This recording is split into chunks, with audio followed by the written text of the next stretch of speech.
Greyfriars Bobby. By Eleanor Atkinson. When the time gun boomed from Edinburgh Castle, Bobby gave a startled yelp.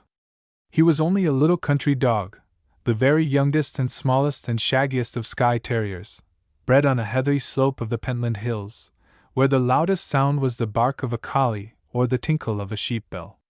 That morning he had come to the weekly market with old Jock, a farm labourer, and the grass market of the Scottish capital lay in the narrow valley at the southern base of Castle Crag. 200 feet above it the time gun was mounted in the half-moon battery on an overhanging, crescent-shaped ledge of rock. In any part of the city the report of the 1 o'clock gun was sufficiently alarming, but in the grass market it was an earth-rending explosion directly overhead.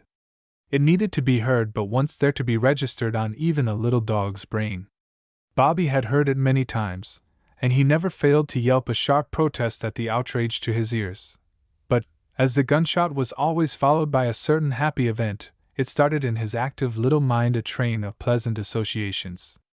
In Bobby's day of youth, and that was in 1858, when Queen Victoria was a happy wife and mother, with all her bairns about her knees in Windsor or Balmoral, the grass market of Edinburgh was still a bit of the Middle Ages, as picturesquely decaying and Gothic as German Nuremberg. Beside the classic Corn Exchange, it had no modern buildings. North and south, along its greatest length, the sunken quadrangle was faced by tall, old, timber-fronted houses of stone, plastered like swallows' nests to the rocky slopes behind them. Across the eastern end, where the valley suddenly narrowed to the ravine-like street of the Cowgate, the market was spanned by the lofty, crowded arches of George Ford Bridge.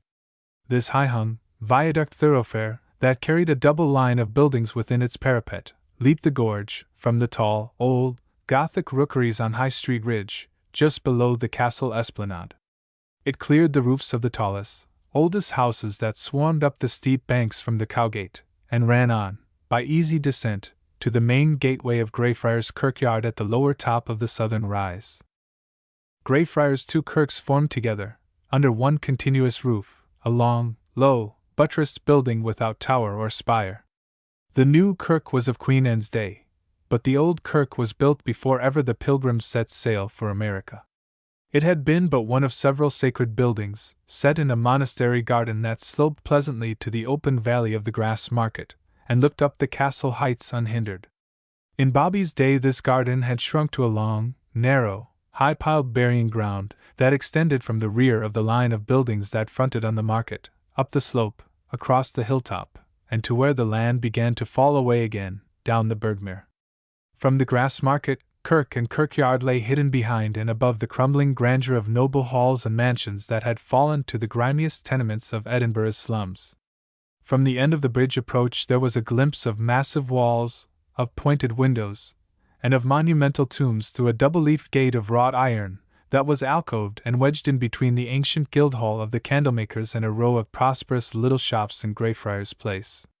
A rock-rimmed quarry pit, in the very heart of old Edinburgh, the grass market was a place of historic echoes.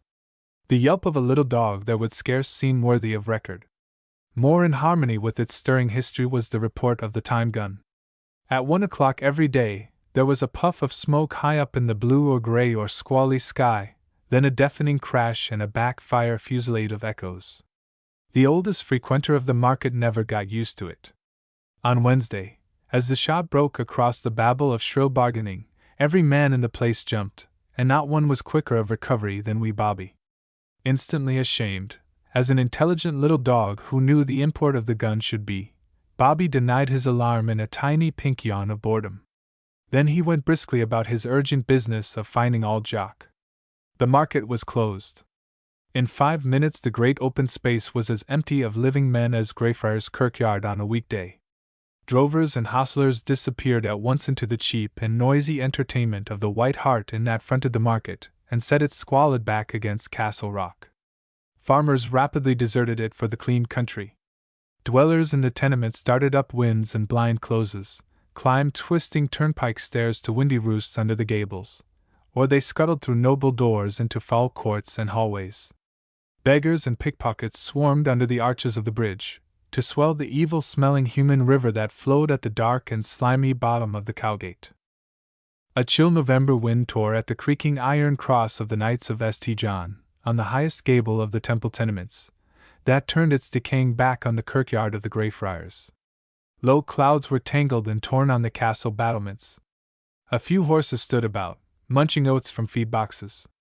Flocks of sparrows fluttered down from timbered galleries and rocky ledges to feast on scattered grain. Swallows wheeled in wide, descending spirals from mud villages under the cornices to catch flies. Rats scurried out of holes and gleaned in the deserted corn exchange. And round the empty marketplace raced the frantic little terrier in search of Old Jock. Bobby knew, as well as any man, that it was the dinner hour. With the time gun, it was Old Jock's custom to go up to a snug little restaurant that was patronized chiefly by the decent poor small shopkeepers, clerks, tenant farmers, and medical students living in cheap lodgings, in Greyfriars Place. There, in ye old Greyfriars dining rooms, owned by Mr. John Trail, and 4 doors beyond the kirkyard gate, was a cozy little inglenook that Old Jock and Bobby had come to look upon as their own.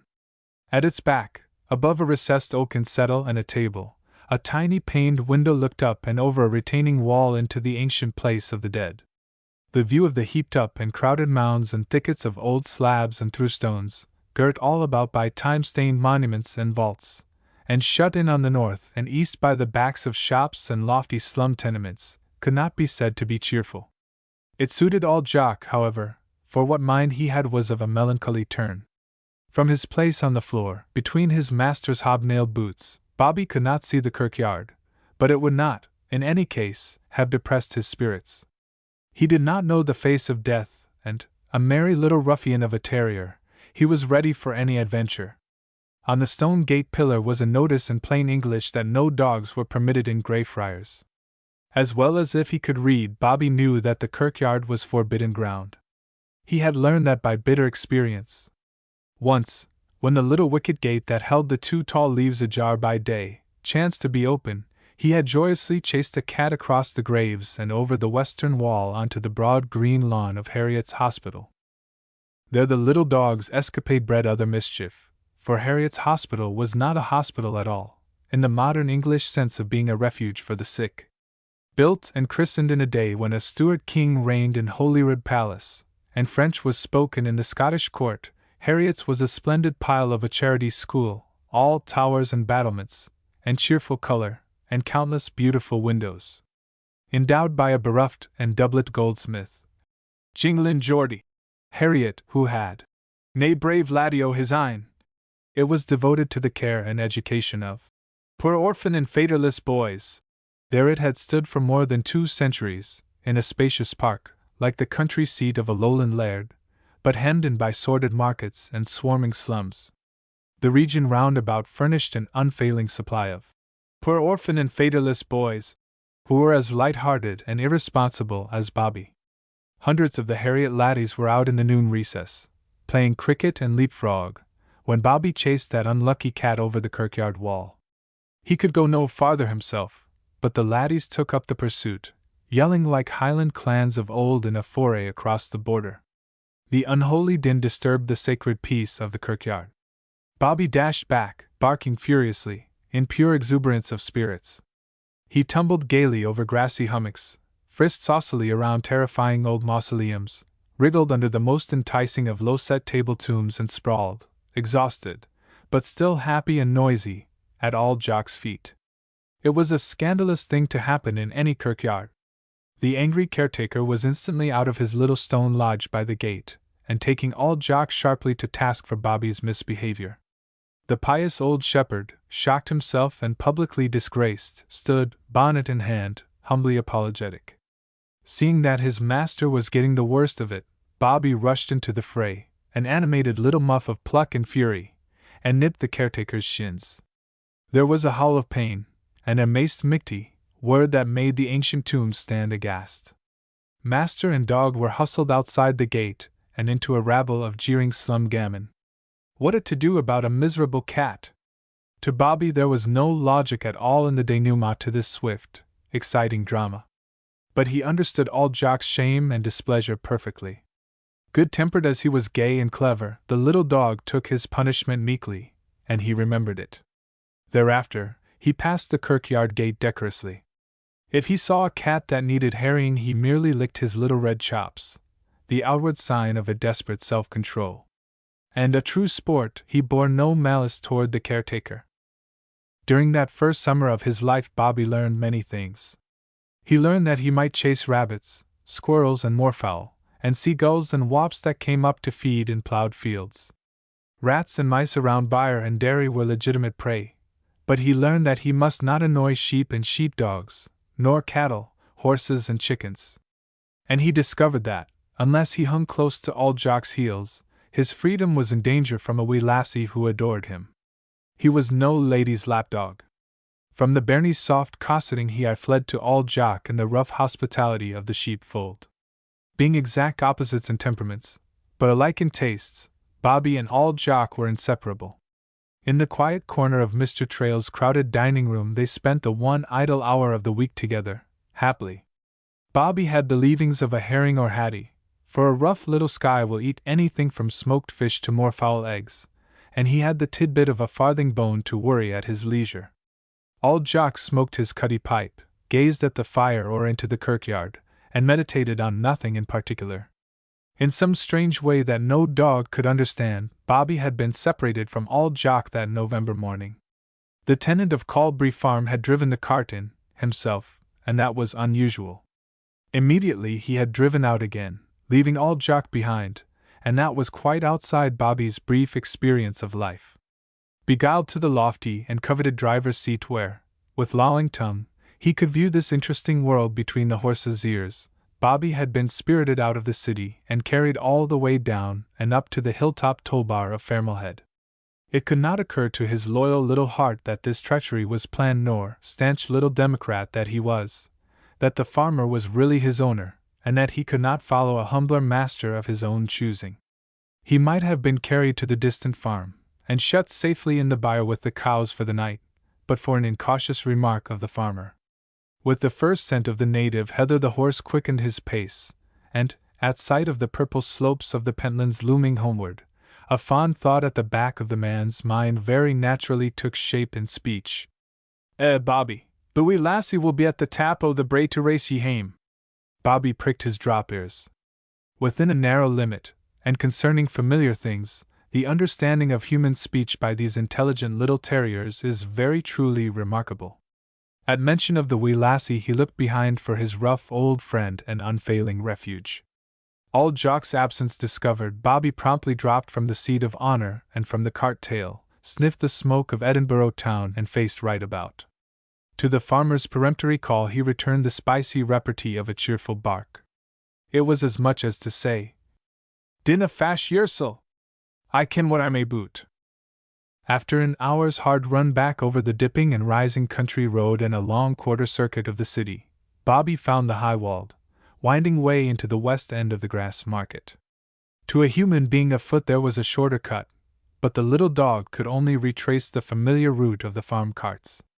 It was a notable feat for a small creature whose tufted legs were not more than 6 inches in length, whose thatch of long hair almost swept the roadway and caught at every burr and bramble, and who was still so young that his nose could not be said to be educated.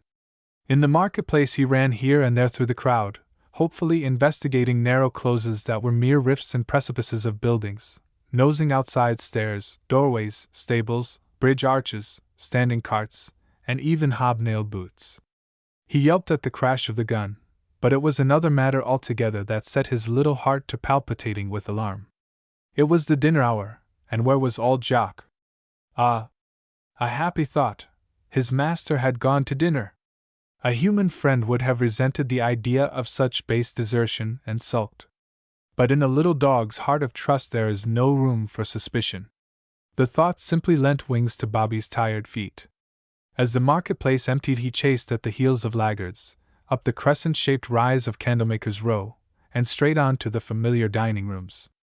Through the forest of table and chair and human legs he made his way to the back, to find a soldier from the castle, in smart red coat and polished boots, lounging in all Jock's Ingleneck. Bobby stood stock still for a shocked instant.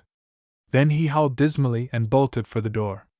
Mr. John Trail, the smooth-shaven, hatchet-faced proprietor, standing midway in shirt sleeves and white apron, caught the flying terrier between his legs and gave him a friendly clap on the side. "Did you come by your iron cell with a farthing in your silky purse here to buy a bone, Bobby? War's all Jock?" A fear may be crowded back into the mind and stoutly denied so long as it is not named. At the good landlord's very natural question, "War's all Jock?" there was the shape of the little dog's fear that he had lost his master. With a whimpering cry he struggled free. Out of the door he went, like a shot. He tumbled down the steep curve and doubled on his tracks around the marketplace. At his onslaught, the sparrows rose like brown leaves on a gust of wind, and drifted down again. A cold mist veiled the castle heights. From the stone crown of the ancient cathedral of St. Giles, on High Street, floated the melody of the Bluebells of Scotland. No day was too bleak for bellringer MacLeod to climb the shaking ladder in the windy tower and play the music bells during the hour that Edinburgh dined. Bobby forgot to dine that day, first in his distracted search, and then in his joy of finding his master. For, all at once, in the very strangest place, in the very strangest way, Bobby came upon old Jock. A rat scurrying out from a foul and narrow passage that gave to the rear of the White Hart Inn, pointed the little dog to a nook hitherto undiscovered by his curious nose. Hidden away between the noisy tavern and the grim Island Crag was the old cock-fighting pit of a ruder day. There, in a broken-down carrier's cart, abandoned among the nameless abominations of public-house refuse, old Jock lay huddled in his greatcoat of hodden grey and his shepherd's plaid. On a bundle of clothing tied in a tartan kerchief for a pillow, he lay very still and breathing heavily. Bobby barked as if he would burst his lungs.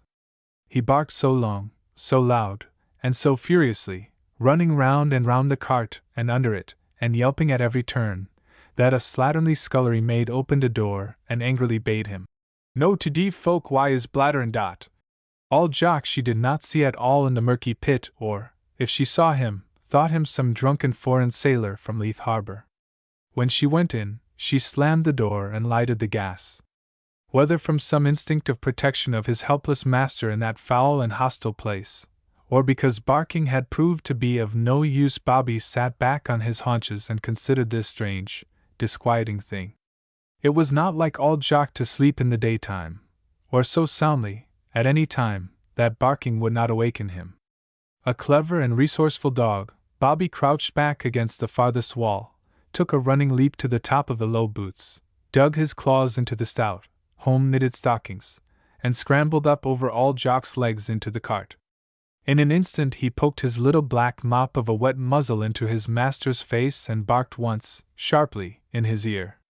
To Bobby's delight, old Jock sat up and blinked his eyes. The old eyes were brighter, the grizzled face redder than was natural, but such matters were quite outside of the little dog's ken. It was a dazed moment before the man remembered that Bobby should not be there. He frowned down at the excited little creature, who was wagging satisfaction from his nose-tip to the end of his crested tail, in a puzzled effort to remember why. Bobby!" His tone was one of vague reproof. "Nay, do ye fair satisfied why your iron cell dot?"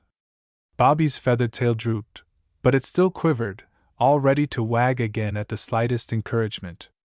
Old Jock stared at him stupidly, his dizzy head in his hands.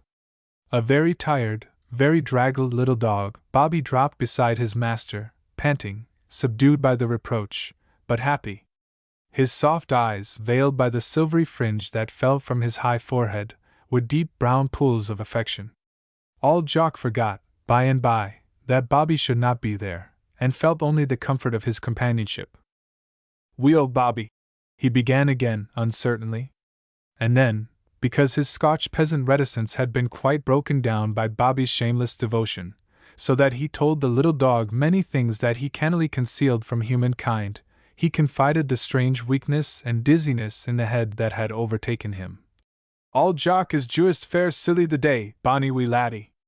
Down came a shaking, hot old hand in a rough caress, and up a gallant young tail to wave like a banner. All was right with the little dog's world again. But it was plain, even to Bobby, that something had gone wrong with old Jock. It was the man who wore the air of a culprit. A Scotch labourer does not lightly confess to feeling fair silly. nor sleep away the busy hours of daylight. The old man was puzzled and humiliated by this discreditable thing. A human friend would have understood his plight, led the fevered man out of that bleak and fetid cul-de-sac, tucked him into a warm bed, comforted him with a hot drink, and then gone swiftly for skilled help.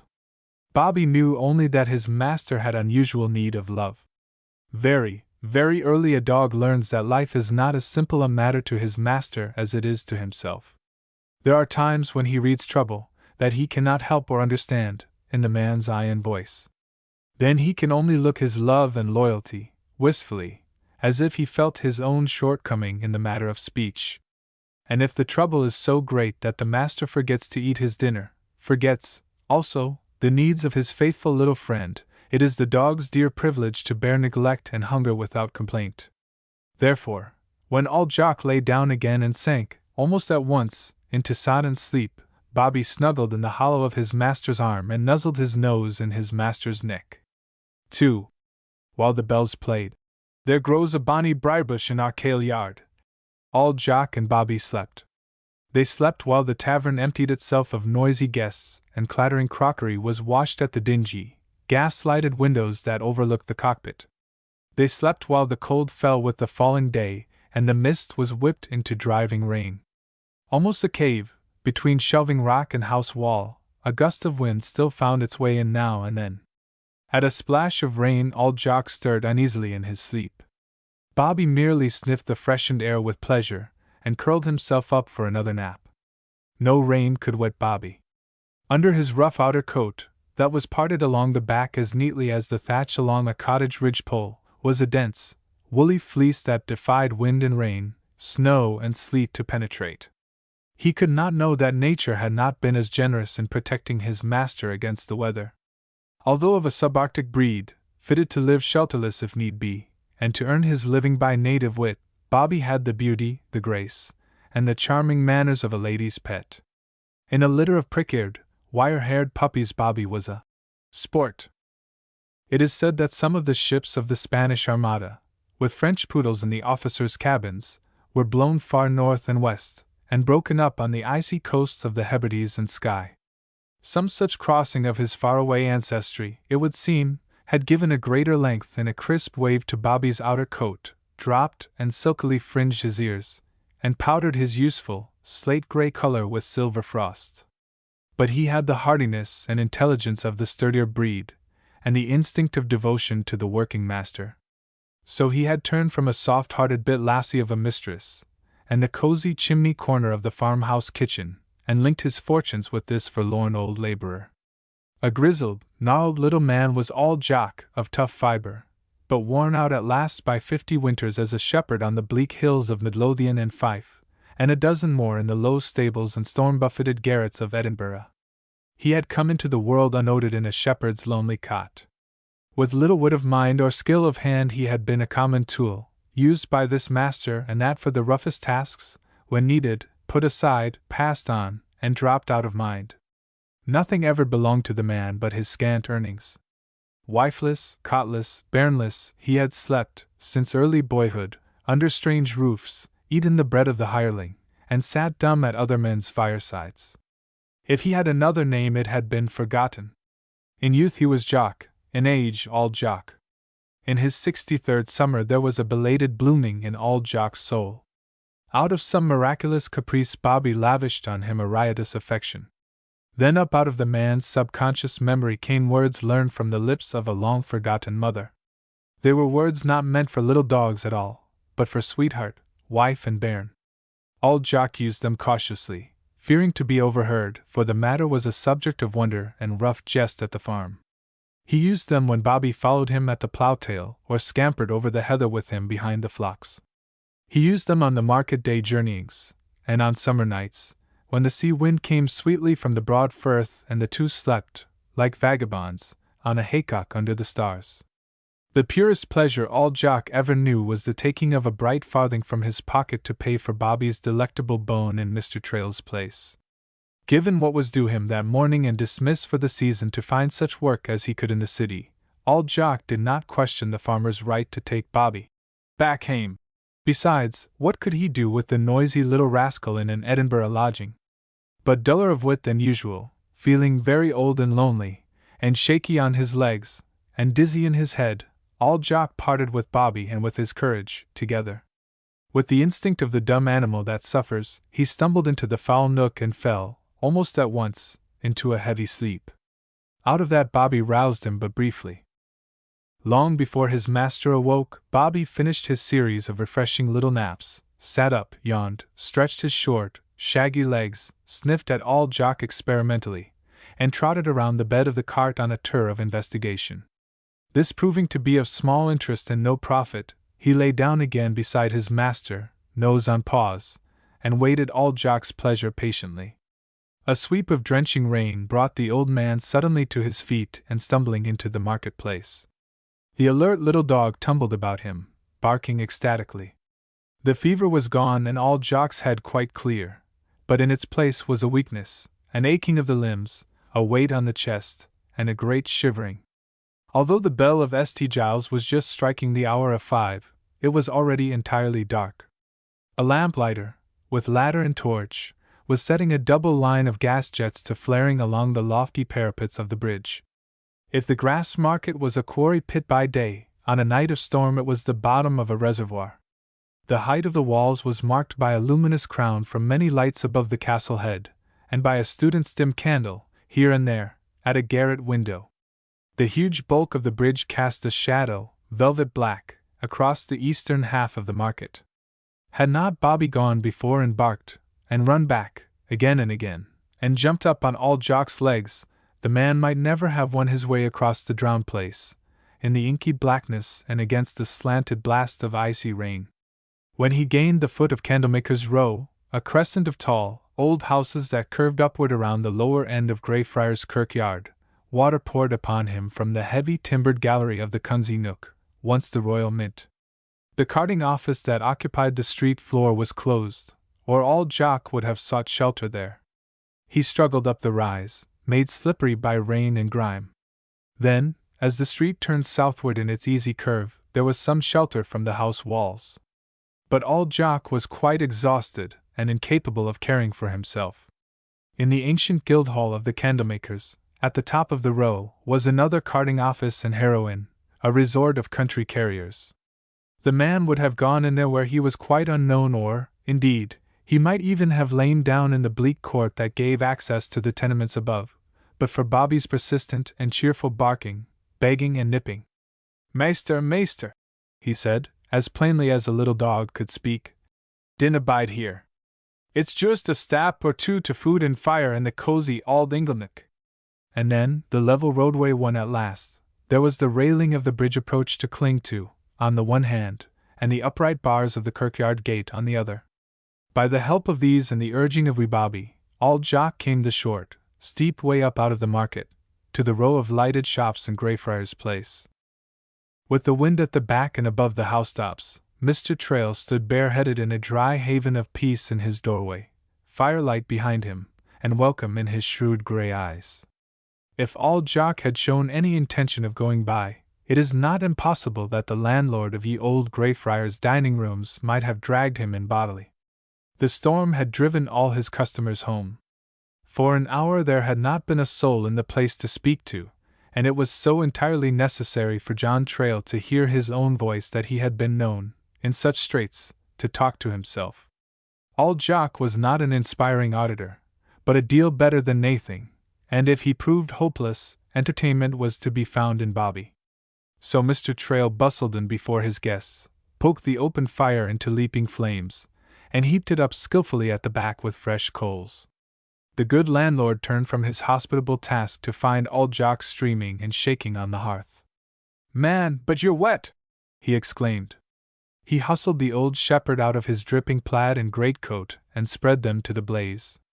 Old Jock found a dry, knitted tam o' shanter bonnet in his little bundle and set it on his head. It was a moment or two before he could speak without the humiliating betrayal of chattering teeth. "Aye, it's a misty nicht," he admitted with caution. "Misty! Man, it's raining like all the 7 deals were abroad." Having delivered himself of this violent opinion, Mr. Trail fell into his usual philosophic vein. I have SMA patience with the Scotch way of making little of everything. If Noah had been a lowland Scot, he'd a said the deluge was juist fair wet. He laughed at his own wit, his thin-featured face and keen grey eyes lighting up to a kindliness that his brusque speech denied in vain. He had a fluency of good English at command that he would have thought ostentatious to use in speaking with a simple country body. Old Jock stared at Mr. Trail and pondered the matter. By and by he asked, "Wasna the deluge fair wet?" The landlord sighed, but brought to book like that, admitted that it was. Conversation flagged, however, while he busied himself with toasting a smoked herring and dragging roasted potatoes from the little iron oven that was fitted into the brickwork of the fireplace beside the grate. Bobby was attending to his own entertainment. The familiar place wore a new and enchanting aspect, and needed instant exploration. By day it was fitted with tables, picketed by chairs and all manner of booths. Noisy and crowded, a little dog that wandered about there was liable to be trodden upon. On that night of storm it was a vast, bright place, so silent one could hear the ticking of the Wagatawa clock, the crisp crackling of the flames, and the snapping of the coals. The uncovered deal tables were set back in a double line along one wall, with the chairs piled on top, leaving a wide passage of freshly scrubbed and sanded oaken floor from the door to the fireplace. Firelight danced on the dark old wainscoting and high, carved-over mantel, winked on rows of drinking mugs and metal covers over cold meats on the buffet, and even picked out the gilt titles on the backs of a shelf of books in Mr. Trail's private corner behind the bar. Bobby shook himself on the hearth to free his raincoat of surplus water. To the landlord's dry, "We're no needing a shower in the house. Lie down, Bobby." He wagged his tail politely, as a sign that he heard. But as Old Jock did not repeat the order, he ignored it and scampered busily about the room, leaving little trails of wet behind him. This grill-room of Trail's place was more like the parlor of a country inn, or a farmhouse kitchen if there had been a built-in bed or two, than a restaurant in the city. There, a humble man might see his herring toasted, his bannocks baked on the oven top, or his tea brewed to his liking. On such a night as this the landlord would pull the settle out of the inglenook to the hearth, set before the solitary guest a small table, and keep the kettle on the hob. "Spread yoursel on both sides o' the fire, man. There'll be none to keep us company, I'm thinking. Ilka man that has a roof o' his ain will be wearing it for a bonnet the nicht." As there was no answer to this, the skilled conversational angler dropped a bit of bait that the wariest man must rise to. "That's a very intelligent bit dog, Old Jock. He was here with the time gun spearing for you. When he didna find you he greeted like a bairn." Old Jock, huddled in the corner of the settle, so near the fire that his jacket smoked, took so long a time to find an answer that Mr. Trail looked at him keenly as he set the wooden plate and pewter mug on the table. "Man, you're very ill," he cried sharply. In truth, he was shocked and self-accusing because he had not observed Old Jock's condition before. "I'm no so off ill," came back in irritated denial, as if he had been accused of some misbehavior. "Weel, it's no a dry herring ye'll hae in my shop the nicht. It's a hot mutton brew wi' porridge in it, and bits o' meat to tak the cauld ot o' your auld banes." And there, the plate was whisked away, and the cover lifted from a bubbling pot, and the kettle was over the fire for the brewing of tea. At a peremptory order the soaked boots and stockings were off, and dry socks found in the kerchief bundle. Old Jock was used to taking orders from his superiors, and offered no resistance to being hustled after this manner into warmth and good cheer. Besides, who could have withstood that flood of homely speech on which the good landlord came right down to the old shepherd's humble level? Such warm feeling was established that Mr. Trail quite forgot his usual caution and certain well-known prejudices of old country bodies. "No," he said cheerfully, as he set the hot broth on the table. "Ye maun jurist hae a doctor. A doctor is the last resort of the unlettered poor." The very threat of one to the Scotch peasant of a half-century ago was a sentence of death. Old Jock blanched, and he shook so that he dropped his spoon.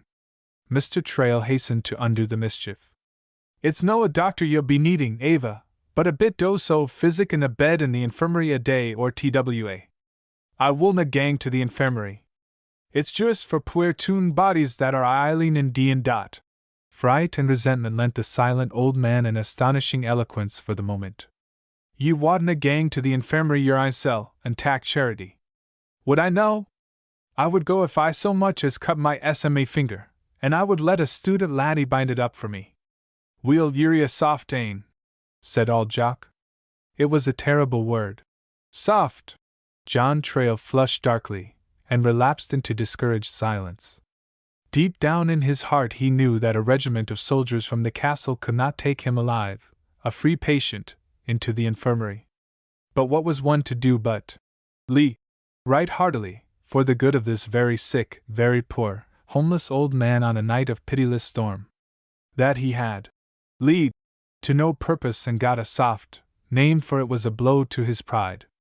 Hearing the clatter of fork and spoon, Bobby trotted from behind the bar and saved the day of discomfiture. Time for dinner, indeed! Up he came on his hind legs and politely begged his master for food. It was the prettiest thing he could do, and the landlord delighted in him. "Gim a penny plate o' the good brew," said old Jock, and he took the copper coin from his pocket to pay for it. He forgot his own meal in watching the hungry little creature eat. Warmed and softened by Mr. Trail's kindness, and by the heartening food, old Jock betrayed a thought that had rankled in the depths of his mind all day. Bobby isna mine dog. His voice was dull and unhappy. Ah, here was misery deeper than any physical ill. The penny was his, a senseless thing, but poor, old, sick, hameless and kinless, the little dog that loved and followed him, wasna his ain. To hide the huskiness in his own voice, Mr. Trail relapsed into broad Bury Scotch. Dinna fash yersel, man. The wee beastie is maist michty fond o' ye, and ilka dog I chooses as ein measter. Old Jock shook his head and gave a brief account of Bobby's perversity. On the very next market day the little dog must be restored to the tenant of Calbury Farm and, if necessary, tied in the cart. It was unlikely, young as he was, that he would try to find his way back, all the way from near the top of the Penlands. In a day or two he would forget old Jock. "I canna say it willna be sair partin." And then, seeing the sympathy in the landlord's eye and fearing a disgraceful breakdown, old Jock checked his self-betrayal. During the talk Bobby stood listening. At the abrupt ending, he put his shagged paws up on old Jock's knee, wistfully inquiring about this emotional matter. Then he dropped soberly, and slunk away under his master's chair. "Aye, he kens we're talkin' aboot him. He's a knowing bit dog. Have you attended to his Sarah's education, man? Nay, he's our young. Young is I the time to teach a dog or a bairn that life is no all play. Man, you should put a SMA terrier at the vermin and mak him use few dot. It's enough, gin he's good company for the wee lassie was fair fond o' him." Old Jock answered briefly. This was a strange sentiment from the work-broken old man who, for himself, would have held ornamental idleness sinful. He finished his supper in brooding silence. At last he broke out in a peevish irritation that only made his grief at parting with Bobby more apparent to an understanding man like Mr. Trail. "I dinna ken what to do. Why am I in Edinburgh lodgin' the nicht? The auld wifey I lodge wy is dour by the ordiner, and wadna bide is blatterin'.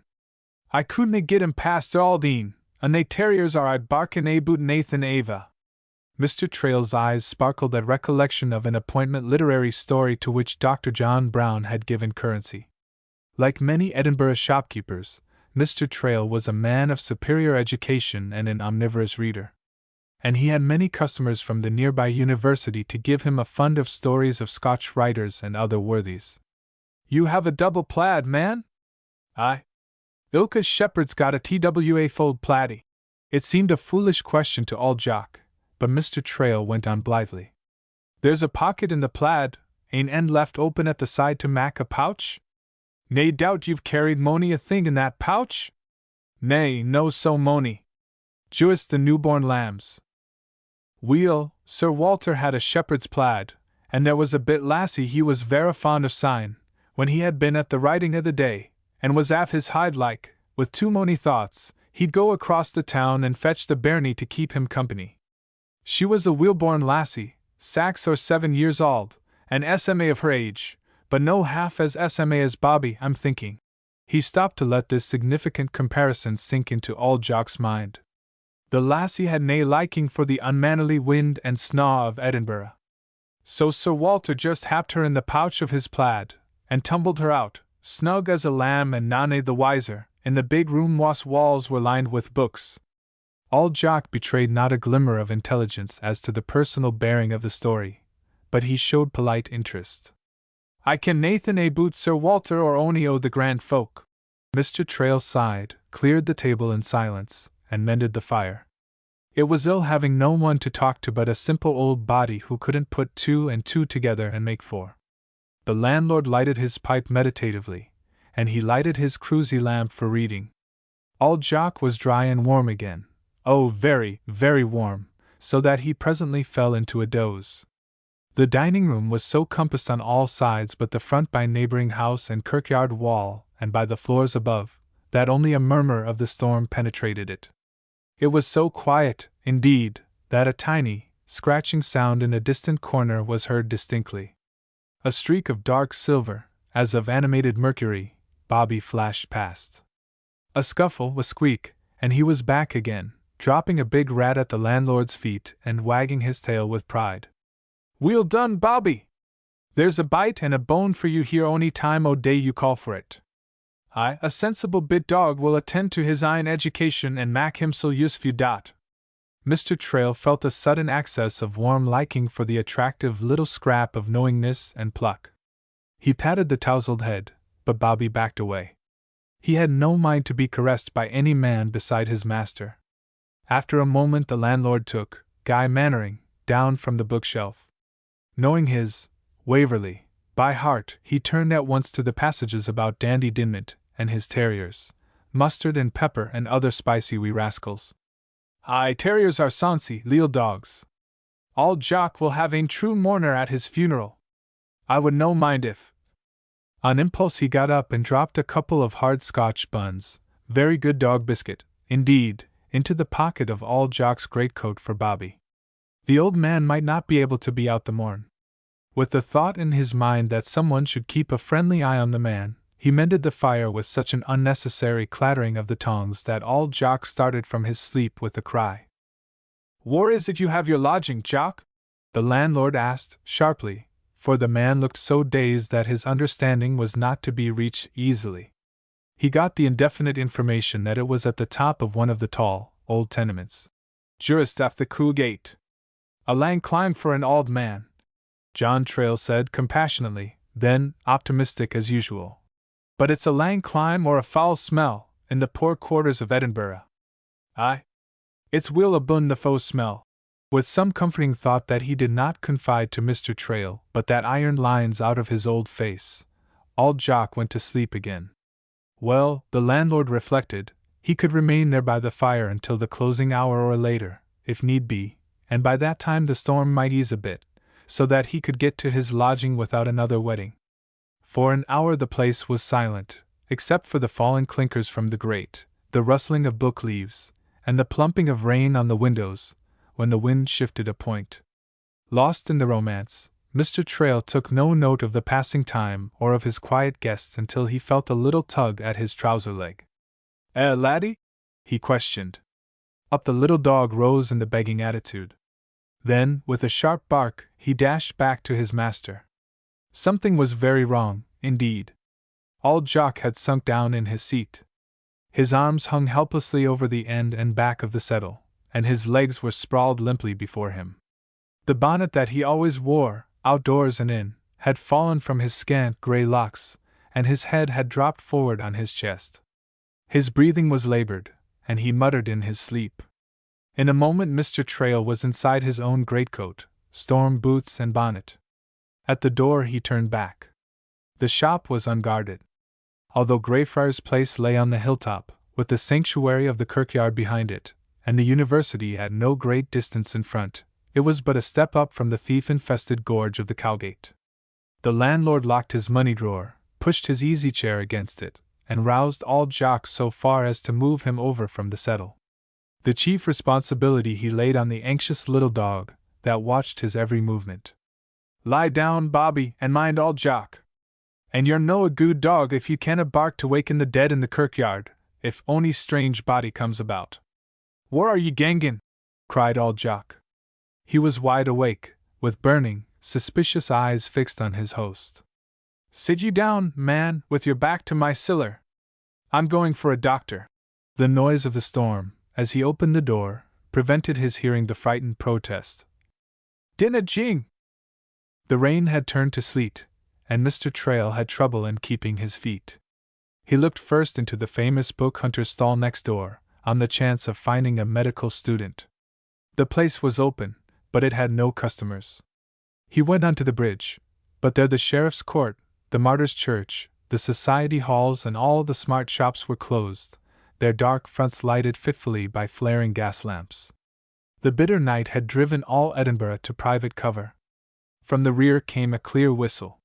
Some Harriet laddie who, being not entirely a poor orphan, but only fatherless, and therefore, living outside the school with his mother, had been kept after nightfall because of ill-prepared lessons or misbehavior.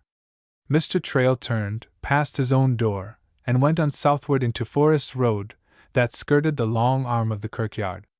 From the Birdmere, all the way to the Grass Market and the Cowgate, was downhill. So, with arms winged, and stout legs spread wide and braced, Geordie Ross was sliding gaily homeward, his knitted tippet a gallant pennant behind. Here was a Mercury for an urgent errand. Laddie, do you know where's a doctor who can be had for a shilling or two for a poor old country body in my shop? Is he so awful? Geordie asked with the morbid curiosity of lusty boyhood. He's a that. He's aff his hide. Run, laddie, and dinna be standing there wagging your fuel tongue for naething. Geordie was off with speed across the bridge to High Street. Mr. Trail struggled back to his shop, against wind and treacherous ice, thinking what kind of a bed might be contrived for the sick man for the night. In the morning the daft old body could be hurried, willy-nilly, to a bed in the infirmary. As for wee Bobby, he wouldn't mind if. And there he ran into his own wide-flung door. A gale blew through the hastily deserted place. Ashes were scattered about the hearth, and the cruisy lamp flared in the gusts. Old Jock and Bobby were gone. 3.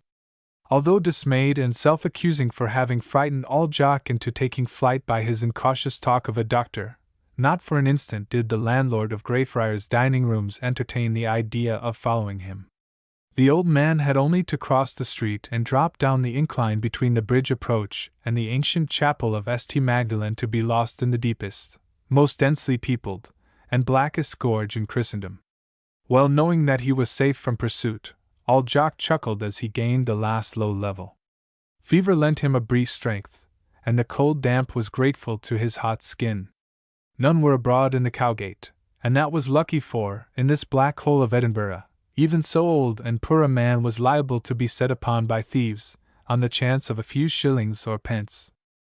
Used as he was to following flocks up treacherous braes and through drifted glens, and sure-footed as a collie, old Jock had to pick his way carefully over the slimy, ice-glazed cobblestones of the Cowgate. He could see nothing. The scattered gas lamps, blurred by the wet, only made a timbered gallery or stone stairs stand out here and there or lighted up a Gothic gargoyle to a fantastic grin. The street lay so deep and narrow that sleet and wind wasted little time in finding it out, but roared and rattled among the gables, dormers, and chimney stacks overhead. Happy in finding his master himself again, and sniffing fresh adventure, Bobby tumbled noisily about all Jock's feet until reproved. And here was strange going. Ancient and warring smells confused and insulted the little country dog's nose. After a few inquiring and protesting barks, Bobby fell into a subdued trot at old Jock's heels. To this shepherd in exile the romance of old Edinburgh was a sealed book. It was, indeed, difficult for the most imaginative to believe that the Cowgate was once a lovely, wooded ravine, with a rustic burn babbling over pebbles at its bottom, and along the brook a straggling path worn smooth by cattle on their driven way to the Grass Market. Then, when the Scottish nobility was crowded out of the piled-up mansions, on the sloping ridge of High Street that ran the mile from the castle to Holyrood Palace, splendor camped in the Cowgate, in villas set in fair gardens, and separated by hedgerows in which birds nested. In time this ravine, too, became overbuilt. Houses tumbled down both slopes to the winding cattle path, and the burn was arched over to make a thoroughfare. Laterally, the buildings were crowded together, until the upper floors were pushed out on timber brackets for light and air. Galleries, stairs, and jutting windows were added to outer walls, and the mansions climbed, story above story, until the Cowgate was an undercut cannon, such as is worn through rock by the rivers of Western America. Lairds and leddies, powdered, jeweled, and satin-shod, were borne in sedan chairs down 10 flights of stone stairs and through torchlit courts and tunnel streets, to routs in castle or palace and to tourneys in the grass market. From its low situation the Cowgate came in the course of time to smell to heaven, and out of it was a sudden exodus of grand folk to the northern hills. The lowest level was given over at once to the poor and to small trade. The winds and closes that climbed the southern slope were eagerly possessed by divines, lawyers, and literary men because of their nearness to the university. Long before Bobby's day the well-to-do had fled from the Cowgate winds to the hilltop streets and open squares about the colleges. A few decent working men remained in the decaying houses, some of which were at least 3 centuries old. But there swarmed in upon, and submerged them, thousands of criminals, beggars, and the miserably poor and degraded of many nationalities. Businesses that fatten on misfortune, the saloon, pawn, old clothes, and cheap food shops lined the squalid Cowgate. Palaces were cut up into honeycombs of tall tenements. Every stair was a crowded highway, every passage a place of deposit for filth, almost every room sheltered a half-famished family, in darkness and ancient dirt. Grand and great, pious and wise, decent, wretched and terrible folk, of every sort, had preceded old Jock to his lodging in a steep and narrow wynd, and 9 gusty flights up under a beautiful, old Gothic gable. A wrought iron lantern hanging in an arch opening lighted the entrance to the wynd. With a hand outstretched to either wall, old Jock felt his way up. Another lantern marked a sculptured doorway that gave to the foul court of the tenement. No sky could be seen above the open well of the court, and the carved, oaken banister of the stairs had to be felt for and clung to by one so short of breath. On the 7th landing, from the exertion of the long climb, old Jock was shaken into helplessness, and his heart set to pounding, by a violent fit of coughing. Overhead a shutter was slammed back, and an angry voice bade him stop. "Thieving folk!" The last 2 flights ascended within the walls. The old man stumbled into the pitch-black, stifling passage and sat down on the lowest step to rest.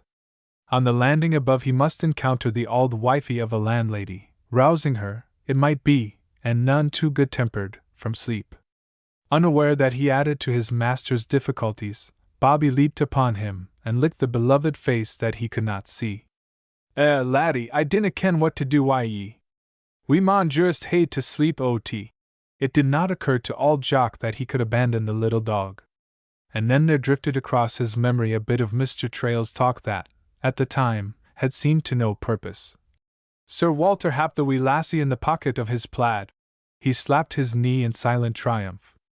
In the dark he found the broad, open end of the plaid, and the rough, excited head of the little dog. "A hap, and a stap, and a loo, and in ye gang. Loo in, laddie." Bobby jumped into the pocket, and turned round and round. His little muzzle opened for a delighted bark at this original play, but old Jock checked him. "Cuddle do no, unlie canny as pussy." With a deft turn he brought the weighted end of the plaid up under his arm so there would be no betraying drag. "We'll pee you the wool out of the auld wifey's een," he chuckled. He mounted the stairs almost blithely, and knocked on one of the 3 narrow doors that opened on the 2x8 landing. It was opened a few inches, on a chain, and a sordid old face, framed in straggling grey locks and a dirty much cap, peered suspiciously at him through the crevice. Old Jock had his money in hand, a shilling and a 6pence, to pay for a week's lodging. He had slept in this place for several winters, and the old woman knew him well, but she held his coins to the candle and bit them with her teeth to test them. Without a word of greeting she shoved the key to the sleeping closet he had always fancied, through the crack in the door, and pointed to a jug of water at the foot of the attic stairs. On the proffer of a halfpenny she gave him a tallow candle, lighted it at her own and fitted it into the neck of a beer bottle. "Ye hae a called," she said at last, with some hostility. Gin you walk in your neighbors yell just hate to fected otym. I kenna that, all Jock answered. He smothered a cough in his chest with such effort that it threw him into a perspiration. In some way, with the jug of water and the lighted candle in his hands and the hidden terrier under one arm, the old man mounted the 18-inch wide, walled-in attic stairs and unlocked the first of a number of narrow doors on the passage at the top. Will abun the foe smell. Indeed. Will worth the lang climb. Around the loose frames of two wee southward-looking dormer windows, that jutted from the slope of the gable, came a gush of rain-washed air. All Jock tumbled Bobby, warm and happy and none the wiser, out into the cold cell of a room that was oh so very, very different from the high, warm, richly colored library of Sir Walter. This garret closet in the slums of Edinburgh was all of cut stone, except for the worn, oaken floor, a flimsy, modern door, and a thin, board partition on one side through which a neighbor could be heard snoring. Filling all of the outer wall between the peephole, leaded windows and running up to the slope of the ceiling, was a great fireplace of native white freestone, carved into fluted columns, foliated capitals, and a flat pediment of purest classic lines. The ballroom of a noble of Queen Mary's day had been cut up into numerous small sleeping closets, many of them windowless, and were let to the chance lodger at threepence the night. Here, where generations of dancing toes had been warmed, the chimney vent was bricked up, and a boxed-in shelf fitted, to serve for a bed, a seat and a table, for such as had neither time nor heart for dancing. For the romantic history and the beauty of it, all Jock had no mind at all. But he had other joy often missed by the more fortunate. Be canny, Bobby, he cautioned again. The sagacious little dog understood, and pattered about the place silently. Exhausting it in a moment, and very plainly puzzled and bored, he sat on his haunches, yawned wide, and looked up inquiringly to his master. Old Jock set the jug and the candle on the floor and slipped off his boots. He had no wish to walk in his neighbors. With nervous haste he threw back one of the windows on its hinges, reached across the wide stone ledge and brought in wonder of wonders, in such a place a tiny earthen pot of heather. Is it no a bonny posy? He whispered to Bobby. With this cherished bit of the country that he had left behind him the April before in his hands, he sat down in the fireplace bed and lifted Bobby beside him. He sniffed at the red tuft of purple bloom fondly, and his old face blossomed into smiles. It was the secret thought of this, and of the hillward outlook from the little windows, that had ironed the lines from his face in Mr. Traill's dining room. Bobby sniffed at the starved plant, too, and wagged his tail with pleasure, for a dog's keenest memories are recorded by the nose. Overhead, loose tiles and finials rattled in the wind, that was dying away in fitful gusts, but all Jock heard nothing. In fancy he was away on the braes, in the shy sun and wild wet of April weather. Shepherds were shouting, sheepdogs barking, ewes bleating, and a wee puppy, still unnamed, scampering at his heels in the swift, dramatic days of lambing time. And so, presently, when the forlorn hope of the little pot had been restored to the ledge, master and dog were in tune with the open country, and began a romp such as they often had indulged in behind the byre on a quiet, Sabbath afternoon. They had learned to play the like two well-brought-up children, in pantomime, so as not to scandalize pious country folk. Now, in obedience to a gesture, a nod, a lifted eyebrow, Bobby went through all his pretty tricks, and showed how far his serious education had progressed. He rolled over and over, begged, vaulted the low hurdle of his master's arm, and played dade. He scampered madly over imaginary pastures, ran, straight as a string, along a stone wall, scrambled under a thorny hedge, chased rabbits, and dug foxes out of holes, swam a burn, flushed feeding curlews, and froze beside a rat hole. When the excitement was at its height, and the little dog was bursting with exuberance, all Jock forgot his caution.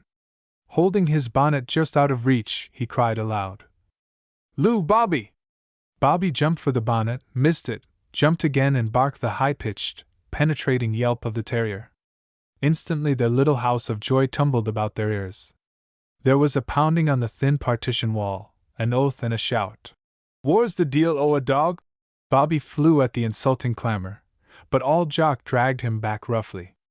In a voice made harsh by fear for his little pet, he commanded, "Haud your gab, or they'll hae ye o.t." Bobby dropped like a shot, cringing at old Jock's feet. The most sensitive of four-footed creatures in the world, the Skye Terrier is utterly abased by a rebuke from his master. The whole garret was soon in an uproar of vile accusation and shrill denial that spread from cell to cell. Old Jock glowered down at Bobby with frightened eyes. In the winters he had lodged there he had lived unmolested only because he had managed to escape notice. Timid old country body that he was, he could not fecht it o.t. with the thieves and beggars and drunkards of the Cowgate. By and by the brawling died down. In the double row of little dens this one alone was silent, and the offending dog was not located. But when the danger was past, old Jock's heart was pounding in his chest. His legs gave way under him, when he got up to fetch the candle from near the door and set it on a projecting brick in the fireplace. By its light he began to read in a small pocket Bible the psalm that had always fascinated him because he had never been able to understand it. "The Lord is my shepherd, I shall not want." So far it was plain and comforting. "He maketh me to lie down in green pastures. He leadeth me beside the still waters." Nay, the pastures were brown, or purple and yellow with heather and gorse. Rocks cropped out everywhere, and the peaty tarps were mostly bleak and frozen. The broad firth was ever ebbing and flowing with the restless sea, and the burns bickering down the glens. The minister of the little hill kirk had said once that in England the pastures were green and the lakes still and bright, but that was a fey, foreign country to which old Jock had no desire to go. He wondered, wistfully, if he would feel at home in God's heaven, and if there would be room in that lush silence for a noisy little dog, as there was on the rough Pentland Braes. And there his thoughts came back to this cold prison cell in which he could not defend the right of his one faithful little friend to live. He stooped and lifted Bobby into the bed. Humble, and eager to be forgiven for an offense he could not understand, the loving little creature leaped to old Jock's arms and lavished frantic endearments upon him. Lying so together in the dark, man and dog fell into a sleep that was broken by old Jock's fitful coughing and the abuse of his neighbors. It was not until the wind had long died to a muffled murmur at the casements, and every other lodger was out, that old Jock slept soundly. He awoke late to find Bobby waiting patiently on the floor, and the bare cell flooded with white glory. That could mean but one thing. He stumbled dizzily to his feet and threw a sash aback. Over the huddle of high housetops, the university towers and the scattered suburbs beyond, he looked away to the snow-clad slopes of the Pentlands, running up to heaven and shining under the pale winter sunshine. "The snaw! Bobby, but it's a bonny sick to Aldine!" he cried, with the simple delight of a child. He stooped to lift Bobby to the wonder of it, when the world suddenly went black and roaring around in his head. Staggering back, he crumpled up in a pitiful heap on the floor. Bobby licked his master's face and hands, and then sat quietly down beside him. So many strange, uncanny things had happened within the last 24 hours that the little dog was rapidly outgrowing his irresponsible puppyhood.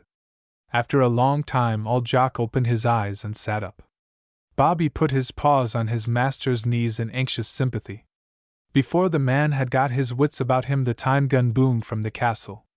Panic-stricken that he should have slept in his bed so late, and then lain senseless on the floor for he knew not how long, old Jock got up and struggled into his greatcoat, bonnet, and plaid. In feeling for his woolen mittens he discovered the buns that Mr. Trail had dropped into his pocket for Bobby. The old man stared and stared at them in piteous dismay. Mr. Trail had believed him to be so ill that he wouldna be o.t. the morn. It was a staggering thought. The bells of St. Giles broke into "Over the hills and far away." The melody came to old Jock clearly, unbroken by echoes, for the garret was on a level with the cathedral's crown on High Street. It brought to him again a vision of the Midlothian slopes, but it reminded Bobby that it was dinner time. He told old Jock so by running to the door and back and begging him, by every pretty while at his command, to go. The old man got to his feet and then fell back, pale and shaken, his heart hammering again. Bobby ate the bun soberly and then sat up against old Jock's feet, that dangled helplessly from the bed. The bells died away from the man's ears before they had ceased playing. Both the church and the university bells struck the hour of 2, then 3, then 4. Daylight had begun to fail when old Jock stirred, sat up, and did a strange thing. Taking from his pocket a leather bag purse that was closed by a drawstring, he counted the few crowns and shillings in it, and the many smaller silver and copper coins. "There's enough," he said. There was enough, by careful spending, to pay for food and lodging for a few weeks, to save himself from the charity of the infirmary. By this act he admitted the humiliating and fearful fact that he was very ill. The precious little hoard must be hidden from the chance prowler. He looked for a loose brick in the fireplace, but before he found one, he forgot all about it, and absent-mindedly heaped the coins in a little pile on the open Bible at the back of the bed. For a long time old Jock sat there with his head in his hands before he again slipped back to his pillow. Darkness stole into the quiet room. The lodgers returned to their dens one after one, tramping or slipping or hobbling up the stairs and along the passage. Bobby bristled and froze, on guard, when a stealthy hand tried the latch. Then there were sounds of fighting, of crying women, and the long, low wailing of wretched children. The evening drum and bugle were heard from the castle, and hour after hour was struck from the clock of St. Giles while Bobby watched beside his master. All night old Jock was "half his hide." When he muttered in his sleep or cried out in the delirium of fever, the little dog put his paws upon the bed rail. He scratched on it, and begged to be lifted to where he could comfort his master, for the shelf was set too high for him to climb into the bed. Unable to get his master's attention, he licked the hot hand that hung over the side. Old Jock lay still at last, not coughing any more, but breathing rapid, shallow breaths. Just at dawn he turned his head and gazed in bewilderment at the alert and troubled little creature that was instantly upon the rail. After a long time he recognized the dog and patted the shaggy little head. Feeling around the bed, he found the other bun and dropped it on the floor. Presently he said, between strangled breaths, "Puir, Bobby! Gang, awa hame, laddie!" After that it was suddenly very still in the brightening room.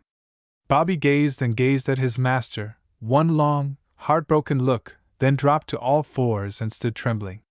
Without another look he stretched himself upon the hearthstone below the bed. Morning and evening footsteps went down and came up on the stairs.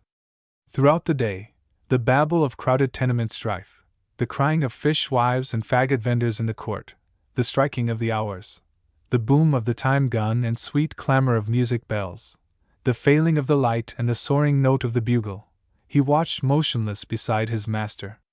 Very late at night shuffling footsteps came up the stairs.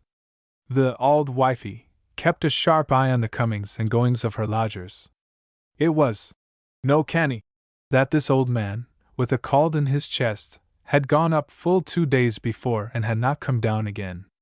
To bitter complaints of his coughing and of his strange talking to himself she gave scant attention, but foul play was done often enough in these dens to make her uneasy. She had no desire to have the burg police coming about and interfering with her business. She knocked sharply on the door and called, "Old Jock!" Bobby trotted over to the door and stood looking at it. In such a strait he would naturally have welcomed the visitor, scratching on the panel, and crying to any human body without to come in and see what had befallen his master.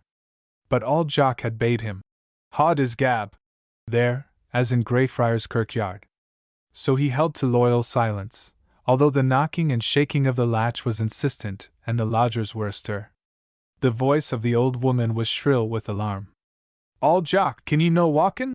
And after a moment, in which the unlatched casement window within could be heard creaking on its hinges in the chill breeze, there was a hushed and frightened question.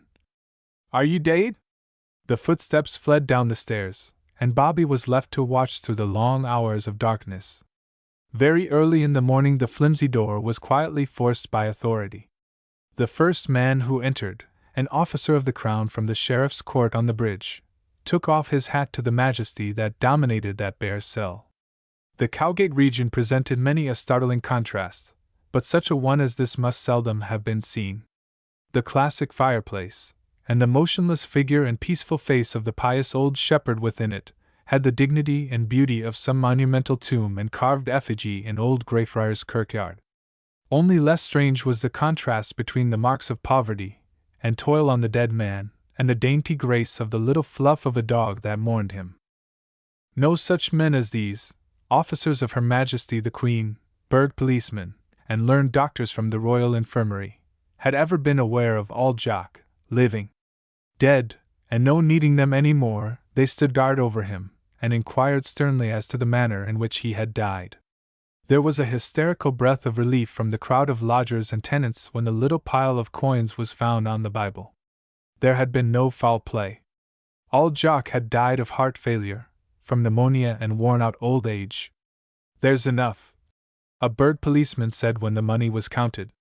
He meant much the same thing Old Jock himself had meant. There was enough to save him from the last indignity a life of useful labor can thrust upon the honest poor, pauper burial. But when inquiries were made for the name and the friends of this old man, there appeared to be only Old Jock to enter into the record, and a little dog to follow the body to the grave. It was a Bible reader who chanced to come in from the medical mission in the Cowgate who thought to look in the flyleaf of Old Jock's Bible. "His name is John Gray." He laid the worn little book on Old Jock's breast, and crossed the work-scarred hands upon it. "It's something by the ordinary to find a good old country body in such a foul place." He stooped and patted Bobby, and noted the bun, untouched, upon the floor. Turning to a wild elf of a barefooted child in the crowd, he spoke to her. "Would you share your good brose with the bit dog, lassie?" She darted down the stairs, and presently returned with her own scanty bowl of breakfast porridge. Bobby refused the food, but he looked at her so mournfully that the first tears of pity her unchildlike eyes had ever shed welled up. She put out her hand timidly and stroked him. It was just before the report of the time gun that two policemen cleared the stairs, shrouded Old Jock in his own greatcoat and plaid, and carried him down to the court. There they laid him in a plain box of white deal that stood on the pavement, closed it, and went away down the Wynd on a necessary errand. The Bible reader sat on an empty beer keg to guard the box, and Bobby climbed on the top and stretched himself above his master. The court was a well, more than 100 feet deep. What sky might have been visible above it was hidden by tier above tier of dingy, tattered washings. The stairway filled again, and throngs of outcasts of every sort went about their squalid businesses, with only a curious glance or so at the pathetic group. Presently the policeman returned from the Cowgate with a motley assortment of pallbearers. There was a good-tempered Irish labourer from a nearby brewery, a decayed gentleman, unsteady of gait and blear-eyed, in greasy frock coat and broken hat, a flashily dressed bartender who found the task distasteful, a stout, bent-backed faggot carrier, a drunken fisherman from New Haven, suddenly sobered by this uncanny duty, and a furtive, jail-bleached thief who feared a trap and tried to escape. Tailed by scuffling gamins, the strange little procession moved quickly down the Wynd and turned into the roaring Cowgate. The policeman went before to force a passage through the press. The Bible reader followed the box, and Bobby, head and tail down, trotted unnoticed beneath it. The humble funeral train passed under a bridge arch into the empty grass market, and went up Candlemaker's Road to the kirkyard gate. Such as Old Jock, now, by unnumbered thousands, were coming to lie among the grand and great, laird and leddy, poet and prophet, persecutor and martyr, in the piled-up, historic burying-ground of old Greyfriars. By a gesture the caretaker directed the bearers to the right, past the church, and on down the crowded slope to the north, that was circled about by the backs of the tenements in the Grass Market and Candlemaker's Row. The box was lowered at once, and the pallbearers hastily departed to delayed dinners. The policeman had urgent duties elsewhere. Only the Bible reader remained to see the grave partly filled in, and to try to persuade Bobby to go away with him. But the little dog resisted with such piteous struggles that the man put him down again. The grave digger leaned on his spade for a bit of professional talk. "Many a dog gangs daft and greets like a human body when his master dees. There I put ot, a time or twa, and they gang to follock that ken them, and syne they tak to ithers. Dinna fash yoursel boot him. He will na greet lang."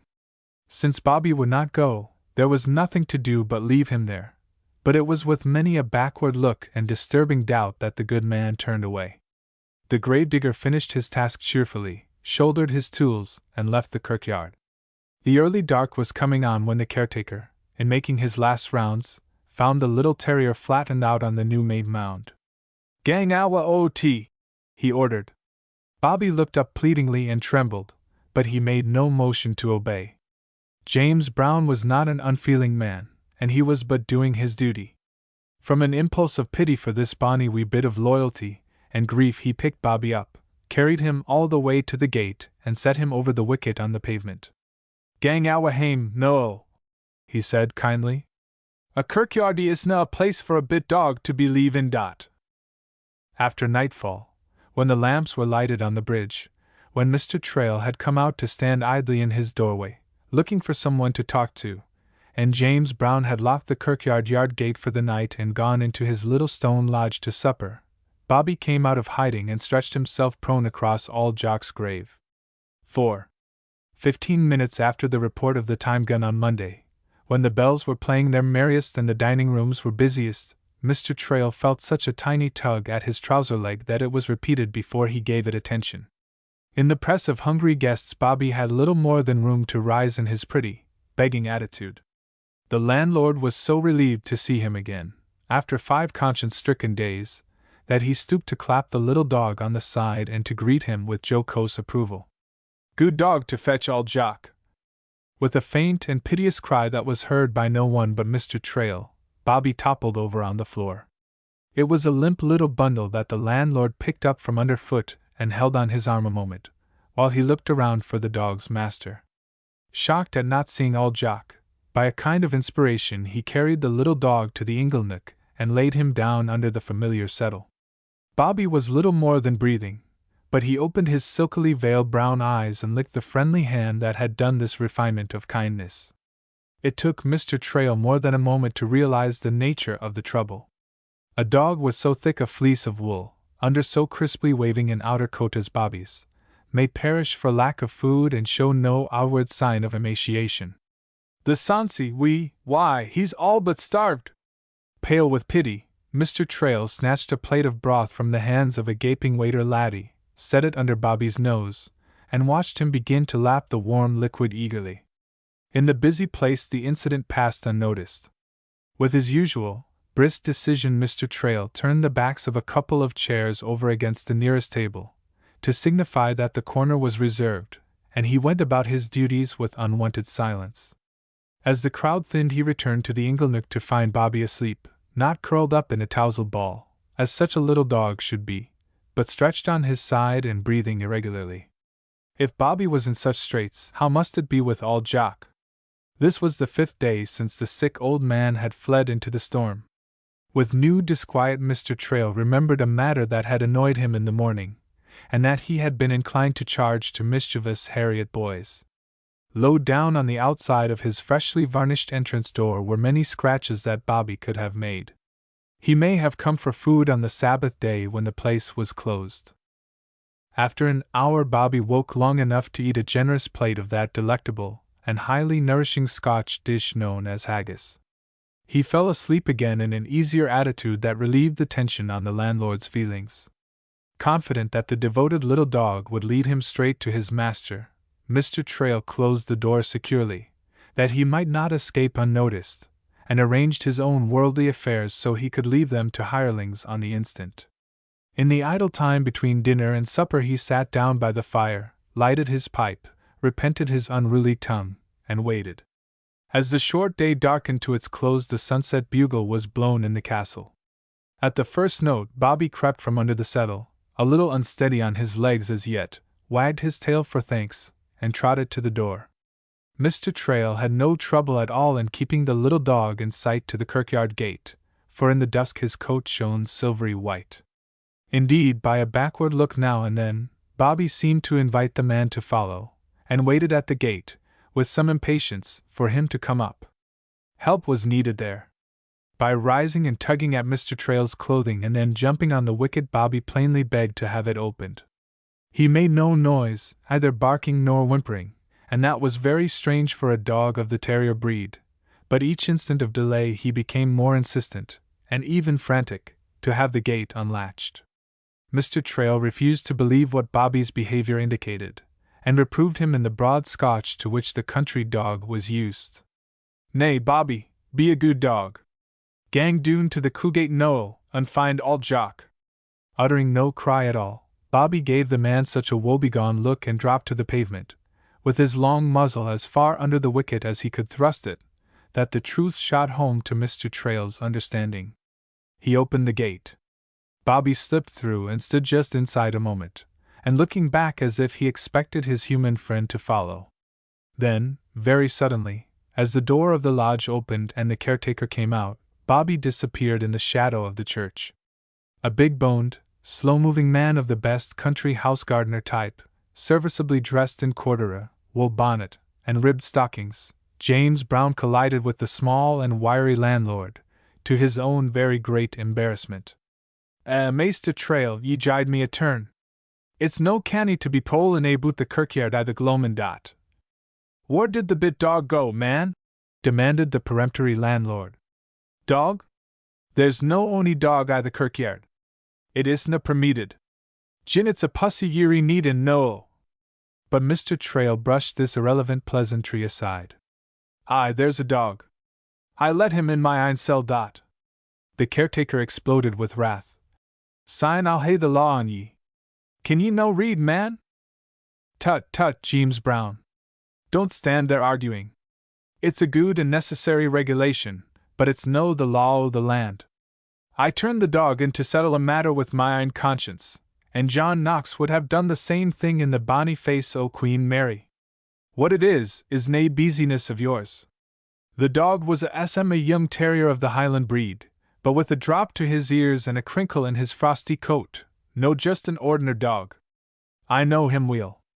He came to my place to be fed, near dead of hunger, that led me here.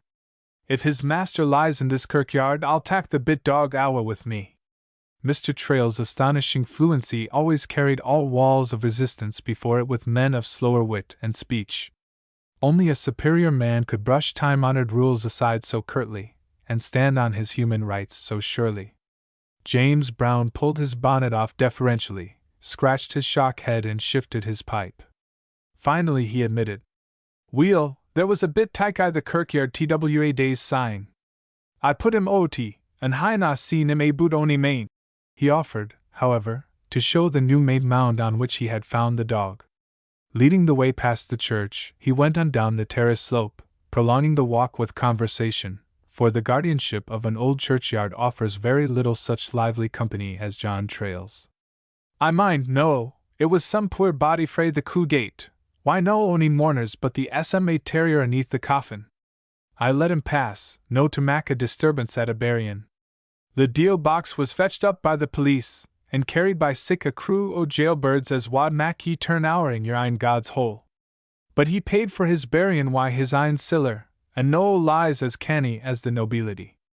Nae boot here's the place, Maister Trail, and ye can see for your ain sell there's no any dog.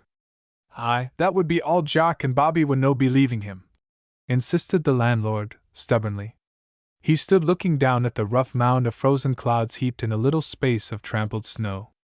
James Brown, Mr. Trail said at last, the man wha lies here was a decent, pious auld country body, and I drove him to his miserable death in the Cowgate.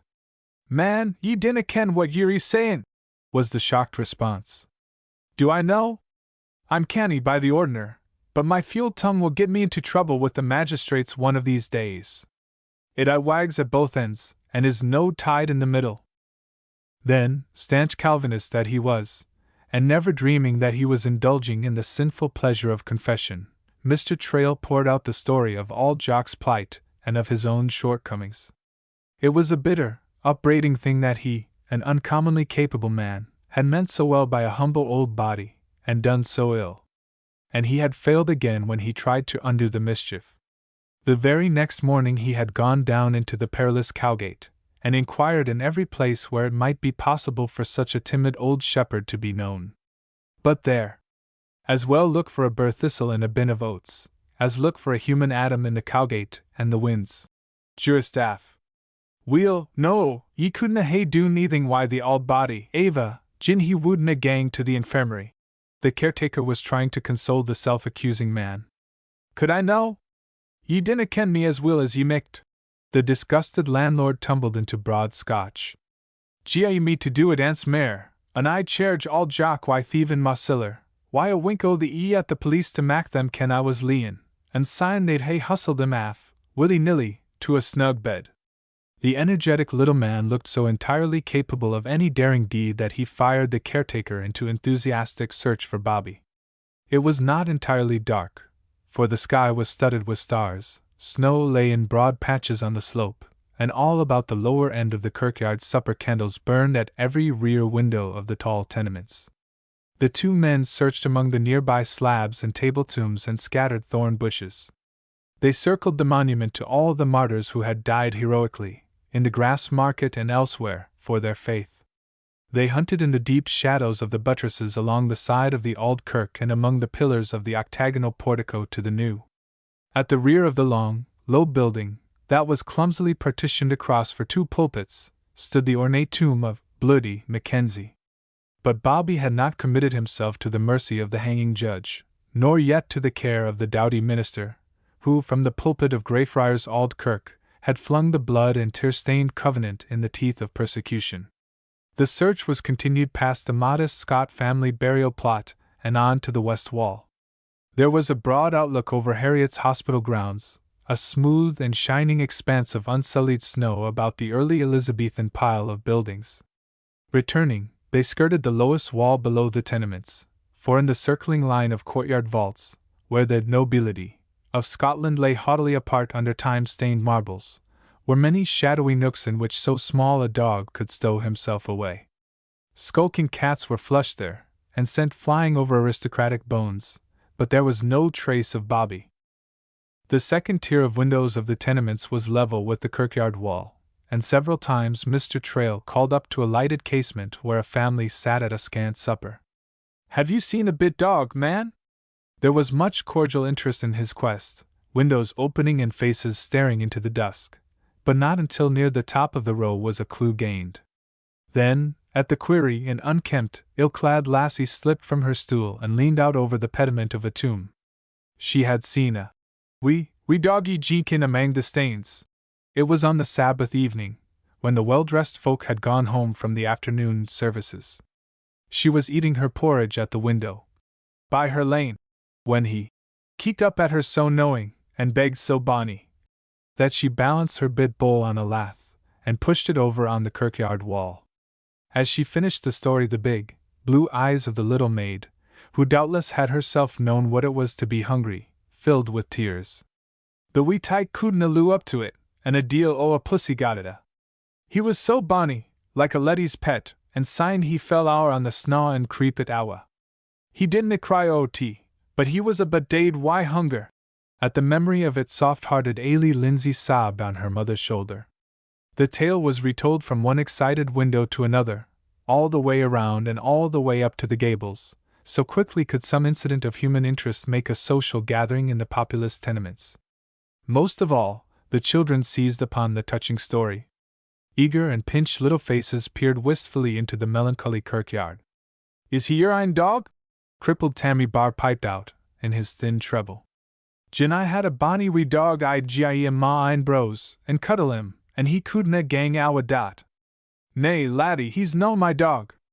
His master lies buried here, and the leal Highlander mourns for him." With keener appreciation of its pathos, Mr. Trail recalled that this was what old Jock had said. "Bobby isna ma ain dog." And he was conscious of wishing that Bobby was his own, with his unpurchasable love and a loyalty to face starvation. As he mounted the turf terraces, he thought to call back, "If you see him again, lassie, call him Bobby, and fetch him up to Greyfriars' dining rooms. I have a bright siller shilling, with the Queen's bonny face on it, to give the bairn that finds Bobby." There was excited comment on this. He must, indeed, be an attractive dog to be worth a shilling. The children generously shared plans for capturing Bobby. But presently the windows were closed, and supper was resumed. The caretaker was irritable. "No, ye'll hae them a o' swarmin' ower the kirkyard. There's nae count in the bairns o' the neighbourhood, and none o' them are so weel broucht up as they micht be." Mr. Trail commented upon this philosophically. "A bairn is like a dog in mony ways. Tak a stick to one or the other, and he'll misbehave. The children here are poor and neglected, but they're no vicious like the awful imps of the Cowgate, wad steal from their blind grandmothers. Get on the good side of the bairns, man, and you'll live easier and die happier. It seemed useless to search the much longer arm of the kirkyard that ran southward behind the shops of Greyfriars Place and Forest Road. If Bobby was in the enclosure at all, he would not be far from Old Jock's grave. Nearest the new-made mound were two very old and dark table tombs. The farther one lay horizontally on its upright, through stains, some distance above the earth. The supports of the other had fallen, and the table lay on their thickness within 6 inches of the ground. Mr. Trail and the caretaker sat upon this slab, which testified to the piety and worth of one Mistress Jean Grant, who had died lang syne. Encroached upon, as it was, by unlovely life, Greyfriars Kirkyard was yet a place of solitude and peace. The building had the dignity that only old age can give. It had lost its tower by an explosion of gunpowder stored there in war time, and its walls and many of the ancient tombs bore the marks of fire and shot. Within the last decade, some of the Gothic openings had been filled with beautiful memorial windows. Despite the horrors and absurdities and mutilation of much of the funeral sculpturing, the kirkyard had a sad distinction, such as became its fame as Scotland's Westminster.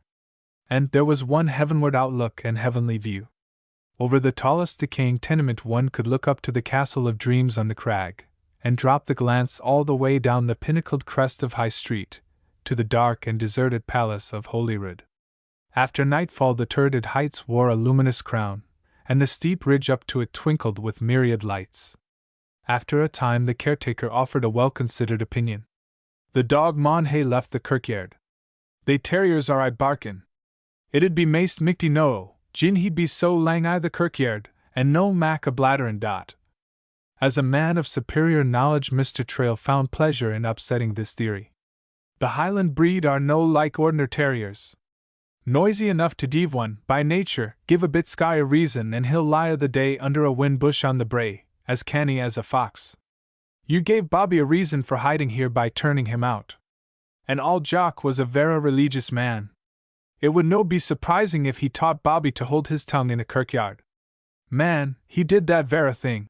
James Brown brought his fist down on his knee, for suddenly he identified Bobby as the snappy little ruffian that had chased the cat and bitten his shins, and Auld Jock as the scandalized shepherd who had rebuked the dog so bitterly. He related the incident with gusto. The old man cried oaty on the misbehavin' tyke to haud his gab. Syne, ye ne'er saw the bit dogs like for a bairn that'd han a lickin'. He'd a gane into a pit, gin there'd been ane, and peewed it in ahind him. I turned them baith oaty, and told them no to come back. Man, it's fearsome who ilka body comes to a kirkyard, toes afore him, in a long box.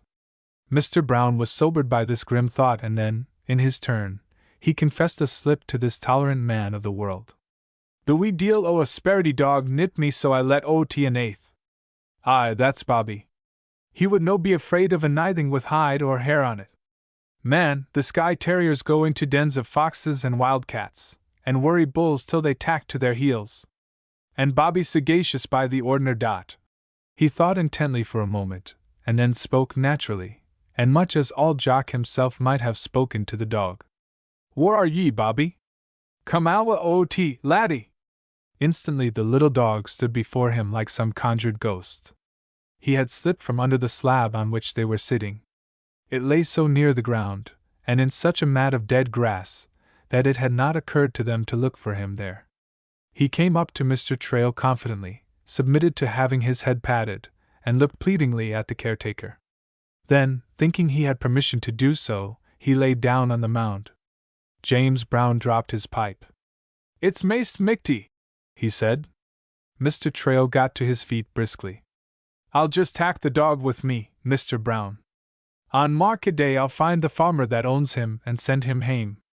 As you say, a kirkyard's nae place for a dog to be living neglected. Come awa, Bobby. Bobby looked up, but, as he made no motion to obey, Mr. Trail stooped and lifted him. From sheer surprise at this unexpected move the little dog lay still a moment on the man's arm. Then, with a lithe twist of his muscular body and a spring, he was on the ground, trembling, reproachful for the breach of faith, but braced for resistance. You're no going? Mr. Trail put his hands in his pockets, looked down at Bobby admiringly, and sighed. There's a dog after my own heart, and he'll have naething to do with me. He has a mind of his own. I'll just have to be leaving him here the 2 days, Mr. Brown. Ye wulna leave him? Ye'll tak him wi' ye, or I'll hae to put him o't. Man, I couldna haud the place gin I brak the rules. You will no put the wee dog out. Mr. Trail shook a playful, emphatic finger under the big man's nose. Why will I no? Because, man, you have a vera soft heart, and you canna deny it. It was with a genial, confident smile that Mr. Trail made this terrible accusation. My heart's no so soft as to permit a bit dog to scandalize the dade. He's been here 2 days, you know, knowing it, and he has scandalized neither the dead nor the living. He's as leal as ony covenanter here, and better conducted than mony a laird. He's no the quarrelsome kind, but man, for a principle he'd fight like auld Clutie. Here the landlord's heat gave way to pure enjoyment of the situation. I'd like to see you put him out. It would be another Flodden Field. The angry caretaker shrugged his broad shoulders. Ye can see it, gin ye stand by, in just 1 minute. Fecht as he may, it will soon be our.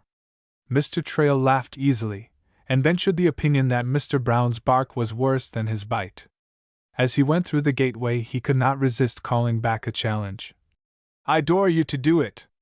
Mr. Brown locked the gate, went sulkily into the lodge, lighted his cutty pipe, and smoked it furiously.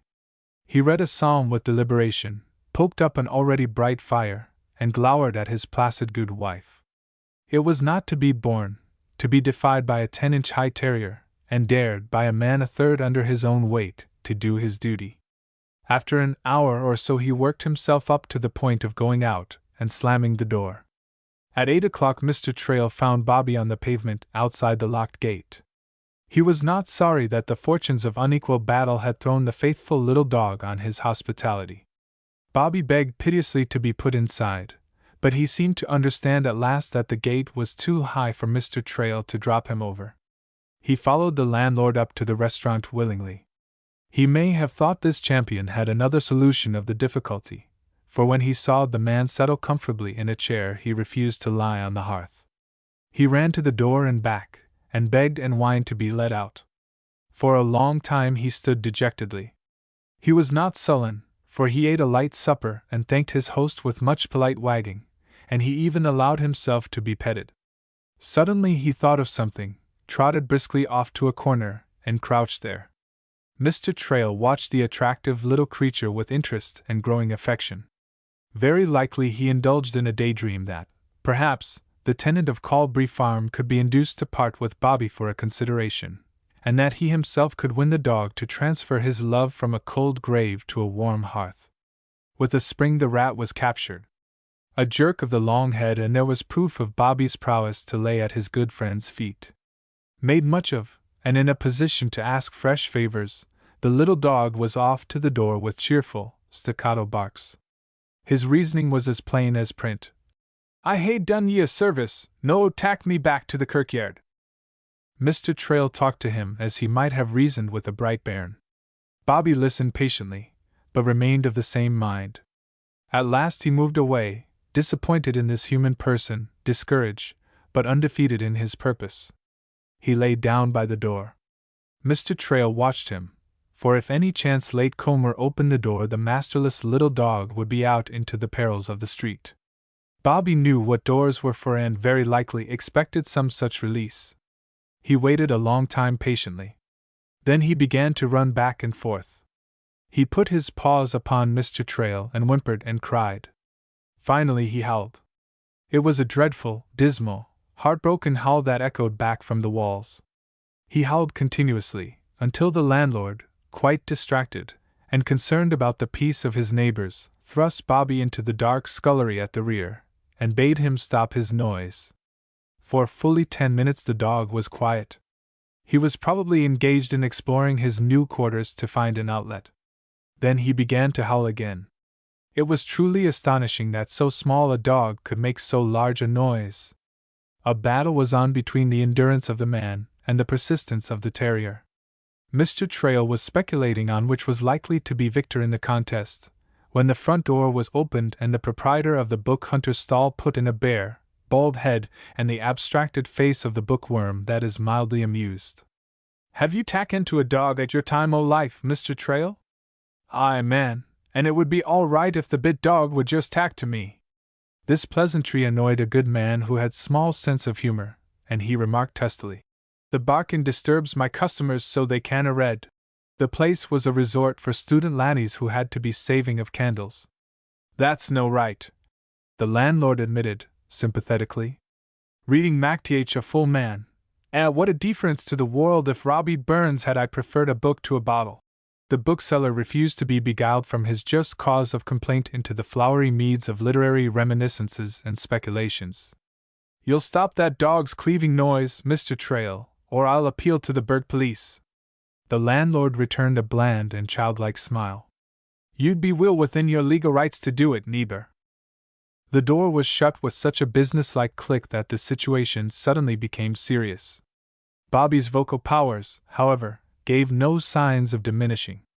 Mr. Trail quieted the dog for a few moments by letting him into the outer room, but the swiftness and energy with which he renewed his attacks on the door and on the man's will showed plainly that the truce was only temporary. He did not know what he meant to do except that he certainly had no intention of abandoning the little dog. To gain time he put on his hat and coat, picked Bobby up, and opened the door. The thought occurred to him to try the gate at the upper end of the kirkyard, or, that failing, to get into Harriet's hospital grounds and put Bobby over the wall. As he opened the door, however, he heard Geordie Ross's whistle around the bend in Forest Road. "Hey, laddie!" he called. "Come awa in a minute." When the sturdy boy was inside and the door safely shut, he began in his most guileless and persuasive tone. "Would you like to earn a shilling, Geordie?" I would." "Gie it to me I pennies and ha'pennies, Master Trail. It seems mair, and max a braw jinglin in a pocket." The price was paid and the tale told. The quick championship of the boy was engaged for the gallant dog, and Geordie's eyes sparkled at the prospect of dark adventure. Bobby was on the floor listening, ears and eyes, brambly muzzle and feathered tail alert. He listened with his whole, small, excited body, and hung on the answer to the momentous question. "Is there no way to smuggle the bit dog into the kirkyard?" It appeared that nothing was easier. "Ain't ye ken who?" Did Mr. Trail know of the internal highway through the old cunzy nook at the bottom of the row? One went up the stairs on the front of the low, timbered gallery, then through a passage as black as bloody Mackenzie's heart. At the end of that, one came to a peephole of a window, set out on wooden brackets, that hung right over the kirkyard wall. From that window Bobby could be dropped on a certain noble vault, from which he could jump to the ground. "TWA mean its work, stout hearts, sleek footsteps, and the fearsome deed is done," declared 12-year-old Geordie, whose sense of the dramatic matched his daring. But when the deed was done, and the two stood innocently on the brightly lighted approach to the bridge, Mr. Trail had his misgivings. A well-respected business man and church member, he felt uneasy to be at the mercy of a laddie who might be boastful. "Geordie, if you tell onybody about this I'll have to give you a licking." "I willna tell," Geordie reassured him. "It's no so respectable, and syne ma mither gie me any a lickin', and they gie me TWA more off o' aces, and black marks for a month, at Harriet's." The word had been left at all the inns and carting offices about both markets for the tenant of Colbury Farm to call at Mr. Trail's place for Bobby. The man appeared Wednesday afternoon, driving a big Clydesdale horse to a stout farm cart. The low-ceiled dining room suddenly shrank about the big-boned, long-legged hill man. The fact embarrassed him, as did also a voice cultivated out of all proportion to town houses, by shouting to dogs and shepherds on windy shoulders of the Pentlands. "Hey, ye got the dog, why ye?" Mr. Train pointed to Bobby, deep in a blissful, after-dinner nap under the settle. The farmer breathed a sigh of relief, sat at a table, and ate a frugal meal of bread and cheese. As roughly dressed as all Jock, in a metal-buttoned greatcoat of hodden grey, a woolen bonnet, and the shepherd's twofold plaid, he was a different species of human being altogether. A long, lean, sinewy man of early middle age. He had a smooth-shaven, bony jaw, far-seeing gray eyes under furzy brows, and a shock of auburn hair. When he spoke, it was to give bits out of his own experience. "They terriers are useful enough on an ordinary farm and I the tune to keep out with the vermin, but I wadna gie a twa penny bit for ane o' them on a sheep farm. There's a wee lassie at Caldbury wha wants Bobby for a pet. It wasna richt for all Jock to win him owa frae the bairn." Mr. Trail's hand was lifted in rebuke. "Speak nae ill, man, all Jock's dead." The farmer's ruddy face blanched, and he dropped his knife. "He's no buried so sane?" "Aye, he's buried 4 days since in Greyfriars kirkyard, and Bobby has slept every night on the auld man's grave. I'll just tak a look at the grave, Moyle, gin ye'll hae an ee on the dog." Mr. Trail cautioned him not to let the caretaker know that Bobby had continued to sleep in the kirkyard, after having been put out twice. The farmer was back in 10 minutes, with a canny face that defied reading. He lighted his short Dublin pipe and smoked it out before he spoke again. "It's our grand for a poor auld shepherd body to be buried at Greyfriars. No so grand as heaven, I'm thinking." Mr. Trail's response was dry. "Aye, and we're a coontin on gangin there. But it's a prud thing to hae your banes put awa in Greyfriars, ance yeary through ym. Nae doubt the good auld man would rather be alive on the Pentland Braes than dead in Greyfriars." "Aye," the farmer admitted. "He was fair fond o' the hills, and no leaking the tune. And Moyle, he was a wonder why the lambs. He'd gang why a collie hour miles o' country in roarin' weather, and he'd I fetch the lost sheep hame. The auld Moyle was nane so well furnished I the hide, but bairnies and beasts were unco fond o' him. It wasna his effayut that Bobby was aye at his heels. The lassie wad have been after him, gin her mither had permitted it." Mr. Trail asked him why he had let so valuable a man go, and the farmer replied at once that he was getting old, and could no longer do the winter work.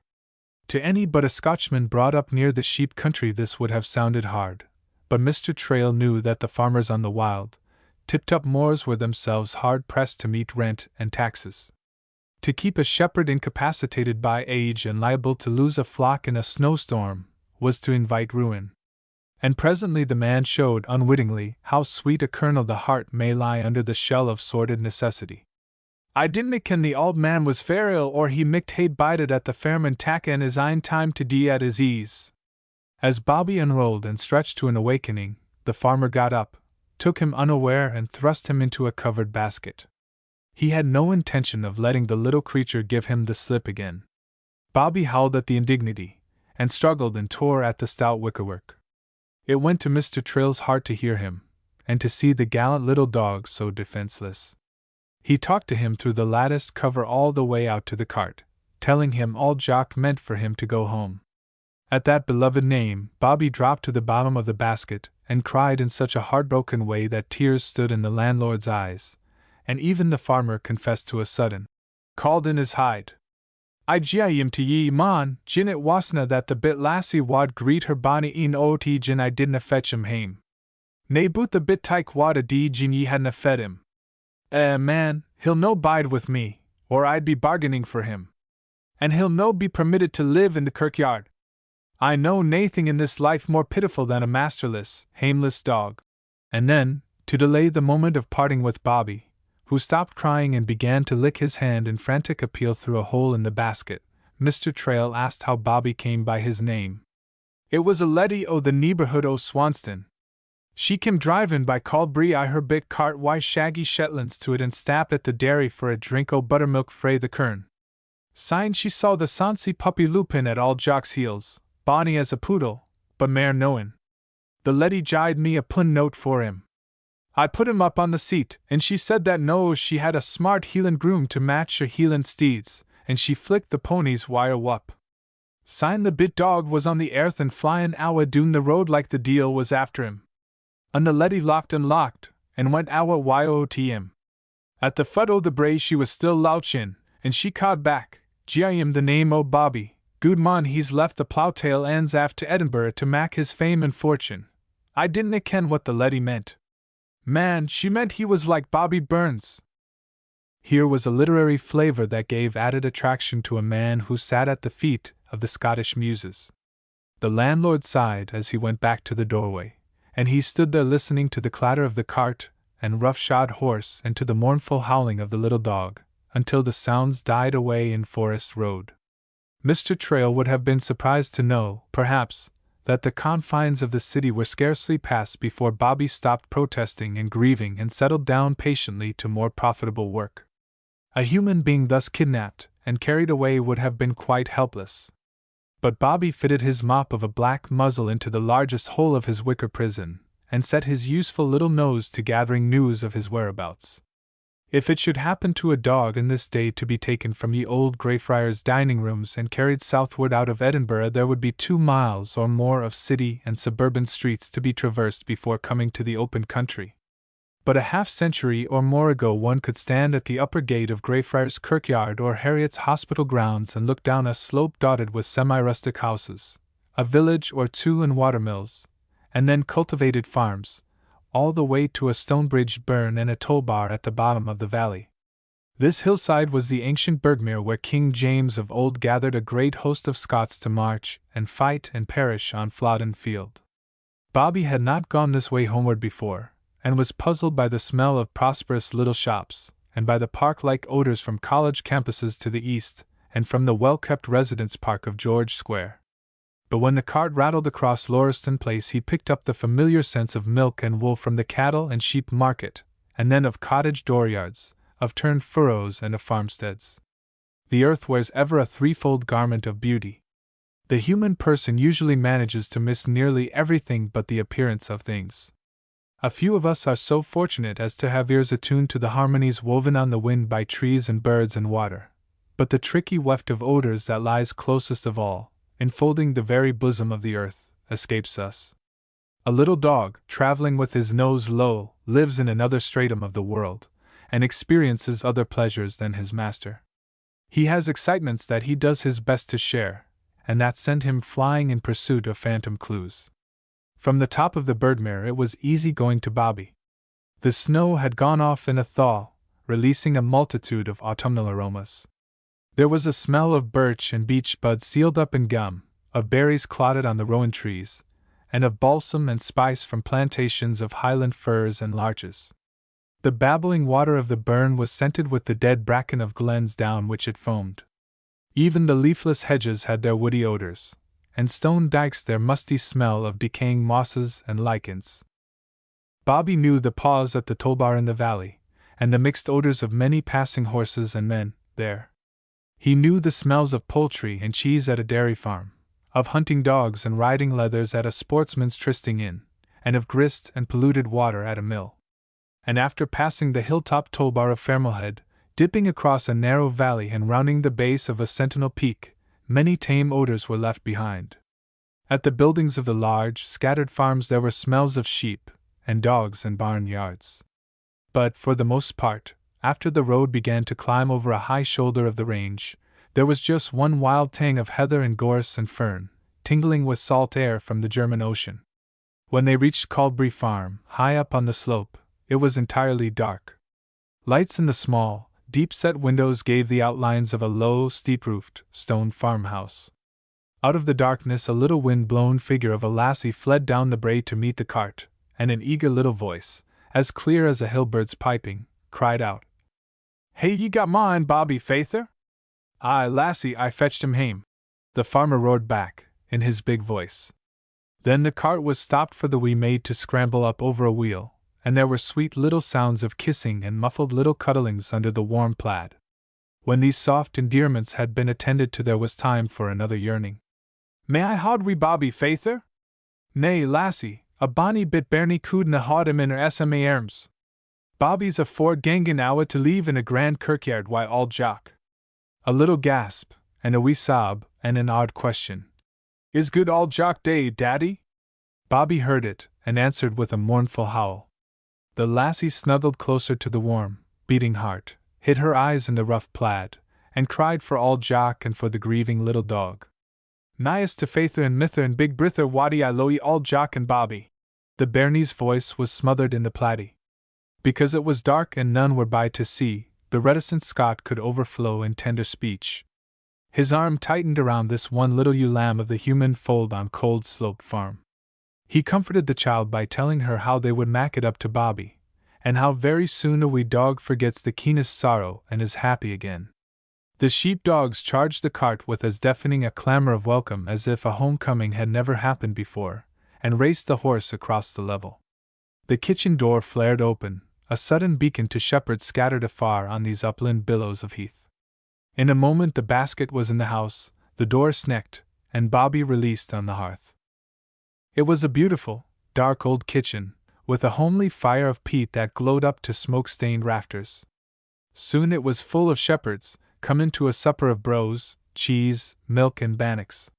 Sheep-dogs sprawled and dozed on the hearth, so that the good wife complained of their being underfoot. But she left them undisturbed and stepped over them, for, tired as they were, they would have to go out again to drive the sheep into the fold. Humiliated by being brought home a prisoner, and grieving for the forsaken grave in Greyfriars, Bobby crept away to a corner bench, on which old Jock had always sat in humble self-effacement. He lay down under it, and the little 4-year-old lassie sat on the floor close beside him, understanding, and sorry with him. Her rough brother Watty teased her about wanting her supper there on one plate with Bobby. "I wantna gang daft aboot a bit dog, Elsie. Leave the bairn by her lane," commanded the farmer. The mither patted the child's bright head, and wiped the tears from the bluebell eyes. And there was a little sobbing confidence poured into a sympathetic ear. Bobby refused to eat at first, but by and by he thought better of it. A little dog that has his life to live and his work to do must have fuel to drive the throbbing engine of his tiny heart. So Bobby very sensibly ate a good supper in the lassie's company and, grateful for that and for her sympathy, submitted to her shy petting. But after the shepherds and dogs were gone and the farmer had come in again from an overseeing look about the place, the little dog got up, trotted to the door, and lay down by it. The lassie followed him. With two small, plump hands she pushed Bobby's silver veil back, held his muzzle and looked into his sad brown eyes. "Oh, mither, Bobby's greetin'," she cried. "Nay, bonny wee, a SMA dog canna greet." "Aye, he's greetin', sir." A sudden, sweet little sound was dropped on Bobby's head. "Ye shouldna kiss the bit dog, bairnie. He isna like a human body. Aye, a wee kiss is good for him. Faither, he greets so I canna thole it." The child fled to comforting arms in the inglenook, and cried herself to sleep. The good wife knitted, and the good man smoked by the pleasant fire. The only sound in the room was the ticking of the wag at the wall clock, for burning peat makes no noise at all, only a pungent whiff in the nostrils, the memory of which gives a Scotch laddie abroad a fit of hamesickness. Bobby lay very still and watchful by the door. The farmer served his astonishing news in dramatic bits. All Jock stayed. Bobby stirred at that, and flattened out on the floor. "Aye, the lassie told that, and I wad hae kenned it by the dog. He is greetin' by the ordinary dot. And he's buried i' the kirkyard o' Auld Greyfriars. Ah, that fetched her." The good wife dropped her knitting and stared at him. "There's a gardener, like at the country hooses o' the gentry, leave in a bit lodge by the gate. He has naethin' to do, Ava, but lock the gate at nicht, put the dogs o't, and mak the posies bloom I the simmer. Aye, it's a bonny place. It's our grand for all Jock. Ye may weel say that. His bit grave isna so far frae the martyr's monument." When the grandeur of that had sunk in, he went on to other incredibilities. Presently he began to chuckle. "There's a bit notice on the gate that nae dogs are admitted, but Bobby's sleepit on all Jock's grave ain, TWA, 3, Fower Nix, an the gardener doesna ken it, Ava. He's a canny beastie. Aye, he is. Folk will be comin' frae miles aroon just to look at the sparity bit. Ilka body aboot kens all Jock. It'll be maist michty news to tell at the kirk on the Sabbath, that he's buried i' Greyfriars." Through all this talk Bobby had lain quietly by the door, in the expectation that it would be unlatched. Impatient of delay, he began to whimper and to scratch on the panel. The lassie opened her blue eyes at that, scrambled down, and ran to him.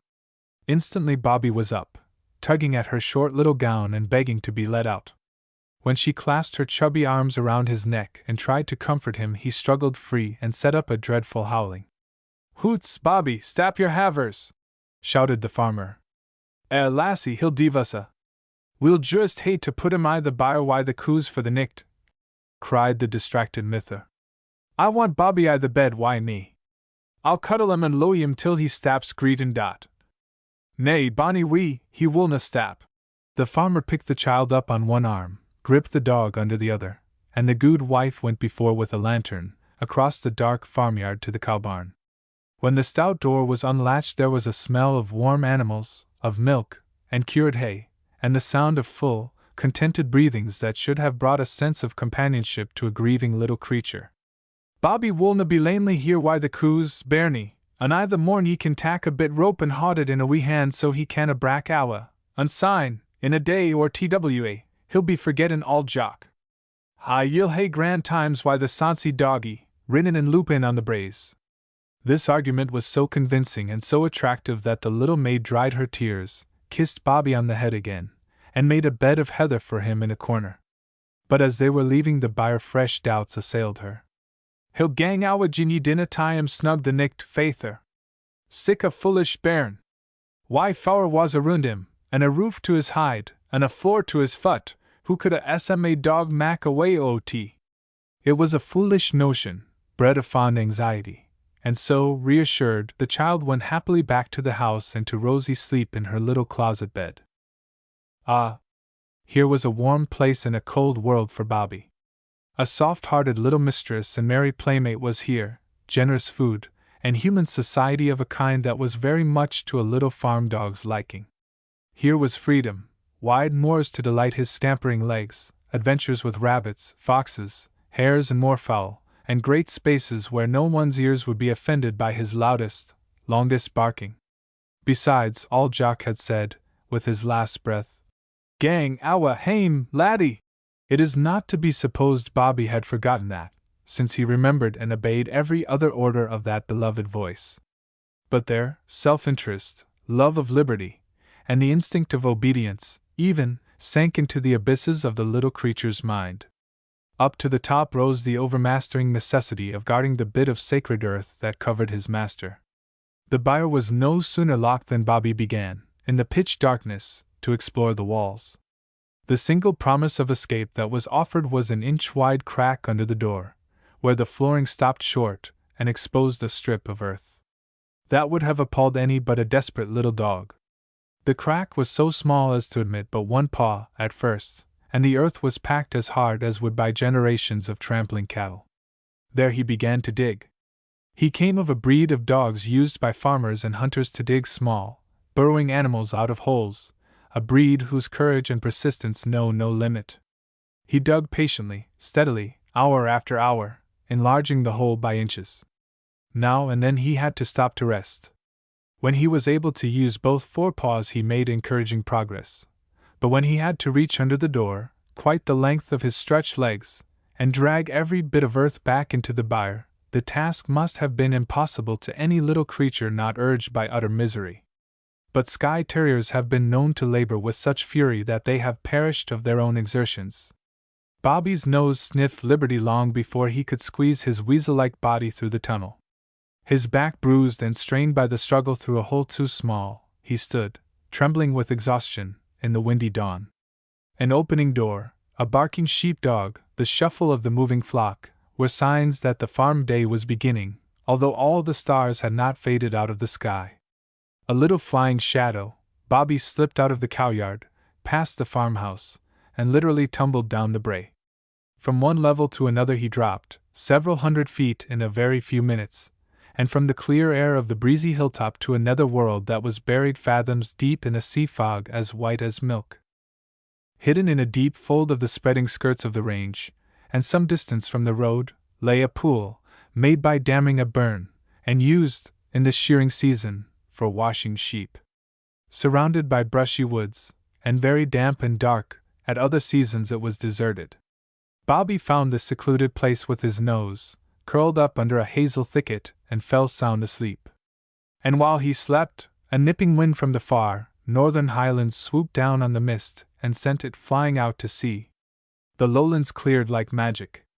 From the high point where Bobby lay the road could be seen to fall, by short rises and long descents, all the way to Edinburgh. From its crested ridge and flanking hills the city trailed a dusky banner of smoke out over the fishing fleet in the Firth.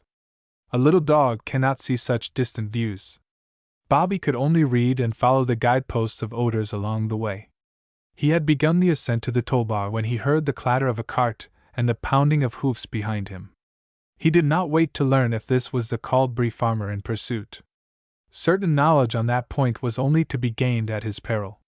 He sprang into the shelter of a stone wall, scrambled over it, worked his way along it a short distance, and disappeared into a brambly path that skirted a burn in a woody dell.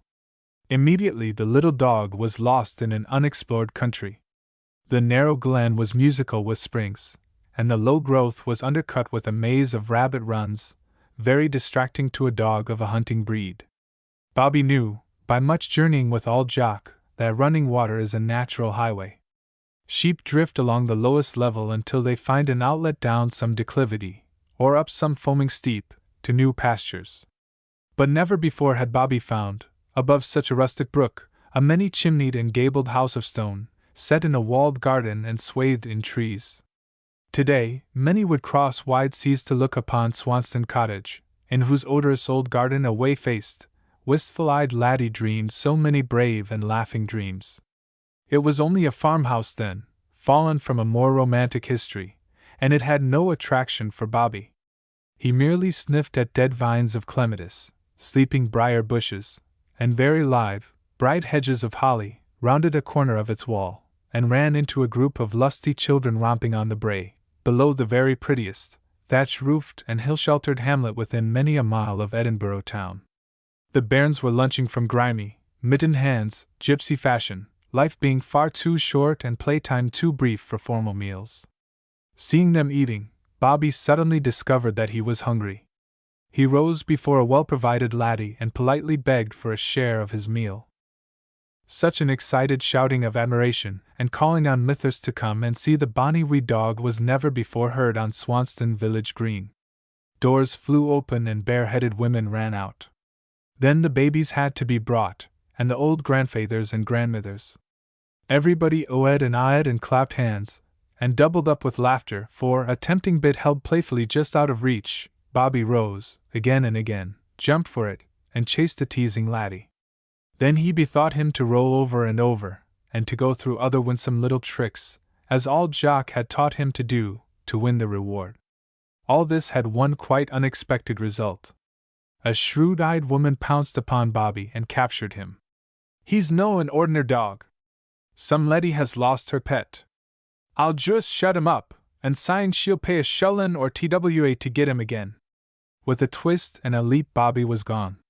He scrambled straight up the steep, thorn-clad wall of the glen, where no laddie could follow, and was over the crest. It was a narrow escape, made by terrific effort. His little heart pounding with exhaustion and alarm, he hid under a wind bush to get his breath and strength. The sheltered dell was windless, but here a stiff breeze blew. Suddenly shifting a point, the wind brought to the little dog's nose a whiff of the acrid coal smoke of Edinburgh 3 miles away. Straight as an arrow he ran across country, over roadway and wall, ploughed fields and rippling burns. He scrambled under hedges and dashed across farmsteads and cottage gardens. As he neared the city the hour bells aided him, for the Skye Terrier is keen of hearing. It was growing dark when he climbed up the last bank and gained Lauriston Place. There he picked up the odors of milk and wool, and the damp smell of the kirkyard. Now for something comforting to put into his famished little body. A night and a day of exhausting work, of anxiety and grief, had used up the last ounce of fuel. Bobby raced down Forest Road and turned the slight angle into Greyfriars Place. The lamplighter's progress toward the bridge was marked by the double row of lamps that bloomed, one after one, on the dusk. The little dog had come to the steps of Mr. Trail's place, and lifted himself to scratch on the door, when the bugle began to blow. He dropped with the first note, and dashed to the kirkyard gate. None too soon. Mr. Brown was setting the little wicket gate inside, against the wall. In the instant his back was turned, Bobby slipped through. After nightfall, when the caretaker had made his rounds, he came out from under the fallen table tomb of Mistress Jean Grant. Lights appeared at the rear windows of the tenements, and families sat at supper. It was snow weather again, the sky dark with threat of snow, and the windows were all closed. But with a sharp bark beneath the lowest of them, Bobby could have made his presence and his wants known. He watched the people eating, sitting wistfully about on his haunches here and there, but remaining silent. By and by there were sounds of crying babies, of crockery being washed, and the ringing of church bells far and near. Then the lights were extinguished, and huge bulks of shadow, of tenements and kirk, engulfed the kirkyard. When Bobby lay down on Old Jock's grave, pellets of frozen snow were falling and the air had hardened toward frost. 6. Sleep alone goes far to revive a little dog, and fasting sharpens the wits. Bobby was so tired that he slept soundly, but so hungry that he woke early, and instantly alert to his situation. It was so very early of a dark winter morning that not even the sparrows were out foraging in the kirkyard for dry seeds. The drum and bugle had not been sounded from the castle when the milk and dustmen's carts began to clatter over the frozen streets. With the first hint of dawn, stout fishwives, who had tramped all the way in from the piers of Newhaven with heavily laden creels on their heads, were lustily crying their "Caller Heron dot." Soon faggot men began to call up the courts of tenements, where fuel was bought by the scant bundle. "Are ye called?" Many a human waif in the tall buildings about the lower end of Greyfriars Kirkyard was cold, even in bed, but, in his thick underjacket of fleece, Bobby was as warm as a plate of breakfast toast. With a vigorous shaking he broke and scattered the crust of snow that burdened his shaggy thatch. Then he lay down on the grave again, with his nose on his paws. Urgent matters occupied the little dog's mind. To deal with these affairs he had the long head of the canniest Scot, wide and high between the ears, and a muzzle as determined as a little steel trap. Small and forlorn as he was, courage, resource, and purpose marked him. As soon as the door of the caretaker's lodge opened, he would have to creep under the fallen slab again. To lie in such a cramped position, hour after hour, day after day, was enough to break the spirit of any warm-blooded creature that lives. It was an exquisite form of torture not long to be endured. And to get his single meal a day at Mr. Trail's place, Bobby had to watch for the chance opening of the wicket to slip in and out like a thief. The furtive life is not only perilous, it outrages every feeling of an honest dog. It is hard for him to live at all without the approval and the cordial consent of men. The human order hostile, he quickly loses his self-respect and drops to the pariah class. Already wee Bobby had the look of the neglected. His pretty coat was dirty and unkempt. In his run across country, leaves, twigs, and burrs had become entangled in his long hair, and his legs and underparts were caked with mire. Instinctively, any dog struggles to escape the fate of the outcast. By every art he possesses, he ingratiates himself with men. One that has his usefulness in the human scheme of things often is able to make his own terms with life, to win the niche of his choice.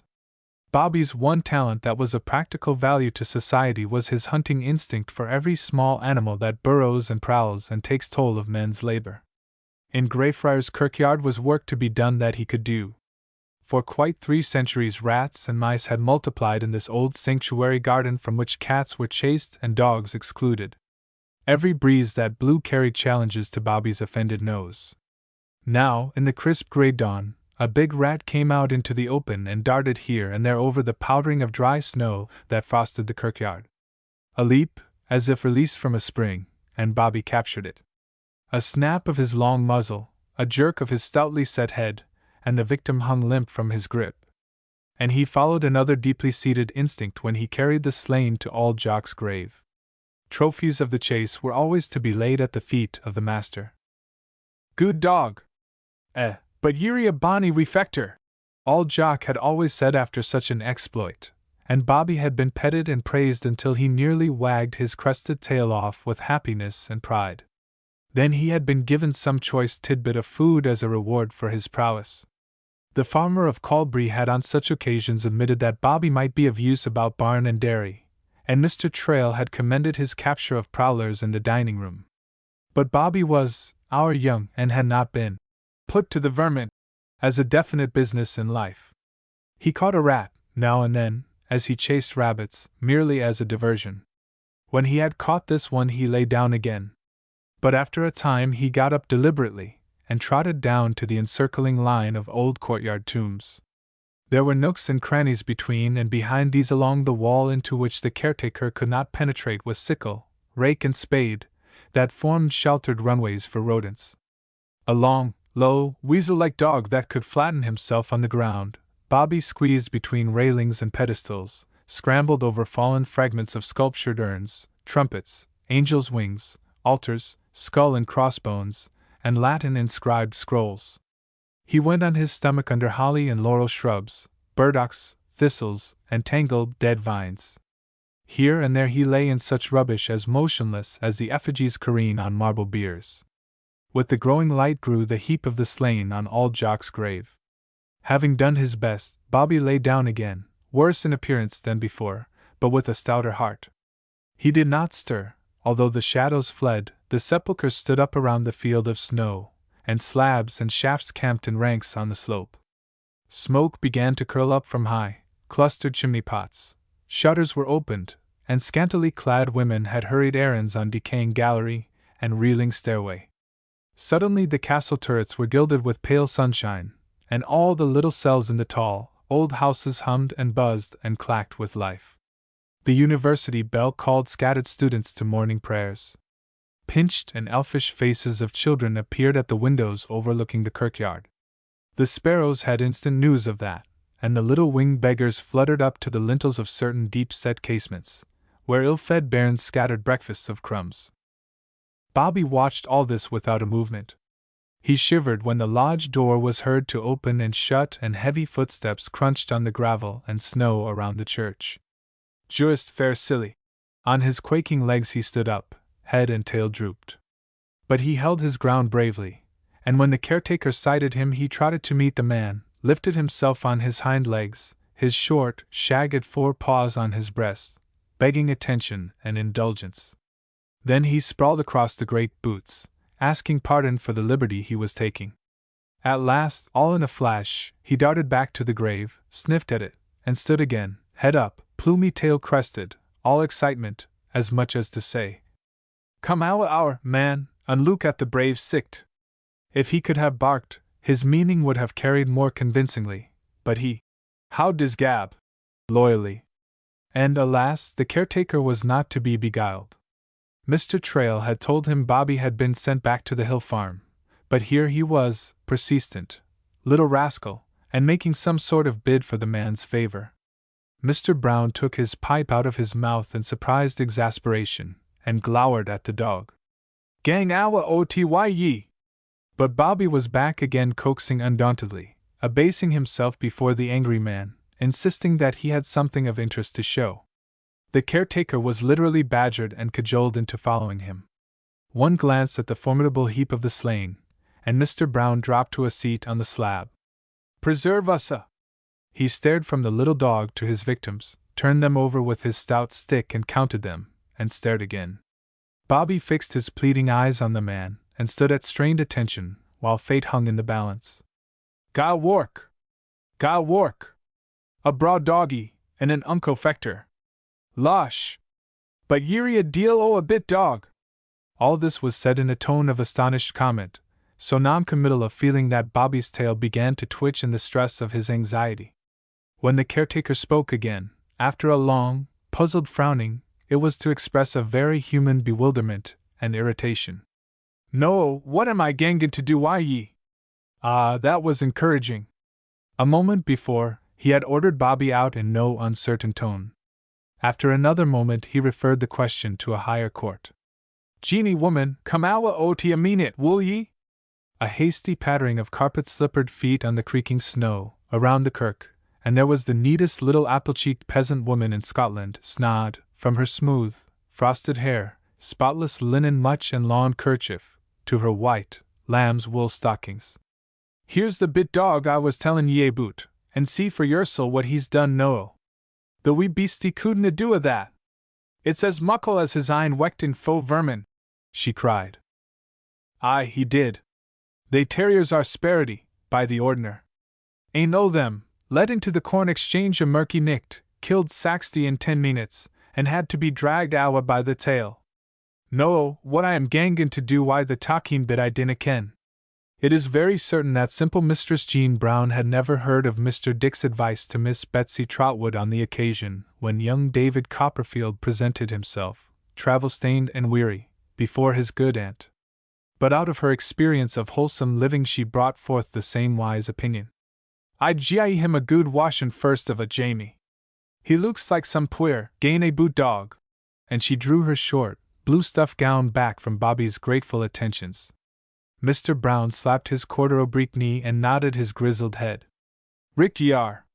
It's maist michty, no, I wadna think o' that. When I was leavin' as an undergardener while laird I Argyllshire I was aboot the kennels why the gillies. That was lang syne. The SMA terrier dogs where I washed I clay's tubs why warm water and soap. Come awa, Bobby.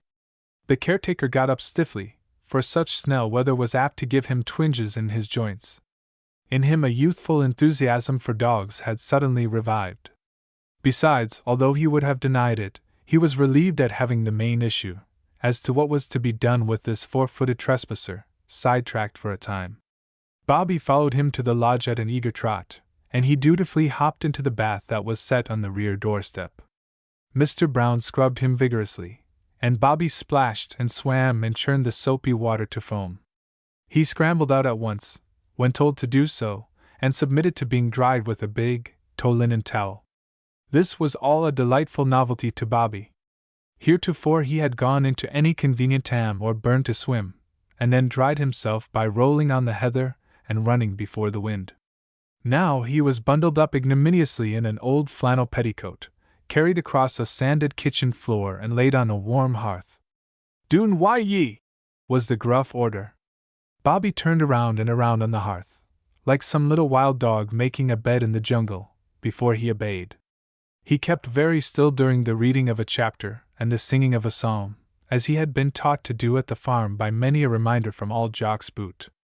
And he kept away from the breakfast table, although the walls of his stomach were collapsed as flat as the sides of an empty pocket. It was such a clean, shining little kitchen, with the scoured deal table, chairs and cupboard, and the firelight from the great winkso on pewter mugs, copper kettle, willow-patterned plates and diamond panes, that Bobby blinked too. Flowers bloomed in pots on the casement sills, and a little brown skylark sang, fluttering as if it would soar, in a gilded cage. After the morning meal Mr. Brown lighted his pipe and put on his bonnet to go out again, when he bethought him that Bobby might be needing something to eat. "What'll ye gie him, Jeanie?" "At the laird's, no, the terriers where I fed bits o' livers and cheese and more fowls' eggs, and sick-like, fried. Havers, Jamie, it's no religious to feed a dog better than puir bairns. He'll do fair weel table scraps." She set down a plate with a spoonful of porridge on it, a cold potato, some bread crusts, and the leavings of a broiled caller herring. It was a generous breakfast for so small a dog, but Bobby had been without food for quite 40 hours, and had done an amazing amount of work in the meantime. When he had eaten all of it, he was still hungry. As a polite hint, he polished the empty plate with his pink tongue and looked up expectantly, but the best-intentioned people, if they have had little to do with dogs, cannot read such signs. "Ye needna lick the posies, Af," the wifey said, good-humoredly, as she picked the plate up to wash it. She thought to put down a tin basin of water. Bobby lapped at it so eagerly, yet so daintily, that she added, "He's a weel brouched up tyke, Jamie. He is so. No, we'll see who will he can look." In a shamefaced way he fetched from a toolbox a long-forgotten, strong little creecomb, such as is used on shaggy Shetland ponies. With that he proceeded to give Bobby such a grooming as he had never had before. It was a painful operation, for his thatch was a stubborn mat of crisp waves and knotty tangles to his plumy tail and down to his feather toes. He braced himself and took the punishment without a whimper, and when it was done he stood cascaded with dark silver ripples nearly to the floor. "The bonny wee!" cried Mistress Jeanie. "I canna tak ma twa enough o' him. Aye, he's bonny by the ordner. It wad be grand, no, gin the minister'd fancy him and tak him into the manse." The wifey considered this ruefully. "Jamie, I was wishin' ye didna hae to." But what she wished he did not have to do, Mr. Brown did not stop to hear. He suddenly clapped his bonnet on his head and went out. He had an urgent errand on High Street, to buy grass and flower seeds and tools that would certainly be needed in April. It took him an hour or more of shrewd looking about for the best bargains, in a swarm of little barnacle and cellar shops, to spend a few of the Kirk's shillings. When he found himself, to his disgust, looking at a nail-studded collar for a little dog, he called himself a doit old fool, and tramped back across the bridge. At the kirkyard gate he stopped and read the notice through twice. No dogs permitted. That was as plain as, "Thou shalt not." To the pious caretaker and trained servant it was the 11th commandment. He shook his head, sighed, and went in to dinner. Bobby was not in the house, and the master of it avoided inquiring for him. He also avoided the wifey's wistful eye, and he busied himself inside the two Kirks all the afternoon. Because he was in the Kirks, and the beautiful memorial windows of stained glass were not for the purpose of looking out, he did not see a dramatic incident that occurred in the kirkyard after 3 o'clock in the afternoon. The prelude to it really began with the report of the time gun at 1. Bobby had insisted upon being let out of the lodge kitchen, and had spent the morning near old Jock's grave, and in nosing about neighboring slabs and thorn bushes. When the time gun boomed he trotted to the gate quite openly, and waited there inside the wicket. In such nipping weather there were no visitors to the kirkyard and the gate was not opened. The music bells ran the gamut of old Scotch airs and ceased, while he sat there and waited patiently. Once a man stopped to look at the little dog, and Bobby promptly jumped on the wicket, plainly begging to have it unlatched.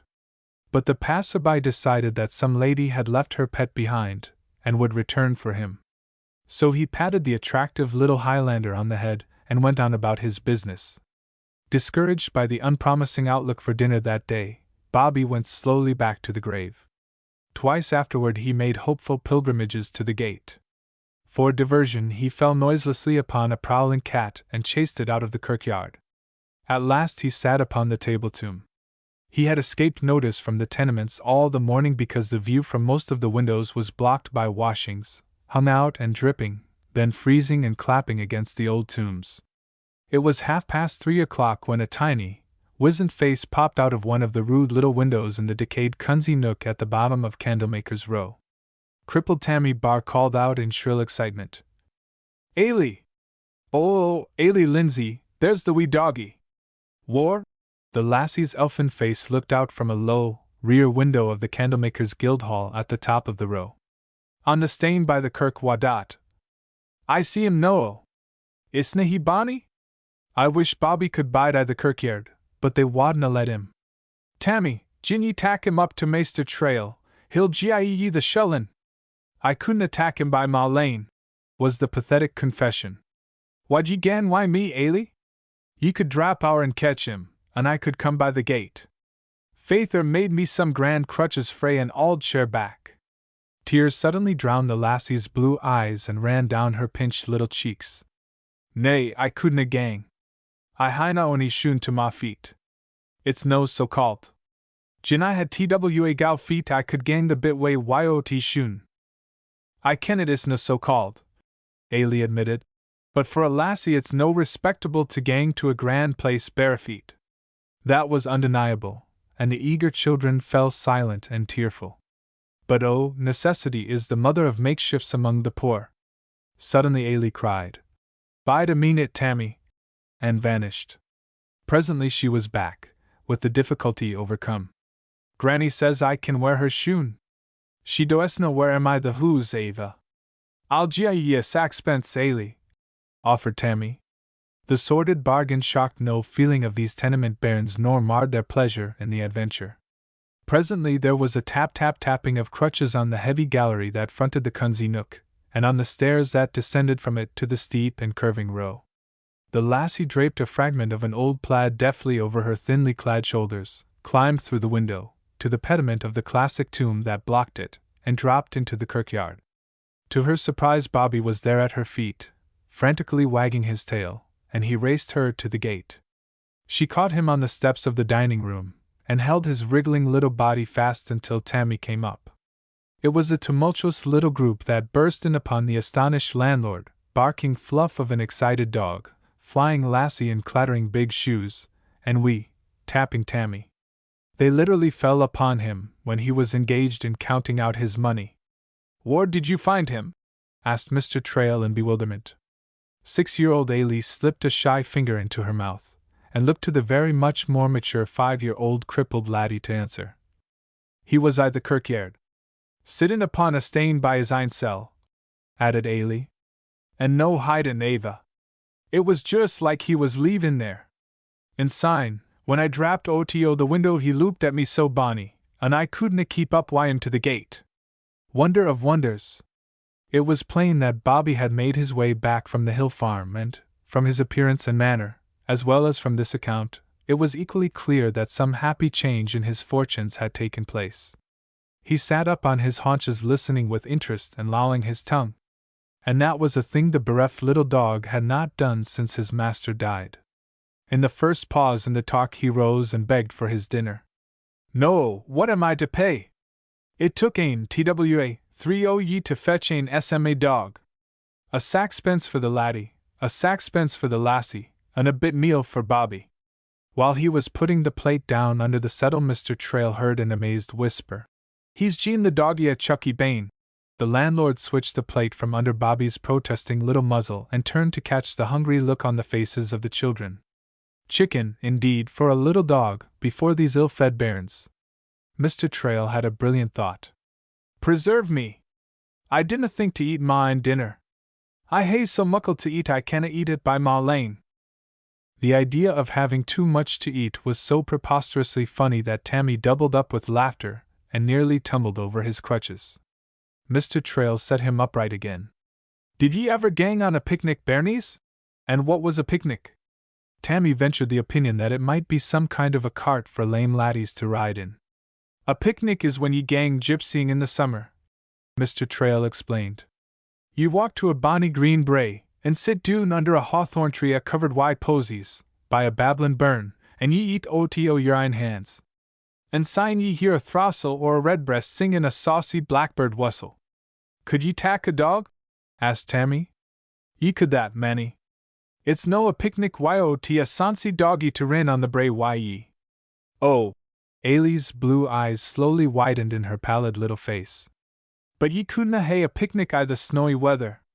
"Aye, ye could. It's the bonniest of a when ye're no expectin' it. I keep a picnic hidden i' the ingle nook abune." He suddenly swung Tammy up on his shoulder, and calling gaily, "Come awa!" went out the door, through another beside it, and up a flight of stairs to the dining room above. A fire burned there in the grate, the tables were covered with linen, and there were blooming flowers and pots in the front windows. Patrons from the university, and the well-to-do streets and squares to the south and east, made of this upper room a sort of club in the evenings.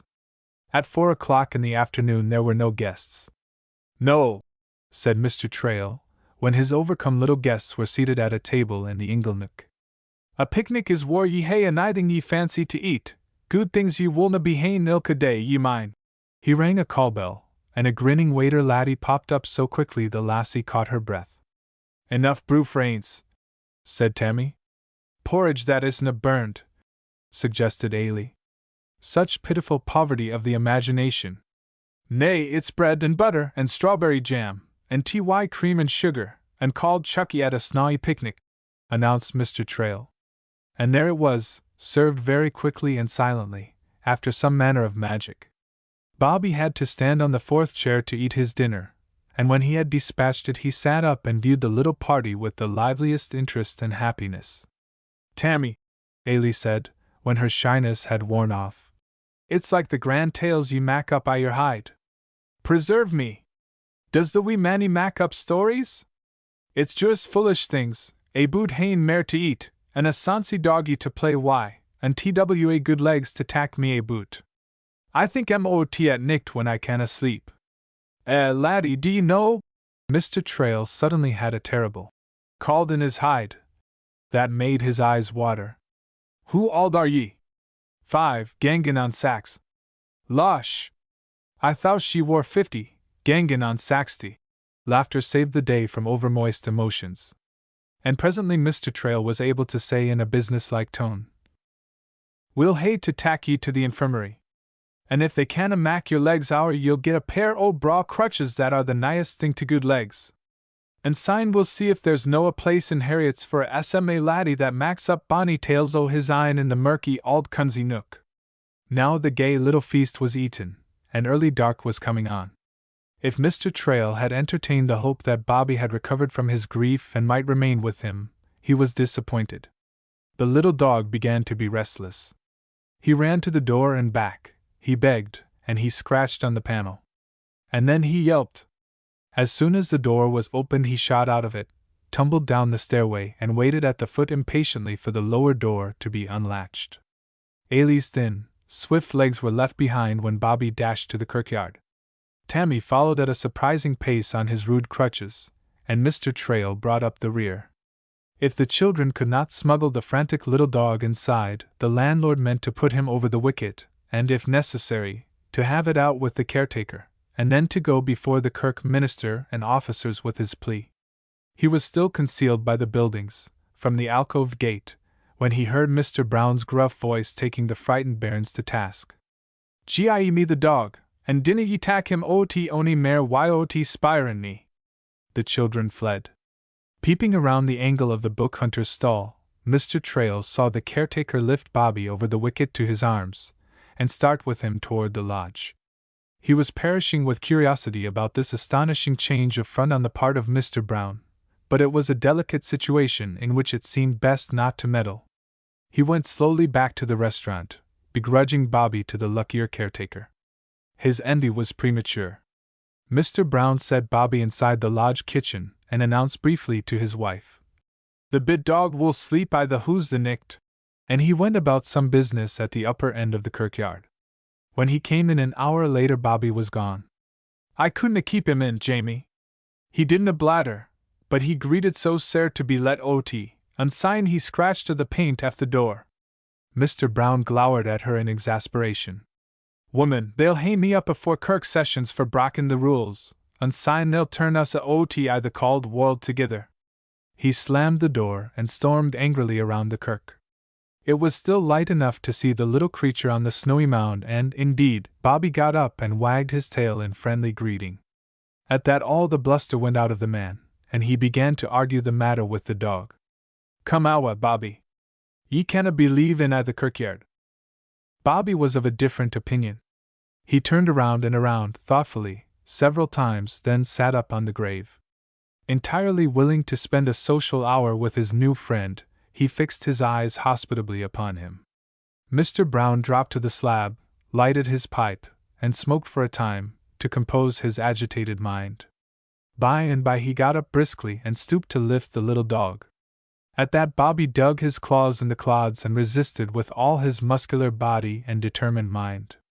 He clung to the grave so desperately, and looked up so piteously, that the caretaker surrendered. And there was snod Mistress Jeanie, forgetting her spotless gown and kneeling in the snow.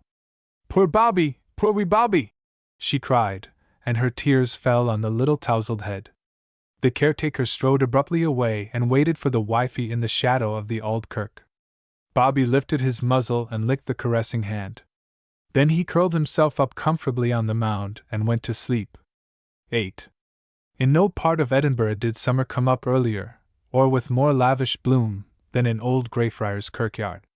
Sheltered on the north and east, it was open to the moist breezes of the southwest, and during all the lengthening afternoons the sun lay down its slope and warmed the rear windows of the overlooking tenements. Before the end of May the caretaker had much ado to keep the growth in order. Vines threatened to engulf the circling street of sepulchres in greenery and bloom, and grass to encroach on the flower plots. A half-century ago there were no rotary lawnmowers to cut off clover heads, and if there had been, one could not have been used on these dropping terraces, so populous with slabs and so closely set with turf mounds and oblongs of early flowering annuals and bedding plants.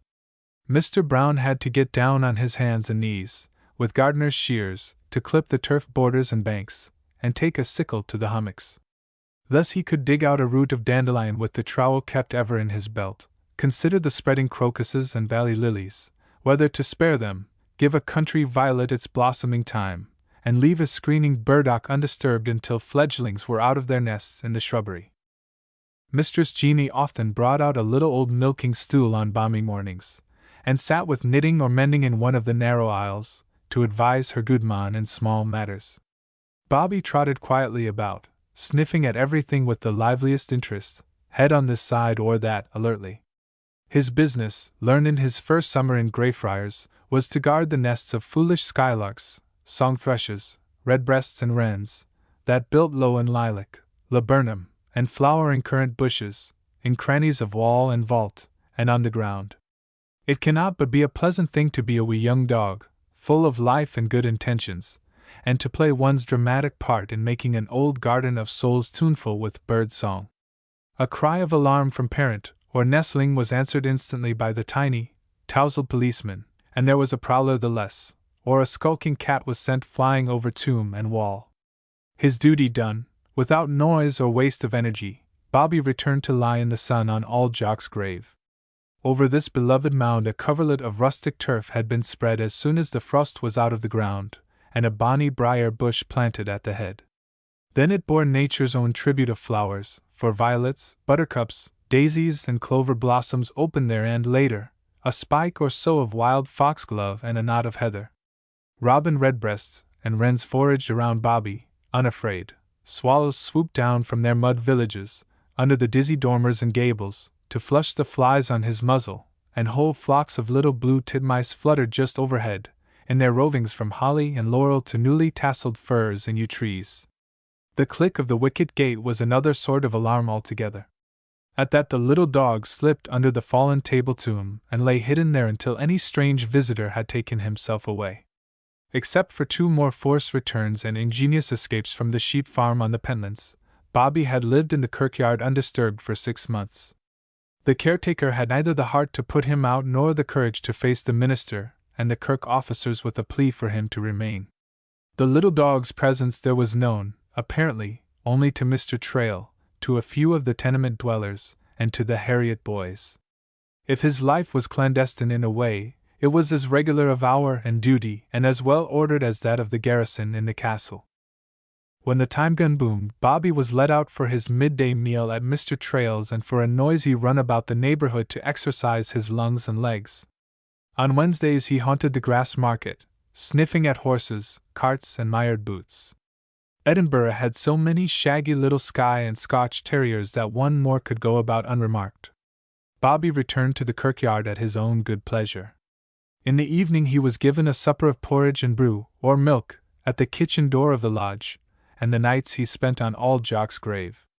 The morning drum and bugle woke him to the chase, and all his other hours were spent in close attendance on the labors of the caretaker. The click of the wicket gate was the signal for instant disappearance. A scramble up the wall from Harriet's hospital grounds, or the patter of bare feet on the gravel, however, was noticed to come out and greet a friend. Bobby was host to the disinherited children of the tenements. Now, at the tap-tap-tapping of Tammy Barr's crutches, he scampered up the slope, and he suited his pace to the crippled boys in coming down again. Tammy chose a heap of cut grass on which to sit enthroned and play king, a grand new crutch for a scepter, and Bobby for a courtier. At command, the little dog rolled over and over, begged, and walked on his hind legs. He even permitted a pair of thin little arms to come near strangling him, in an excess of affection. Then he wagged his tail and lolled his tongue to show that he was friendly, and trotted away about his business. Tammy took an oat cake from his pocket to nibble, and began a conversation with Mistress Jeanie. "I browched a picnic, why me? Did ye know? And who did ye ken aboot picnics, laddie? Master Trail was tellin' Ailey and me. There's ilka thing to mak a picnic I the kirkyard. They couldna mak my legs good I the infirmary, but I'm gangin' to Harriet's. I'll just hate to earn ma leavin' why ma hide, and no remember aboot ma legs Ava. Is he no a bonny doggy? Aye, he's bonny. And ye're a braw laddie no to fash yersel aboot what canna be helped." The wifey took his ragged jacket and mended it, dropped a tear in an impossible hole, and a halfpenny in the one good pocket. And by the pale laddie slept there among the bright graves, in the sun. After another false alarm from the gate she asked her goodman, as she had asked many times before, What'll ye do, Jamie, when the minister kens aboot Bobby, and sees ye up afore Kirk's sessions for brockin' the rule? We willna cross the brig till we come to the burn, woman, he invariably answered, with assumed unconcern. Well, he knew that the bridge might be down, and the stream in flood when he came to it. But Mr. Trail was a member of Greyfriars Auld Kirk, too, and a companion in guilt, and Mr. Brown relied not a little on the landlord's fertile mind and daring tongue. And he relied on useful, well-behaving Bobby to plead his own cause. There's nae denning the doggy is talking in his ways. He's had twa good hames fair thrown at his hide, but the sparedied bit keeps to his ain mind. And syne he's usefew, and hauds his gab by the ordinary dot. He often reinforced his inclination with some such argument. With all their caution, discovery was always imminent. The kirkyard was long and narrow and on rising levels, and it was cut almost across by the low mass of the two kirks, so that many things might be going on at one end that could not be seen from the other. On this Saturday noon, when the Harriet boys were let out for the half-holiday, Mr. Brown kept an eye on them until those who lived outside had dispersed. When Mistress Jeanie tucked her knitting needles in her belt, and went up to the lodge to put the dinner over the fire, the caretaker went down toward Candlemaker's Row to trim the grass about the martyr's monument. Bobby dutifully trotted at his heels.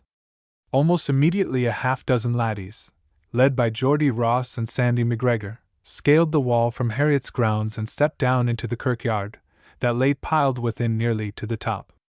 They had a perfectly legitimate errand there, but no mission is to be approached directly by romantic boyhood. Hist! Was the warning, and the innocent invaders, feeling delightfully lawless, stole over and stormed the marble castle, where Bloody Mackenzie slept uneasily against Judgment Day. Light-hearted lads can do daring deeds on a sunny day that would freeze their blood on a dark and stormy night. So now Geordie climbed nonchalantly to a seat over the old persecutor, crossed his stout, bare legs, filled an imaginary pipe, and rattled the 3 farthings in his pocket. "I'm Jinglin' Geordie Harriet," he announced. "I'll show ye who a prud goldsmith and smoked Wyandotte." Then, jauntily, "Sandy, gie a crack to Bloody Mackenzie's door and door the auld horny to come o.t." The deed was done amid breathless apprehensions, but nothing disturbed the silence of the May noon except the lark that sprang at their feet and soared singing into the blue. It was Sandy who presently whistled like a blackbird to attract the attention of Bobby. There were no blackbirds in the kirkyard, and Bobby understood the signal. He scampered up at once and dashed around the kirk, all excitement, for he had had many adventures with the Harriet boys at skating and hockey on Duddingston Loch in the winter, and tramps over the country, and out to Leith Harbour in the spring. The laddies prowled along the upper wall of the kirks, opened and shut the wicket, to give the caretaker the idea that they had come in decorously by the gate, and went down to ask him, with due respect and humility, if they could take Bobby out for the afternoon. They were going to mark the places where wild flowers might be had, to decorate Jinglin' Geordie's portrait, statue and tomb at the school on Founder's Day. Mr. Brown considered them with a glower that made the boys nudge each other knowingly. "Saturday isna the day for him to be gain a boot. He has a washin' and a groomin' to mak him fit for the Sabbath. And by the look o' ye be none the war for soap and water your ainsels. We'll gie him his washin' and combin the nicht," they volunteered eagerly. "No, he willna hae his dinner till the time gun." Neither would they. At that, annoyed by their persistence, Mr. Brown denied authority. "Ye ken well he isna ma dog. Ye'll hae to gang up and spire Maister Trail. He's fair daft aboot the good-for-nathan tyke." This was understood as permission. As the boys ran up to the gate, with Bobby at their heels, Mr. Brown called after them. "Ye fetch him hame by the sunset bugle, and gin ye teach him ony o' your unmannerly ways I'll tack a stick to your breeks." When they returned to Mr. Trail's place at 2 o'clock, the landlord stood in shirt-sleeves and apron in the open doorway with Bobby, the little dog, gripping a mutton shank in his mouth. Bobby must hack his bone down first and hide it awa. The Sabbath in a kirkyard is a dull day for a wee dog, so he gets a catechism of a bone to mumble over. The landlord sighed an open endy when the laddies and the little dog tumbled down the road to the grass market on their gypsying. His eyes sought out the glimpse of green country on the dome of Arthur's Seat, that loom beyond the university towers to the east. There are times when the heart of a boy goes ill with the sordid duties of the man. Straight down the length of the empty market the laddies ran, through the crooked, fascinating haunt of horses and jockeys in the street of King's Stables, then northward along the fronts of quaint little handicraft shops that skirted Castle Crag. By turning westward into Queensferry Street, a very few minutes would have brought them to a bit of buried country. But every expedition of Edinburgh lads of spirit of that day was properly begun with challenges to scale Castle Rock from the Valley Park of Prince's Street Gardens on the north. "I adore ye to gang up," was all that was necessary to set any group of youngsters to scaling the precipice. By every tree and ledge, by every cranny and point of rock, stoutly rooted hazel and thorn bush and clump of gorse, they climbed. These laddies went up a quarter or a third of the way to the grim ramparts, and came cautiously down again. Bobby scrambled higher, tumbled back more recklessly and fell, head over heels and upside down, on the daisied turf. He righted himself at once, and yelped in sharp protest. Then he sniffed and busied himself with pretenses, in the elaborate unconcern with which a little dog denies anything discreditable. There were legends of daring youth having climbed this warlike cliff and laying hands on the fortress wall, but Geordie expressed a popular feeling in declaring these tales. "Elise, no ony laddie could gang a the way up and come doon why his hide no broken. Bobby couldna do it, and he's mair like a wild fox than an ordinary dog. No, we're the Light Brigade at Balaclava. Sherge!" The Crimean War was then a recent event. Heroes of Sebastopol answered the summons of drum and bugle in the castle and fired the hearts of Edinburgh youth. Cannon all around them, and there's not to reason why. This little band stormed out Queensferry Street and went down, hand under hand, into the fairy underworld of Leith Water. All its short way down from the Pentlands to the sea, the water of Leith was then a foaming little river of mills, twisting at the bottom of a gorge.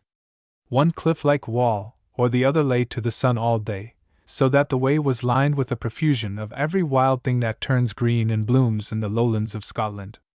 And it was filled to the brim with bird song and water babble.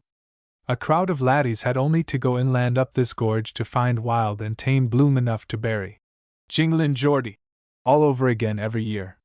But adventure was to be had in greater variety by dropping seaward with the bickering brown water. These waded along the shallow margin, walked on shelving sands of gold, and where the channel was filled, they clung to the rocks and picked their way along dripping ledges. Bobby missed no chance to swim. If he could scramble over rough ground like a squirrel or a fox, he could swim like an otter. Swept over the low dam at Dean Village, where a cup-like valley was formed, he tumbled over and over in the spray and was all but drowned. As soon as he got his breath and his bearings, he struck out frantically for the bank, shook the foam from his eyes and ears, and barked indignantly at the saucy fall. The white miller in the doorway of the Greystone, red-roofed mill laughed, and anxious children ran down from a knot of storybook cottages and gay dooryards. "I'll gie ye 10 shillings for the sparity bit dog," the miller shouted, above the clatter of the wheel and the swish of the dam. "He isna a rein dog," Geordie called back. "But he wulna droon. He's got a good hide to him, and wulna be sick a bit I fuel on either time. Indeed, he had a good head on him." Bobby never needed a second lesson. At Silver Mills and Cannon Mills he came out and trotted warily around the dam. Where the gorge widened to a valley toward the sea, they all climbed up to Leith Walk, that ran to the harbour, and came out to a wonder world of watercraft anchored in the firth. Each boy picked out his ship to go adventuring. "I'm gangin' to Norway." Geordie was scornful. "Hoots, ye tame pussies. Ye're flayed o' gettin' your feet wet. I'll be rinnin' aft to be a pirate. Come awa doon." They followed the leader along shore and boarded an abandoned and evil-smelling fishing boat. There they ran up a ragged jacket for a black flag. But sailing a stranded craft palled presently. "Nay, I'm gangin' to be a Crusoe. Preserve me! If there's no a footprint i' the sand, Bobby's ma SMA man Friday." Away they ran southward to find a castaway's shelter in a hollow on the golf links. Soon this was transformed into a wrecker's den, and then into the hiding place of a harried Covenanter fleeing religious persecution. Daring things to do swarmed in upon their minds, for Edinburgh laddies live in a city of romantic history, of soldiers, of nearby mountains, and of sea rovings. No adventure served them 5 minutes, and Bobby was in every one.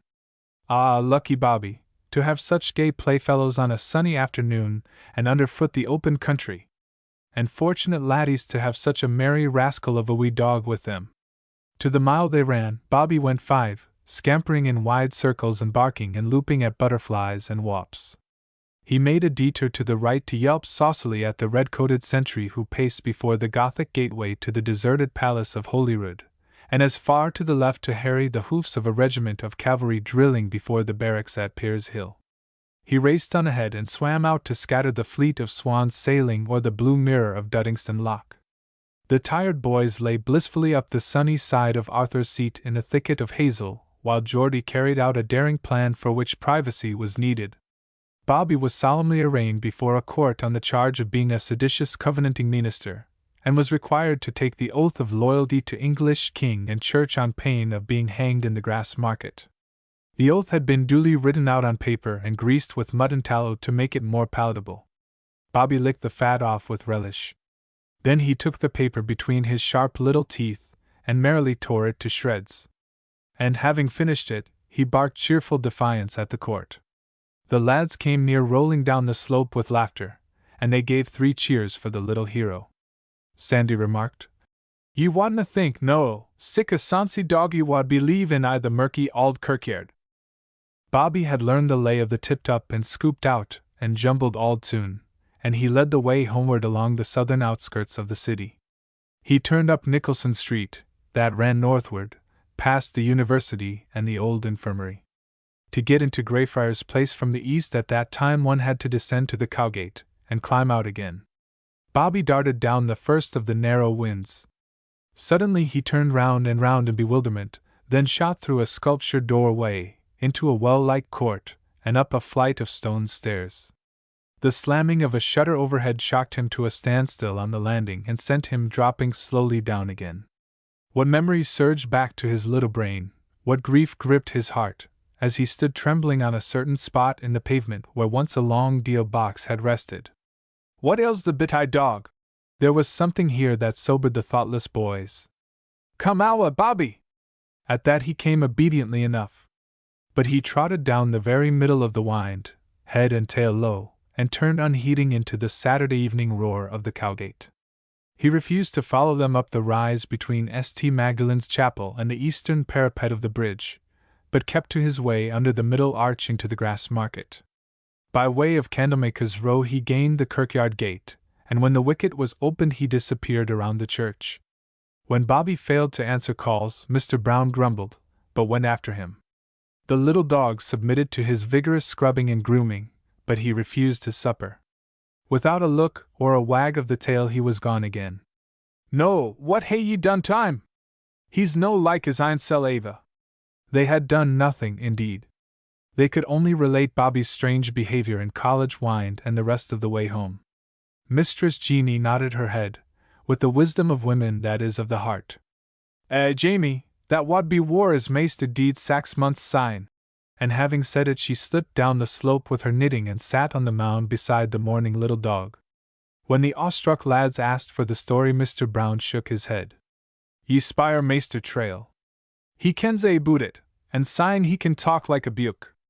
Before they left the kirkyard the laddies walked down to old Jock's grave and patted Bobby on the head, and they went away thoughtfully to their scattered homes. As on that first morning when his grief was new, Bobby woke to a Calvinistic Sabbath. There were no rattling carts or hawkers crying their wares.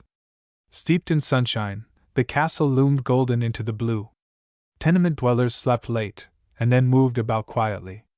Children with unwontedly clean faces came out to galleries and stairs to study their catechisms.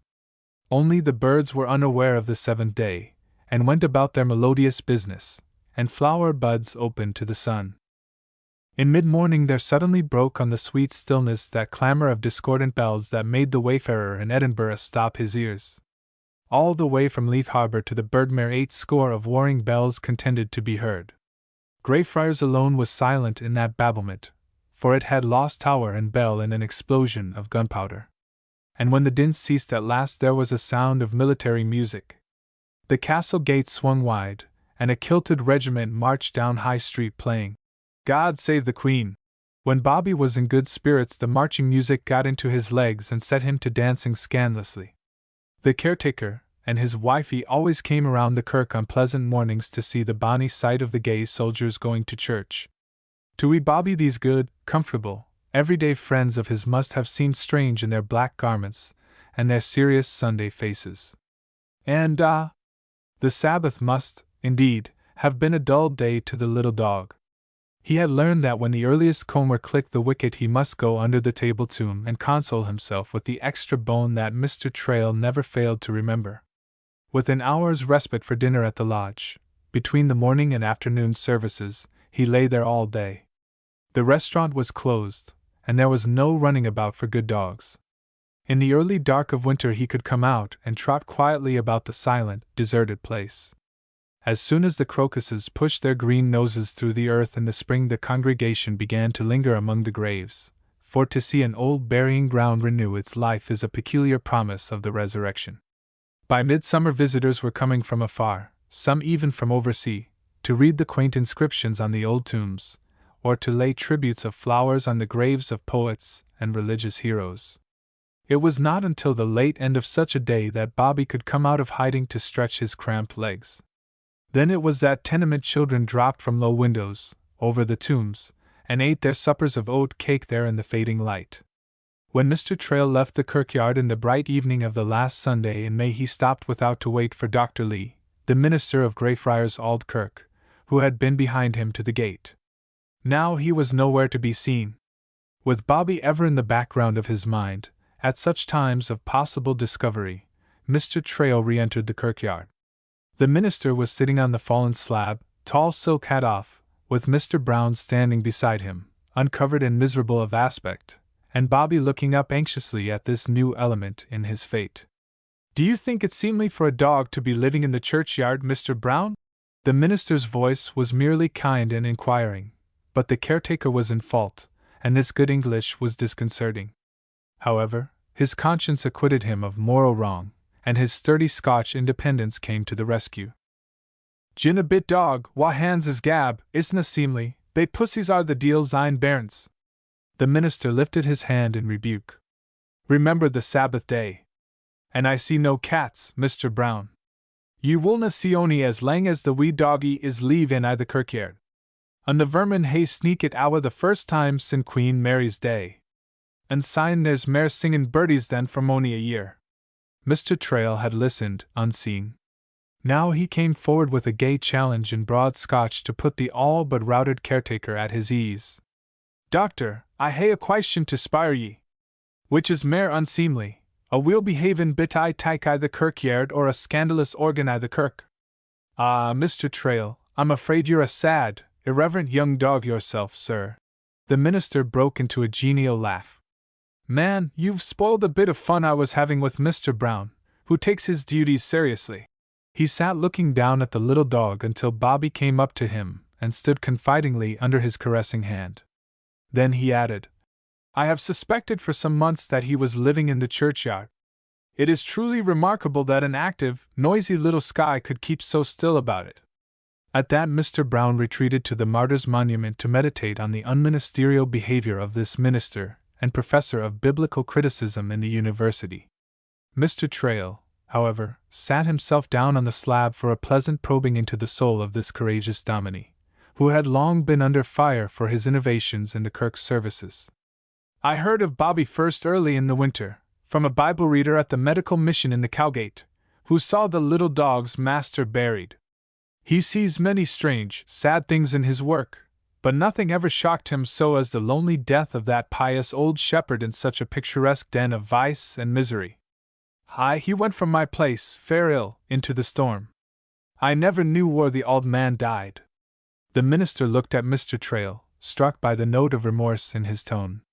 The missionary returned to the churchyard to look for the dog that had refused to leave the grave. He concluded that Bobby had gone away to a new home and master, as most dogs do go sooner or later. Some weeks afterward, the minister of a small church in the hills inquired for him and insisted that he was still here. This last week, at the General Assembly, I heard of the wee Highlander from several sources.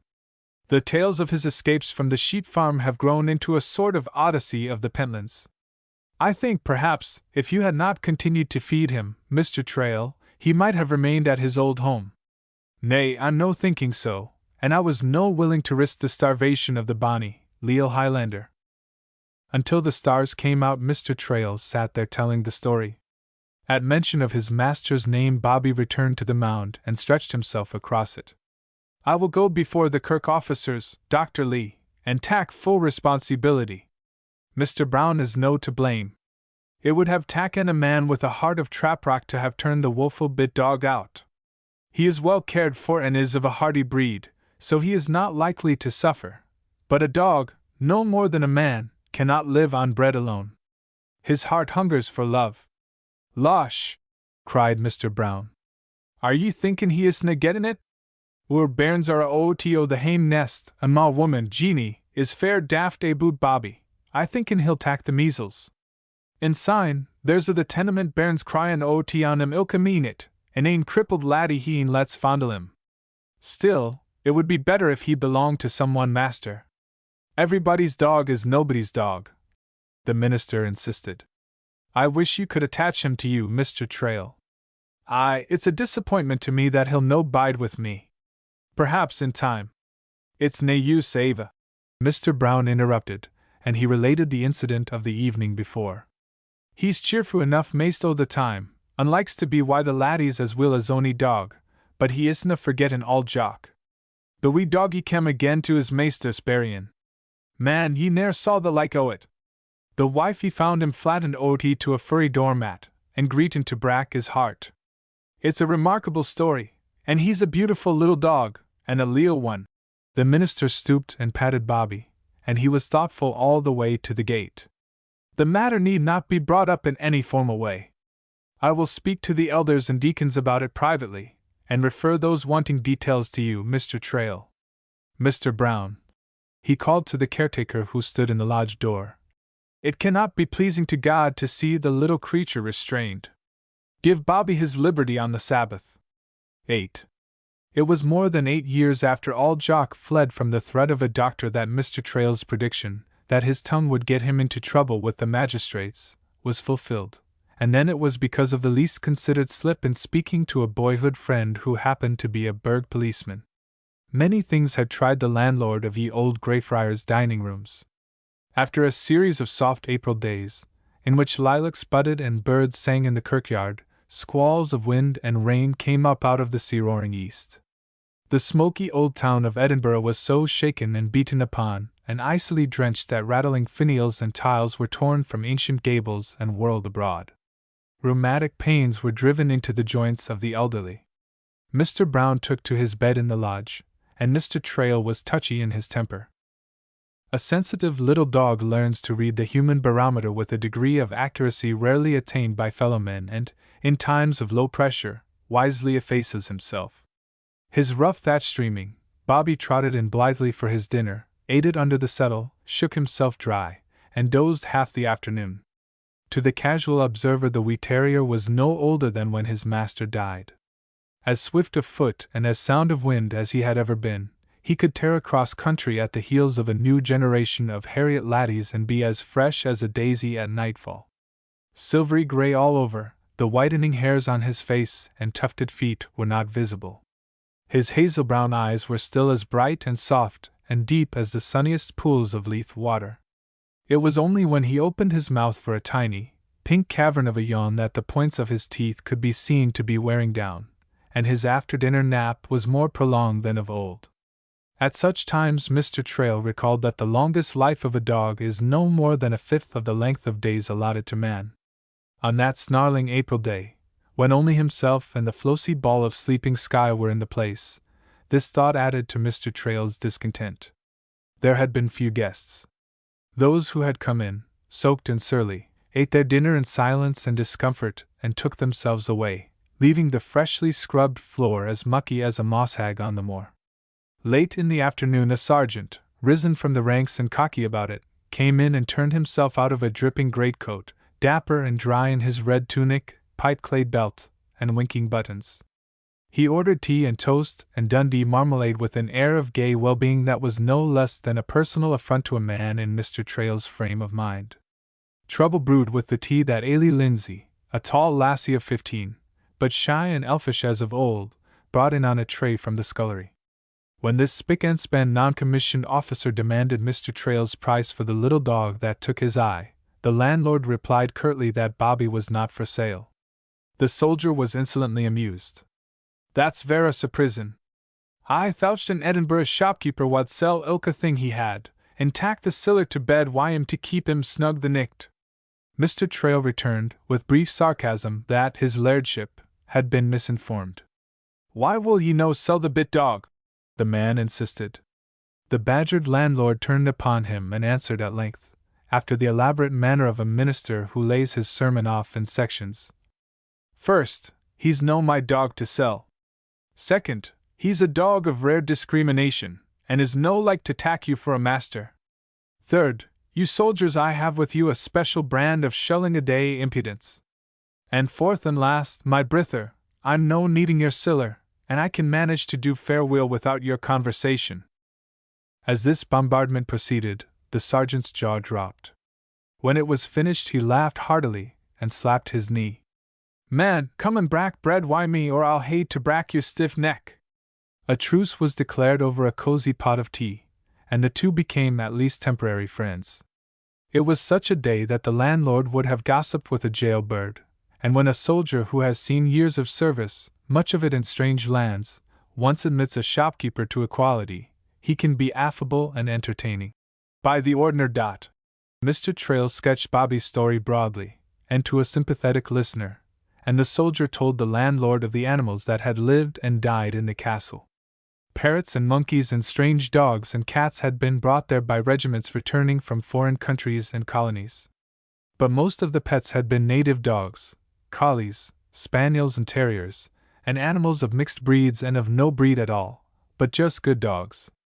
No one knew when the custom began, but there was an old and well-filled cemetery for the castle pets. When a dog died, a little stone was set up, with the name of the animal and the regiment to which it had belonged on it. Soldiers often went there among the tiny mounds and told stories of the virtues and taking ways of old favorites. And visitors read the names of Flora and Guy and Dandy, of Prince Charlie and Rob Roy, of Jeanie and Bruce and Watty. It was a merry life for a dog in the castle.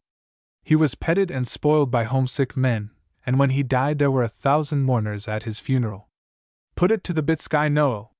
If he taks the Queen's shillin' he belongs to the army. The sergeant flipped a coin before Bobby, who was wagging his tail and sniffing at the military boots with his ever-lively interest in soldiers. He looked up at the tossed coin indifferently, and when it fell to the floor he let it lie. Siller has no meaning to a dog. His love can be purchased with nothing less than his chosen master's heart. The soldier sighed at Bobby's indifference. He introduced himself as Sergeant Scott, of the Royal Engineers, detailed from headquarters to direct the work in the castle crafts shops.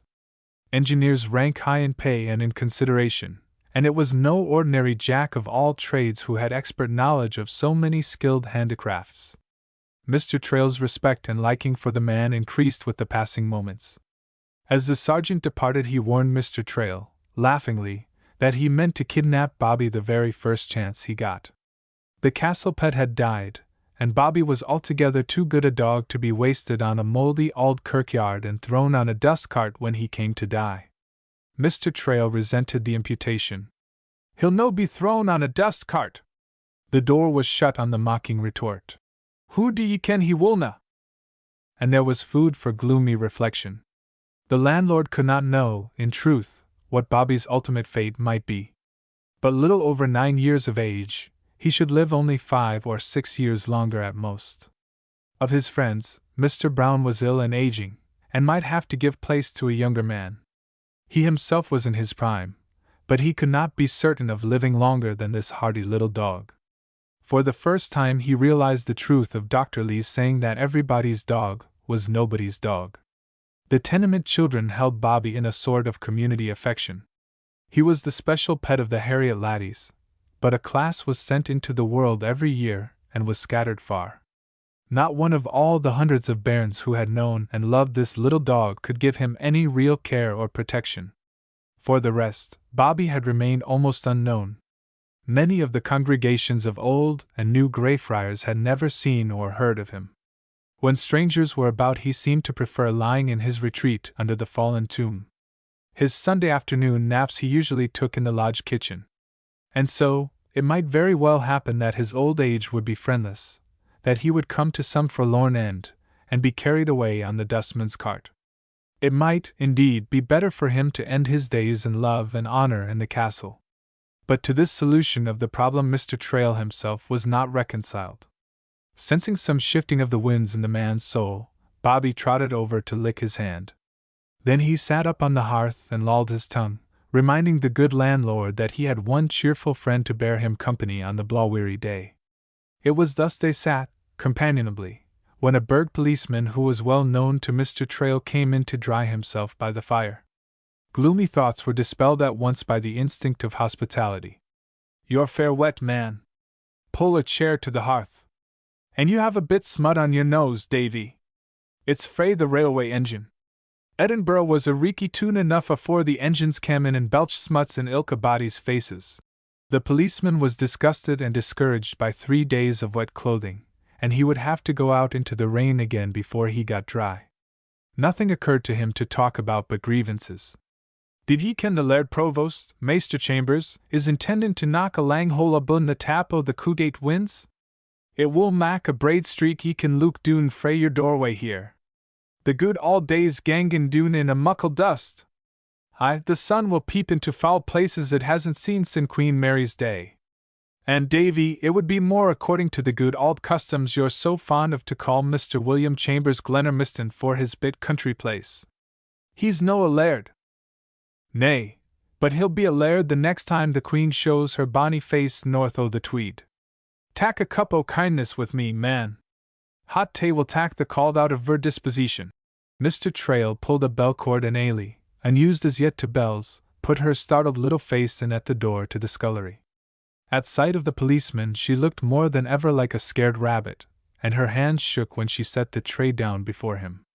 A tenement child grew up in an atmosphere of hostility to uniformed authority, which seldom appeared except to interfere with what were considered personal affairs. The tea mollified the dour man, but there was one more rumbling. "I knowed an e'en the provost good-hearted. Ance he got up a hame for gain a boot dogs, and he had naethin to mak by that. But he canna keep his spoon o' ilka body's porridge. He's fair daft to tear doon the wa's that cut St. Giles up into fower, snod, white kirks, and mak it the ain muckle kirk it was in auld papist days. There are folk that say, gin he doesna look ot, on either kale wifey will be throwin' a bit stool at his meddlin' hide. Nae doubt. There's aye a plentiful supply o' fools in the world." Seeing his good friend so well entertained, and needing his society no longer, Bobby got up, wagged his tail in farewell, and started toward the door. Mr. Trail summoned the little maid and spoke to her kindly. "Give Bobby a bone, lassie, and then open the door for him." In carrying out these instructions, Ailey gave the policeman as wide leeway as possible, and kept a wary eye upon him. The officer's duties were chiefly up on High Street. He seldom crossed the bridge, and it happened that he had never seen Bobby before. Just by way of making conversation, he remarked, "I didna ken ye had a dog, John." Ailey stopped stock still, the cups on the tray she was taking out tinkling from her agitation. It was thus policemen spoke at private doors in the dark tenements. "I didna ken ye had the smallpox." But Mr. Trail seemed in no way alarmed. He answered with easy indulgence, "That's no surprising. There's mony a thing you dinna ken, Davy." The landlord forgot the matter at once, but Ailey did not, for she saw the officer flush darkly and, having no answer ready, go out in silence. In truth, the good-humored sarcasm rankled in the policeman's breast. An hour later he suddenly came to a standstill below the clock tower of the Tron Kirk on High Street, and he chuckled. John Trail. Yeri uncle will furnish I the hide, but there's ane or twa things ye dinna ken your einsel dot." Entirely taken up with his brilliant idea, he lost no time in putting it to work. He dodged among the standing cabs and around the buttresses of St. Giles that projected into the thoroughfare. In the mid-century there was a police office in the middle of the front of the historic old cathedral that had then fallen to its lowest ebb of fortune. There the officer reported a matter that was strictly within the line of his duty. Very early the next morning he was standing before the door of Mr. Traill's place, in the fitful sunshine of clearing skies, when the landlord appeared to begin the business of the day. "Are ye Maister John Trail?" "Havers, Davy." "What ails you, man? You know my name as well as you know your ain. It's just a formality o' the law to mak ye admit your identity. Here's a bit paper for ye." He thrust an official-looking document into Mr. Traill's hand and took himself away across the bridge, fair satisfied with his conduct of an affair of subtlety. It required 5 minutes for Mr. Trail to take in the import of the legal form. Then a wrathful explosion vented itself on the unruly key that persisted in dodging the keyhole. But once within he read the paper again, put it away thoughtfully in an inner pocket, and outwardly subsided to his ordinary aspect. He dispatched the business of the day with unusual attention to details and courtesy to guests, and when, in mid-afternoon, the place was empty, he followed Bobby to the kirkyard and inquired at the lodge if he could see Mr. Brown. "He isna so ill, no, Maister Trail, but I wadna advise ye to hae muckle to say to him." Mistress Jeanie wore the arch look of the wifey who is somewhat amused by a convalescent husband's ill humours. "The pain's grupped him, sir, and know that he's easier he'd see us a hanged why pleasure." "Is it a nithing by the ordiner?" "Nay. It's just a SMA matter I can attend to my ain sel." "Do you think he could be out the morn?" "No, afore a week or twa, unsign, gin the bonny sun comes ot to bide a wee." Mr. Trail left the kirkyard and went out to George Square to call upon the minister of Greyfriars Auld Kirk. The errand was unfruitful, and he was back in 10 minutes, to spend the evening alone, without even the consolation of Bobby's company, for the little dog was unhappy outside the kirkyard after sunset. And he took an unsettling thought to bed with him. Here was a pretty kettle of fish, indeed, for a respected member of a kirk and middle-aged business man to fry in. Through the legal verbiage Mr. Trail made out that he was summoned to appear before whatever magistrate happened to be sitting on the morrow in the Burg Court, to answer to the charge of owning, or harbouring, one dog, upon which he had not paid the license tax of 7 shillings. For all its absurdity it was no laughing matter. The Municipal Court of Edinburgh was of far greater dignity than the ordinary Justice Court of the United Kingdom and of America. The civic bench was occupied, in turn, by no less a personage than the Lord Provost as chief, and by 5 other magistrates elected by the Burg Council from among its own membership. Men of standing in business, legal and university circles, considered it an honor and a duty to bring their knowledge and responsibility to bear on the pettiest police cases. It was morning before Mr. Trail had the glimmer of an idea to take with him on this unlucky business. An hour before the opening of court he crossed the bridge into High Street, which was then as picturesquely Gothic and decaying and overpopulated as the Cowgate, but high-set, wind-swept and sun-searched, all the way up the sloping mile from Holyrood Palace to the castle. The ridge fell away steeply, through rifts of winds and closes, to the Cowgate ravine on the one hand, and to Prince's Street's parked valley on the other. Mr. Trail turned into the narrow descent of Warriston Close. Little more than a crevice in the precipice of tall, old buildings, on it fronted a business house whose firm name was known wherever the English language was read. W.N.R. Chambers, Publishers. From top to bottom the place was gaslit, even on a sunny spring morning, and it hummed and clattered with printing presses. No one was in the little anteroom to the editorial offices beside a young clerk, but at sight of a red-headed, freckle-faced Harriet laddie of Bobby's puppyhood days Mr. Trail's spirits rose. "A good day to you, Sandy McGregor, and war's your auld twin conspirator, Geordie Ross? He's a student in the medical college, Mr. Trail. He went by this minute to the botanical garden for herbs my grandmother has I known without books." Sandy grinned in appreciation of this foolishness, but he added, with Scotch shrewdness, "It's good for the book-printing beesiness." "It is so," the landlord agreed heartily. But you must no be forgetting that the Chambers brothers wore book readers and sellers before they wore publishers. You are well set up in life, laddie, and Harriet's has pulled the worst of the burrs from your tongue. I'm wanting to see Glenormiston. Mr. William Chambers is no in. Mr. Robert is in, but he's no liking to be fashed about SMA things. I'll no trouble him. It's the Lord Provost I'm wanting, on official business. He requested Sandy to ask Glenormiston, if he came in, to come over to the Burgh Court and spire for Mr. Trail. It's no his day to sit as magistrate, and he's no like to go unless it's a fair serious matter. Aye, it is, laddie. It's a matter of life and death, I'm thinking. He smiled grimly, as it entered his head that he might be driven to do violence to that meddling policeman. The yellow gaslight gave his face such a sardonic aspect that Sandy turned pale. "Wha's death, man?" Mr. Trail kept his own counsel, but at the door he turned. "You'll no be remembering the bit-eye terrier that lived in the kirkyard?" The light of boyhood days broke in Sandy's grin. "Aye, I'll no be forgetting the Sancy tyke. He was a deal of a dog to tack on a holiday. Is he still faithful to his dead master?" "He is that, and for his faithfulness he's like to be dead himself. The police are talking up masterless dogs and putting them out o' the way. I'll mak a good fight for Bobby in the Burgh Court. I'll fight with you, man." The spirit of the McGregor clan, though much diluted and subdued by town living, brought Sandy down from a three-legged stool. He called another clerk to take his place, and made off to find the Lord Provost, powerful friend of hameless dogs.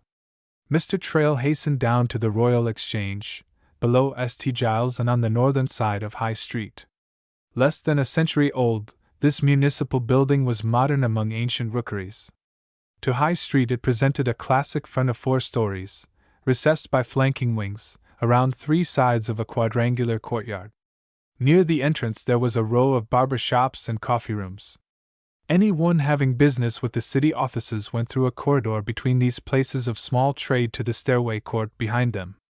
On the floor above, one had to inquire of some uniformed attendant in which of the oaken, ante-roomed halls the Burgh Court was sitting. And by the time one got there all the pride of civic history of the ancient royal burgh, as set forth in portrait and statue and a museum of antiquities, was apt to take the lime out of the backbone of a man less courageous than Mr. Trail. What a car of juggernaut to roll over one small, masterless terrier! But presently the landlord found himself on his feet, and not so ill at ease. A Scottish court, high or low, civil or criminal, had a flavour all its own. Law points were threshed over with gusto, but counsel, client, and witness gained many a point by ready wit, and there was no lack of dry humour from the bench. About the Burgh Court, for all its stately setting, there was little formality.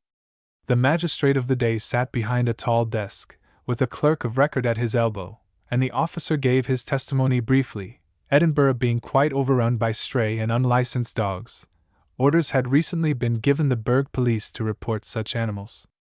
In Mr. Trail's place he had seen a small terrier that appeared to be at home there, and indeed, on the dogs going out, Mr. Trail had called a servant lassie to fetch a bone, and to open the door for him. He noticed that the animal wore no collar, and felt it his duty to report the matter. By the time Mr. Trail was called to answer to the charge, a number of curious idlers had gathered on the back benches. He admitted his name and address, but denied that he either owned or was harboring a dog. The magistrate fixed a cold eye upon him, and asked if he meant to contradict the testimony of the officer. "Nay, your honour, and he might have seen the same thing ony weekday of the past 8.5 years. But the bit terrier is no my ain dog." Suddenly, the memory of the stormy night, the sick old man, and the pathos of his renunciation of the only beating heart in the world that loved him.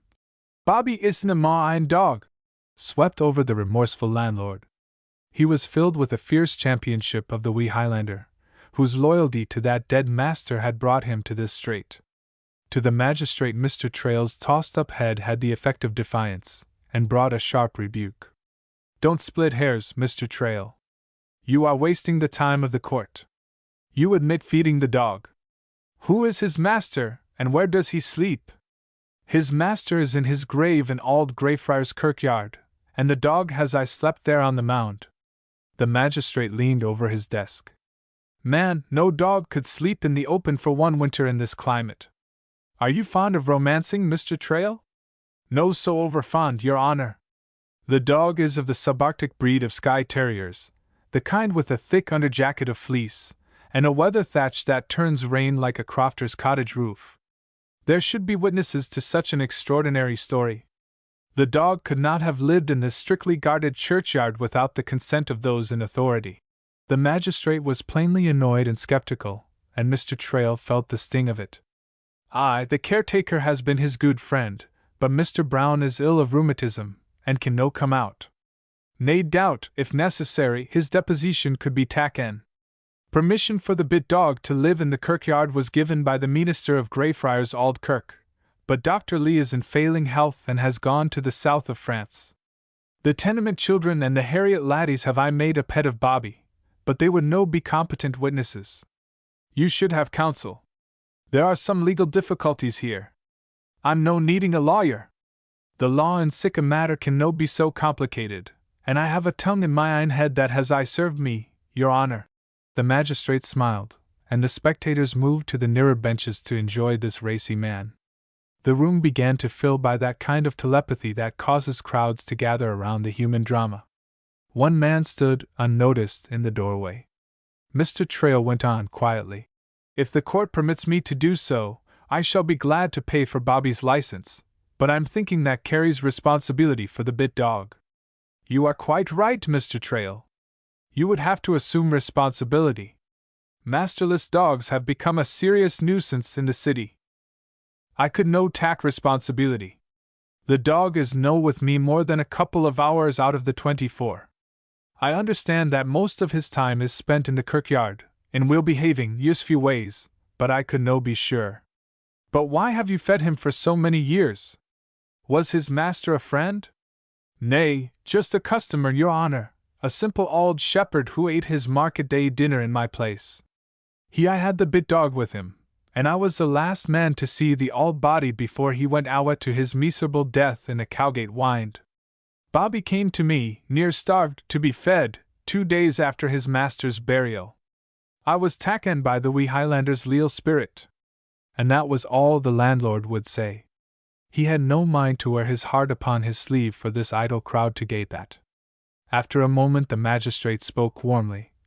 It appears, then, that the payment of the license could not be accepted from you.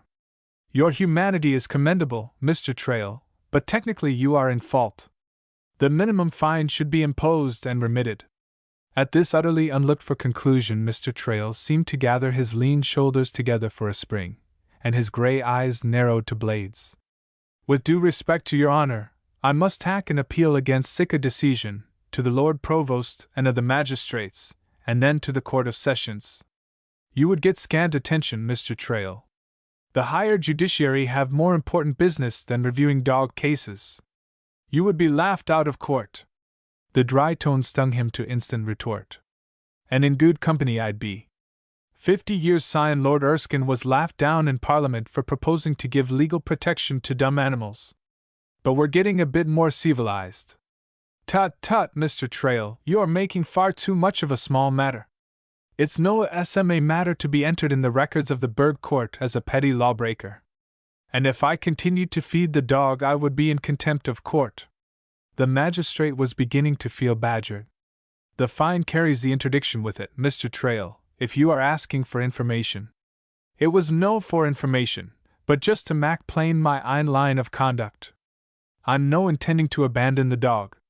I am commended here for my humanity, but the bit dog I must let starve for a technicality. Instantly, as the magistrate half rose from the bench, the landlord saw that he had gone too far, and put the court on the defensive. In an easy, conversational tone, as if unaware of the point he had scored, he asked if he might address his accuser on a personal matter. We knew each other weel as laddies. Davy, when you're in my neighbourhood again on a wet day, come in and dry yoursel by my fire and tak another cup o' kindness for auld lang syne. You'll be all the better man for a lesson in morals the bit dog can give you, no to bite the hand that feeds you. The policeman turned purple. A ripple of merriment ran through the room.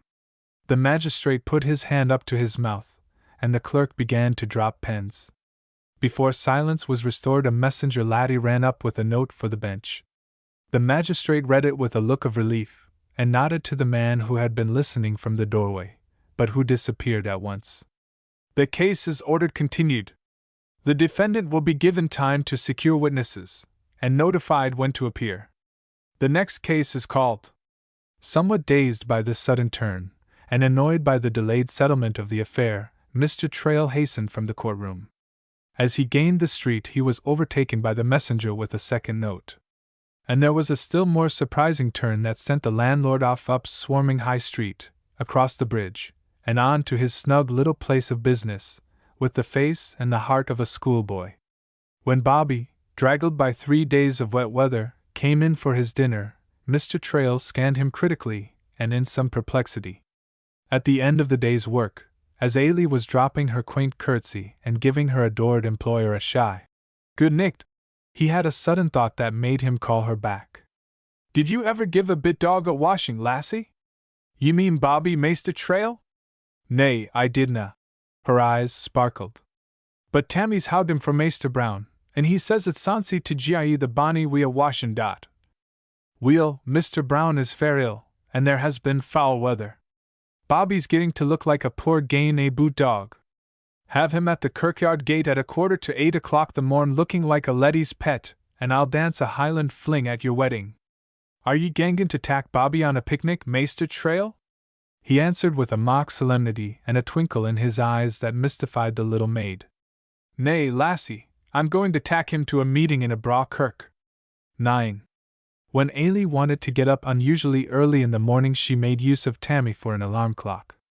A crippled laddie who must mak his leave in his hide can waste no moment of daylight, and in the ancient buildings around Greyfriars the maximum of daylight was to be had only by those able and willing to climb to the gables.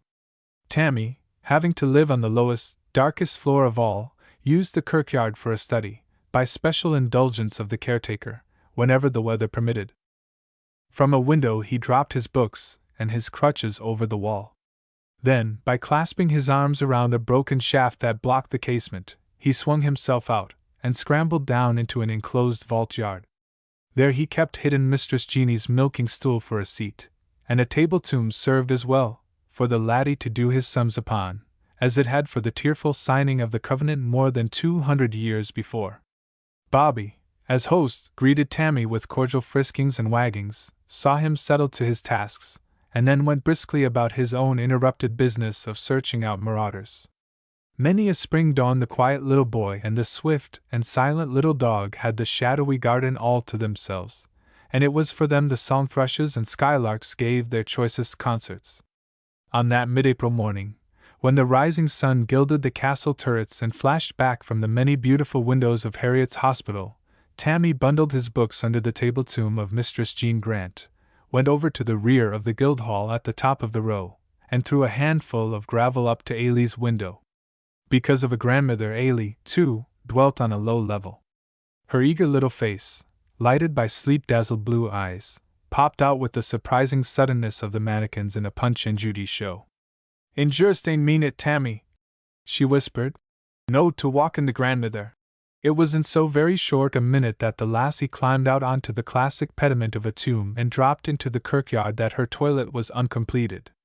Tammy buttoned her washed-out cotton gown at the back, and she sat on a slab to lace her shoes. If the fun of giving Bobby his bath was to be enjoyed to the full, there must be no unnecessary delay.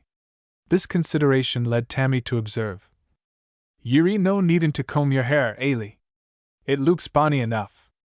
In truth, Ailey was one of those fortunate lassies whose crinkly, gold-brown mop really looked best when in some disorder, and of that advantage the little maid was well aware. "I ken o' that, Tammy. I gie it a lick or tway a comb the nicht afore. See the wee doggy." Bobby fully understood that he was wanted for some serious purpose, but it was a fresh morning of dew and he, apparently, was in the highest of spirits. So he gave Ailey a chase over the sparkling grass and under the showery shrubbery. When he dropped at last on old Jock's grave, Tammy captured him. The little dog could always be caught there, in a caressable state of exhaustion or meditation, for, sooner or later, he he returned to the spot from every bit of work or play. No one would have known it for a place of burial at all. Mr. Brown knew it only by the rose bush at its head and by Bobby's haunting it, for the mound had sunk to the general level of the terrace on which it lay, and spreading crocuses poked their purple and gold noses through the crisp spring turf. But for the wee, guardian dog, the man who lay beneath had long lost what little identity he had ever possessed. Now, as the three lay there, the lassie as flushed and damp as some water nymph, Bobby panting and submitting to a petting, Tammy took the little dog's muzzle between his thin hands, parted the veil, and looked into the soft brown eyes. "Leek, Ailey, Bobby's one in somethin', and is juist hot and imsel dot." It was true. For all his gaiety in play and his energy at work, Bobby's eyes had ever a patient, wistful look, not unlike the crippled laddie's. Ah, who can say that it did not require as much courage and gallant bravado on the part of that small, bereft creature to enable him to live at all, as it did for Tammy to face his handicapped life and to remember his bad legs. In the bath on the rear steps of the lodge, Bobby swam and splashed, and scattered foam with his excited tail. He would not stand still to be groomed, but wriggled and twisted and leaped upon the children, putting his shaggy wet paws roguishly in their faces. But he stood there at last, after the jolliest romp, in which the old kirkyard rang with laughter, and oh, so bonny, in his rippling coat of dark silver.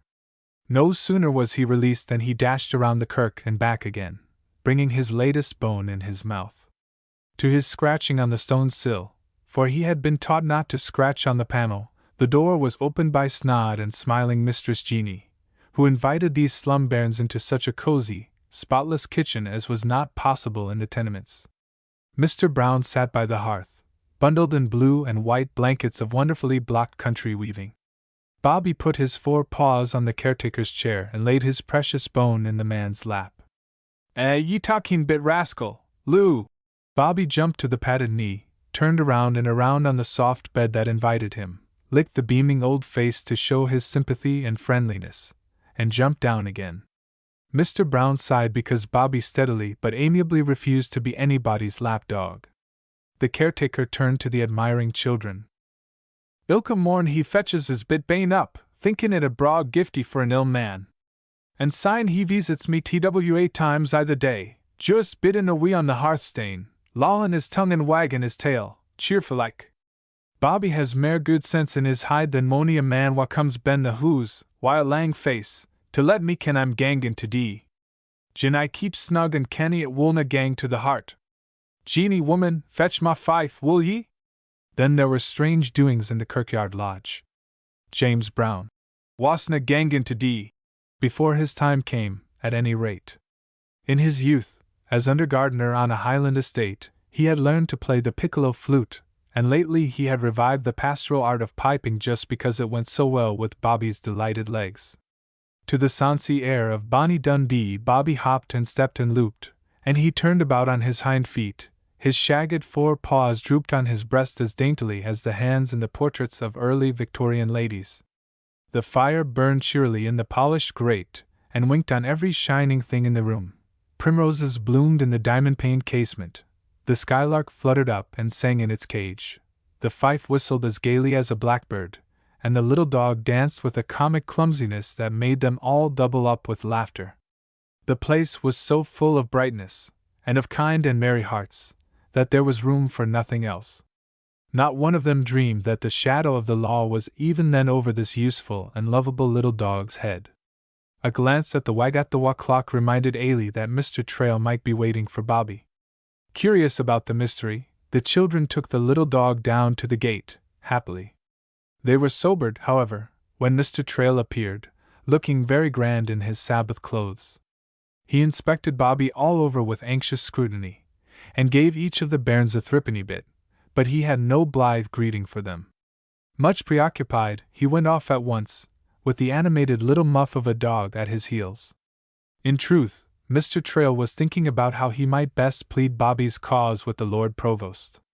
The note that was handed him, on leaving the Burgh Court the day before, had read, "Meet me at the Regent's Tomb in St. Giles at 8 o'clock in the morning, and bring the wee Highlander with you. Glenormiston." On the first reading the landlord's spirits had risen, out of all proportion to the cause, owing to his previous depression. But after all, the appointment had no official character, since the Regent's tomb in St. Giles had long been a sort of town pump for the retailing of gossip and for the transaction of trifling affairs of all sorts. The fate of this little dog was a small matter, indeed, and so it might be thought fitting, by the powers that be, that it should be decided at the Regent's tomb rather than in the Burgh Court. To the children, who watched from the kirkyard gate until Mr. Trail and Bobby were hidden by the buildings on the bridge, it was no canny. The busy landlord lived mostly in shirt-sleeves and big white apron, ready to lend a hand in the rush hours, and he never was known to put on his black coat and tall hat on a weekday, except to attend a funeral. However, there was the day's work to be done. Tammy had a lesson still to get, and returned to the kirkyard, and Ailey ran up to the dining rooms. On the steps she collided with a red-headed, freckle-faced young man who asked for Mr. Trail. "He isna here." The shy lassie was made almost speechless by recognizing, in this neat, well-spoken clerk, an old Harriet boy, once as poor as herself. "Do you work for him, lassie? Weel, do you know how he cam out in the Burgh Court about the bit dog?" There was only one bit dog in the world to Ailey. Wild-eyed with alarm at mention of the Burgh Court, in connection with that beloved little pet, she stammered. It's no a court he gied to. Maister Trail's taken Bobby awa to a braw kirk." Sandy nodded his head. "Aye, that would be the police office in St. Giles. Lassie, tell Mr. Trail I sent the Lord Provost, and if he's needing a witness to see on Sandy McGregor." Ailey stared after him with frightened eyes. Into her mind flashed that ominous remark of the policeman 2 days before. "I didna ken ye had a dog, John?" She overtook Sandy in front of the sheriff's court on the bridge. What hae the police to do wi' bit-eye dogs? If a dog has nae master to pay for his license, the police can tak him up and put him out o' the way. Who muckle siller are they wantin'?" 7 shillings. "Good day, lassie, I'm fair late." Sandy was not really alarmed about Bobby since the resourceful Mr. Trail had taken up his cause, and he had no idea of the panic of grief and fright that overwhelmed this forlorn child. 7 shillings. It was an enormous sum to the tenement bairn, whose half-blind grandmother knitted in a dimly lighted room, and hoarded halfpennies and farthings to save herself from pauper burial. 7 shillings would pay a month's rent for any one of the crowded rooms in which a family lived. Ailey herself, an untrained lassie who scarcely knew the use of a toasting fork, was overpaid by generous Mr. Trail at 6 pence a day. 7 shillings to permit one little dog to live! It did not occur to Ailey that this was a sum Mr. Trail could easily pay. No anybody at all had 7 shillings all at once. But oh! Everybody had pennies and halfpennies and farthings, and she and Tammy together had a 6 pence. Darting back to the gate, to catch the laddie before he could be off to school, she ran straight into the policeman, who stood with his hand on the wicket. He eyed her sharply. Lassie, I was gangin' to spire at the lodge, gin there's a bit dog leavin' I the kirkyard." I dinna ken." Her voice was unmanageable. She had left to her only the tenement-bred instinct of concealment of any and all facts from an officer of the law. "Ye dinna ken? Maister Trail said I the court of the bairns a boot ken the dog. Was he leein'?" The question stung her into angry admission. "He wadna be leein'. But the bit-eye dog isna here noo. Syne, where is he? Oh, T. Wyatt! I dinna ken." She cowered in abject fear against the wall. She could not know that this officer was suffering a bad attack of shame for his shabby part in the affair. Satisfied that the little dog really did live in the kirkyard, he turned back to the bridge. When Tammy came out presently, he found Ailey crumpled up in a limp little heap in the gateway alcove. In a moment the tale of Bobby's peril was told. The laddie dropped his books and his crutches on the pavement, and his head in his helpless arms, and cried. He had small faith in Ailey's suddenly conceived plan to collect the 7 shillings among the dwellers in the tenements. "D'ye ken who muckle siller 7 shillings wad be? It's 84 pennies, 168 halfpennies and I canna think who mony farthings. I dinna care a bit-eye bit. There's mair folk around the kirkyard than there's farthings itwa, 3 times 7 shillings. And maist ilka body kens Bobby. And we hae a saxpence atween us no. Master Brown wad gie us ony the saxpence gin he had ane, Tammy suggested, wistfully. Nay, he's fair ill. Gin he doesna keep canny it will gang to his heart. He'd be aff his hide, boot Bobby. Oh, Tammy, maist a trail gied to gie him up. He was wearin' as good claes in a lang face, to gang to Bobby's buryin' dot. This dreadful thought spurred them to instant action. By way of mutual encouragement they went together through the sculptured doorway, that bore the arms of the ancient guild of the candlemakers on the lintel, and into the carding office on the front. "D'ye ken Greyfriars Bobby?" Tammy asked, timidly, of the man in charge. He glowered at the laddie and shook his head. "Havers, manny, there's no onybody named for an auld buryin' ground." The children fled. There was no use at all in wasting time on folk who did not know Bobby, for it would take too long to explain him. But alas, they soon discovered that maist ilka body did not know the little dog, as they had so confidently supposed. He was sure to be known only in the rooms at the rear that overlooked the kirkyard, and, as one went upward, his identity became less and less distinct. He was such a wee, canny terrier, and so many of the windows had their views constantly shut out by washings. Around the inner courts, where unkempt women brought every sort of work out to the light on the galleries and mended worthless rags, gossiped, and nursed their babies on the stairs, Bobby had sometimes been heard of, but almost never seen. Children often knew him where their elders did not. By the time Ailey and Tammy had worked swiftly down to the bottom of the row, other children began to follow them, moved by the peril of the little dog to sympathy and eager sacrifice. "Bide a wee, Ailey!" cried one, running to overtake the lassie. "Here's a penny. I was gangin' for milk for the porridge. We can do YOT the day."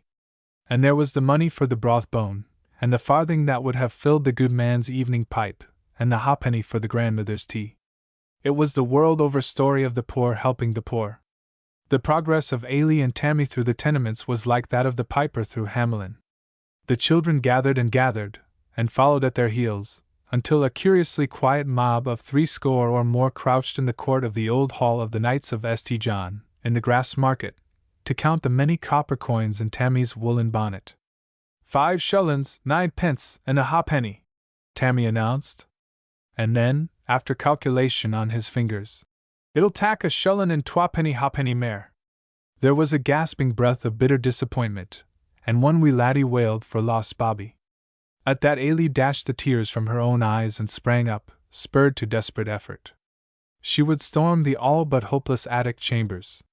Up the twisting turnpike stairs on the outer wall she ran, to where the swallows wheeled about the cornices, and she could hear the iron cross of the Knights Templars creak above the gable.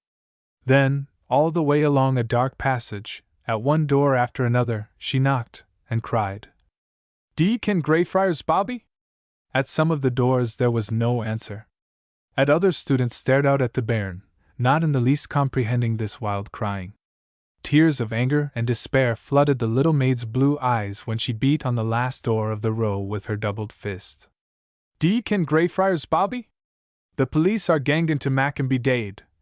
As the door was flung open she broke into stormy weeping. "Hey, lassie! I know the dog. What fashes you?"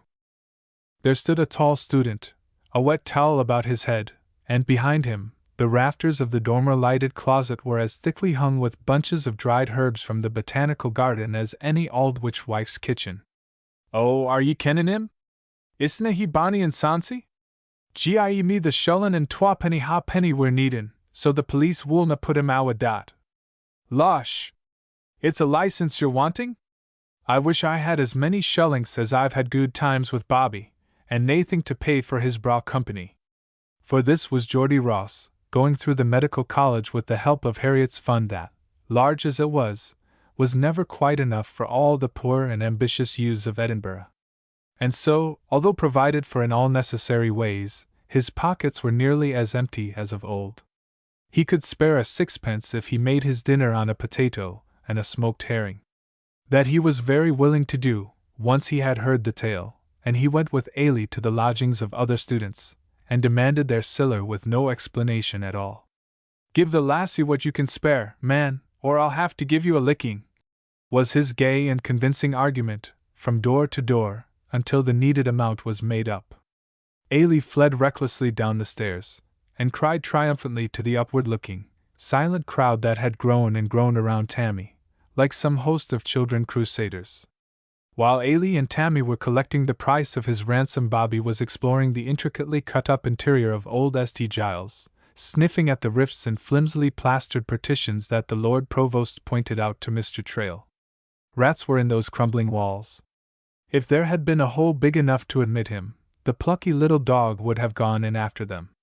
Forbidden to enlarge one, Bobby could only poke his indignant muzzle into apertures, and brace himself as for a fray.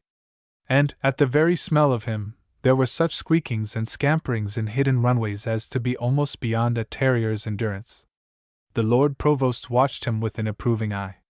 "When these partitions are taken down, Bobby would be very useful in ridding our noble old cathedral of vermin. But that will not be in this wee Highlander's day, nor, I fear, in mine." About the speech of this Peebles man, who had risen from poverty to distinction, learning, wealth, and many varieties of usefulness, there was still an engaging burr. And his manner was so simple that he put the humblest at his ease. There had been no formality about the meeting at all. Glenormiston was standing in a rear doorway of the cathedral near the Regent's tomb, looking out into the sunny square of Parliament Close, when Mr. Trail and Bobby appeared.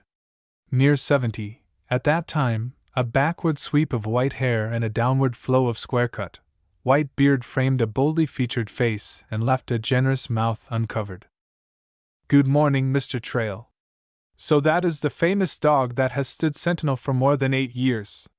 He should be taken up to the castle and shown to young soldiers who grumble at 24 hours guard duty." "How do you do, sir?" The great man, whom the Queen knighted later, and whom the university he was too poor to attend as a lad honored with a degree, stooped from the Regent's tomb and shook Bobby's lifted paw with grave courtesy. Then, leaving the little dog to entertain himself, he turned easily to his own most absorbing interest of the moment. "Do you happen to care for Edinburgh antiquities, Mr. Trail? Reformation piety made sad havoc of art everywhere. Man, come here!"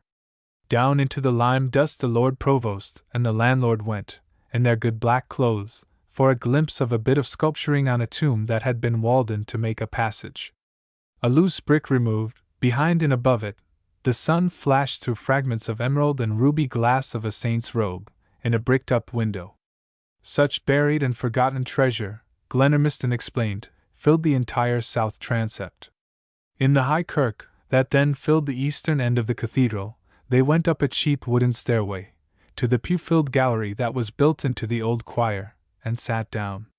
Mr. Trail's eyes sparkled. Glenormiston was a man after his own heart, and they were getting along famously. But oh! It began to seem more and more unlikely that a Lord Provost, who was concerned about such broad things as the restoration of the old cathedral and letting the sun into the ancient tenements, should be much interested in a small, masterless dog. "Man, all John Knox will turn over in his big grave in Parliament Close if you put a kist o' wussels in St. Giles." Mr. Trail laughed. "I admit I might have stopped short of the organ but for the courageous example of Dr. Lee in Greyfriars. It was from him that I had a quite extravagant account of this wee Leal Highlander a few years ago. I meant to go to see him, but I'm a busy man and the matter passed out of mind. Mr. Trail, I'm your sadly needed witness. I heard you from the doorway of the courtroom, and I sent up a note confirming your story and asking, as a courtesy, that the case be turned over to me for some exceptional disposal. Would you mind telling another man the tale that so moved Dr. Lee? I had a fondness for the human document." So there, above the pulpit of the high kirk of St. Giles, the tale was told again. So strangely did this little dog's life come to be linked with the highest and lowest, the proudest and humblest in the Scottish capital. Now, at mention of Old Jock, Bobby put his shagged paws up inquiringly on the edge of the pew, so that Mr. Trail lifted him. He lay down flat between the two men, with his nose on his paws, and his little tousled head under the Lord Provost's hand. Old Jock lived again in that recital. Glenormiston, coming from the country of the Ettrick shepherd, knew such lonely figures, and the pathos of old age and waning powers that drove them into the poor quarters of towns. There was pictured the stormy night and the simple old man who sought food and shelter, with the devoted little dog that wasna his own. Sick unto death he was, and full of ignorant prejudices and fears that needed wise handling. And there was the well-meaning landlord's blunder, humbly confessed, and the obscure and tragic result of it, in a foul and swarming rookery. Just aft the cool gate. Man, it was Bobby that told me of his master's condition. He begged me to help old Jock, and what did I do but let my fuel tongue wag about doctors? I nae more than turned my back than the auld body was awa to his miserable death. It has eased my conscience a bit to feed the dog. That's not the only reason why you have fed him. There was a twinkle in the Lord Provost's eye, and Mr. Trail blushed. Weel, I'll admit to you that I'm fair foolish about Bobby. Man, I've courted that SMA terrier for 8.5 years. He's as polite and friendly as the deal, but he'll have naething to do with me or with onybody. I wonder the intelligent bit doesn't bite me for the ill turn I did his master. Then there was the story of Bobby's devotion to old Jock's memory to be told, the days when he faced starvation rather than desert that grave, the days when he lay cramped under the fallen table tomb, and his repeated, dramatic escapes from the Penland farm. His never-broken silence in the kirkyard was only to be explained by the unforgotten orders of his dead master. His intelligent effort to make himself useful to the caretaker had won indulgence. His ready obedience, good temper, high spirits and friendliness had made him the special pet of the tenement children and the Harriet laddies. At the very last Mr. Trail repeated the talk he had had with the non-commissioned officer from the castle, and confessed his own fear of some forlorn end for Bobby. It was true he was nobody's dog, and he was fascinated by soldiers and military music, and so, perhaps, I'll no be reconciled to parting, man, that's what old Jock himself said when he was telling me that the bit dog must be returned to the sheep farm. It will be ser part and dot. Tears stood in the unashamed landlord's eyes. Glenermiston was pulling Bobby's silkily fringed ears thoughtfully. Through all this talk about his dead master the little dog had not stirred. For the second time that day Bobby's veil was pushed back, first by the most unfortunate laddie in the decaying tenements about Greyfriars, and now by the Lord Provost of the ancient royal burgh and capital of Scotland. And both made the same discovery. Deep brown pools of love, young Bobby's eyes had dwelt upon old Jock. Pools of sad memories they were now, looking out wistfully and patiently upon a masterless world. Are you thinking he would be reconciled to be anywhere away from that grave? Look, man! Lord forgive me! I thought the wee doggy happy enough. After a moment the two men went down the gallery stairs in silence. Bobby dropped from the bench and fell into a subdued trot at their heels. As they left the cathedral by the door that led into High Street, Glenermiston remarked, with a mysterious smile, I'm thinking Edinburgh can do better by wee Bobby than to banish him to the castle. But wait a bit, man. A kirk is not the place for settling a small dog's affairs.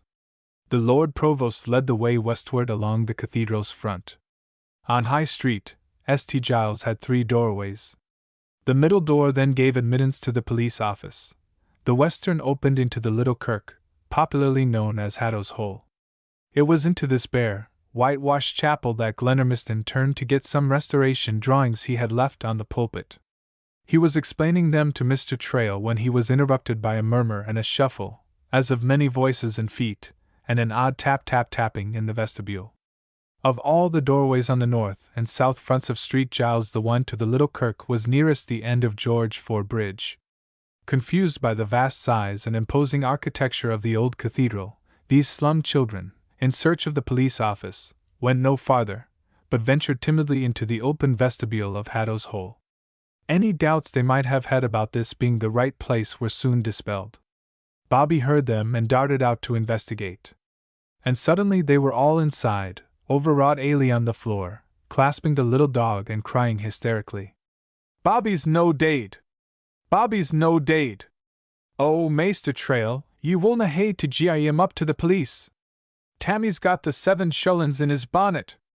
And there was small Tammy, crutches dropped and pouring that offering of love and mercy out at the foot of an altar in old St. Giles. Such an astonishing pile of copper coins it was, that it looked to the landlord like the loot of some shopkeeper's change drawer. Poor laddie, where did ye get it a no?" he asked gravely. Tammy was very self-possessed and proud. "The bairnies around the kirkyard gied it to pay the police no to mak Bobby be daid." Mr. Trail flashed a glance at Glenormiston. It was a look at once of triumph and of humility over the Herculean deed of these disinherited children.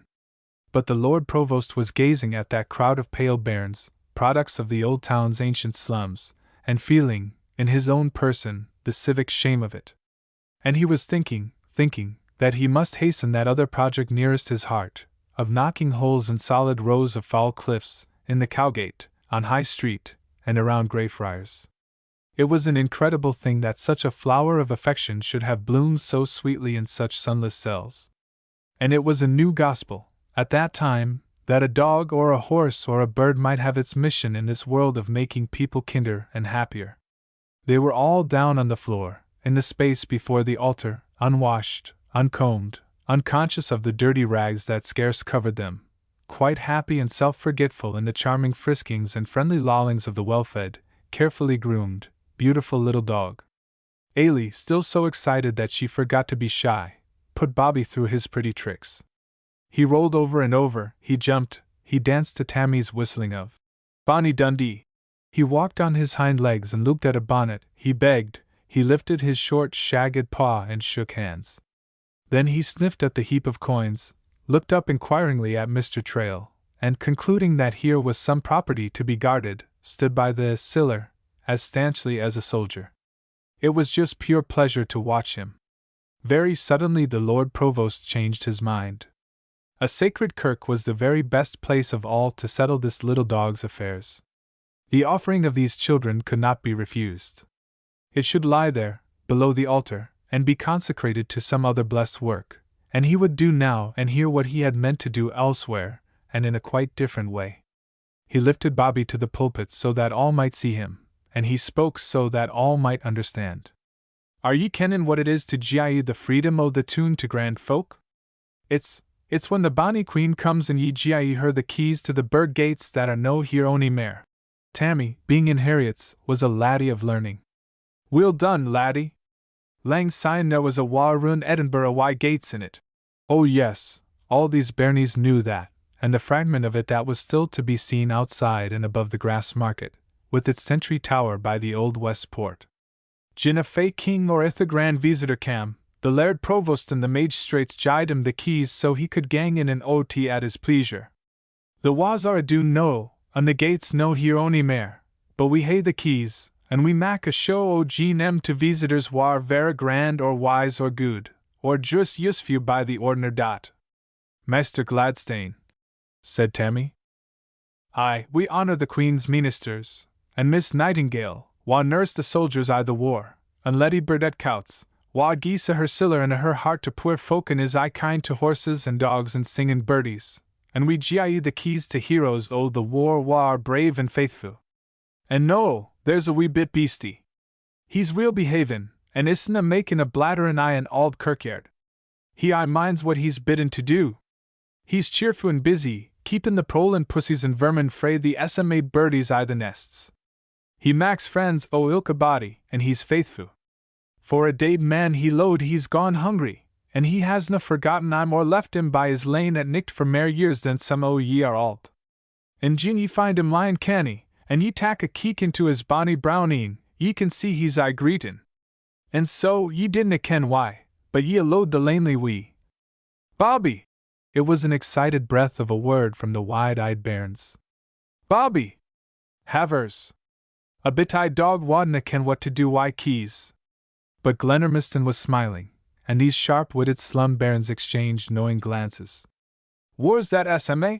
He dived into this pocket and that, making a great pretense of searching, until he found a narrow band of new leather, with holes in one end and a stout buckle on the other, and riveted fast in the middle of it was a shining brass plate.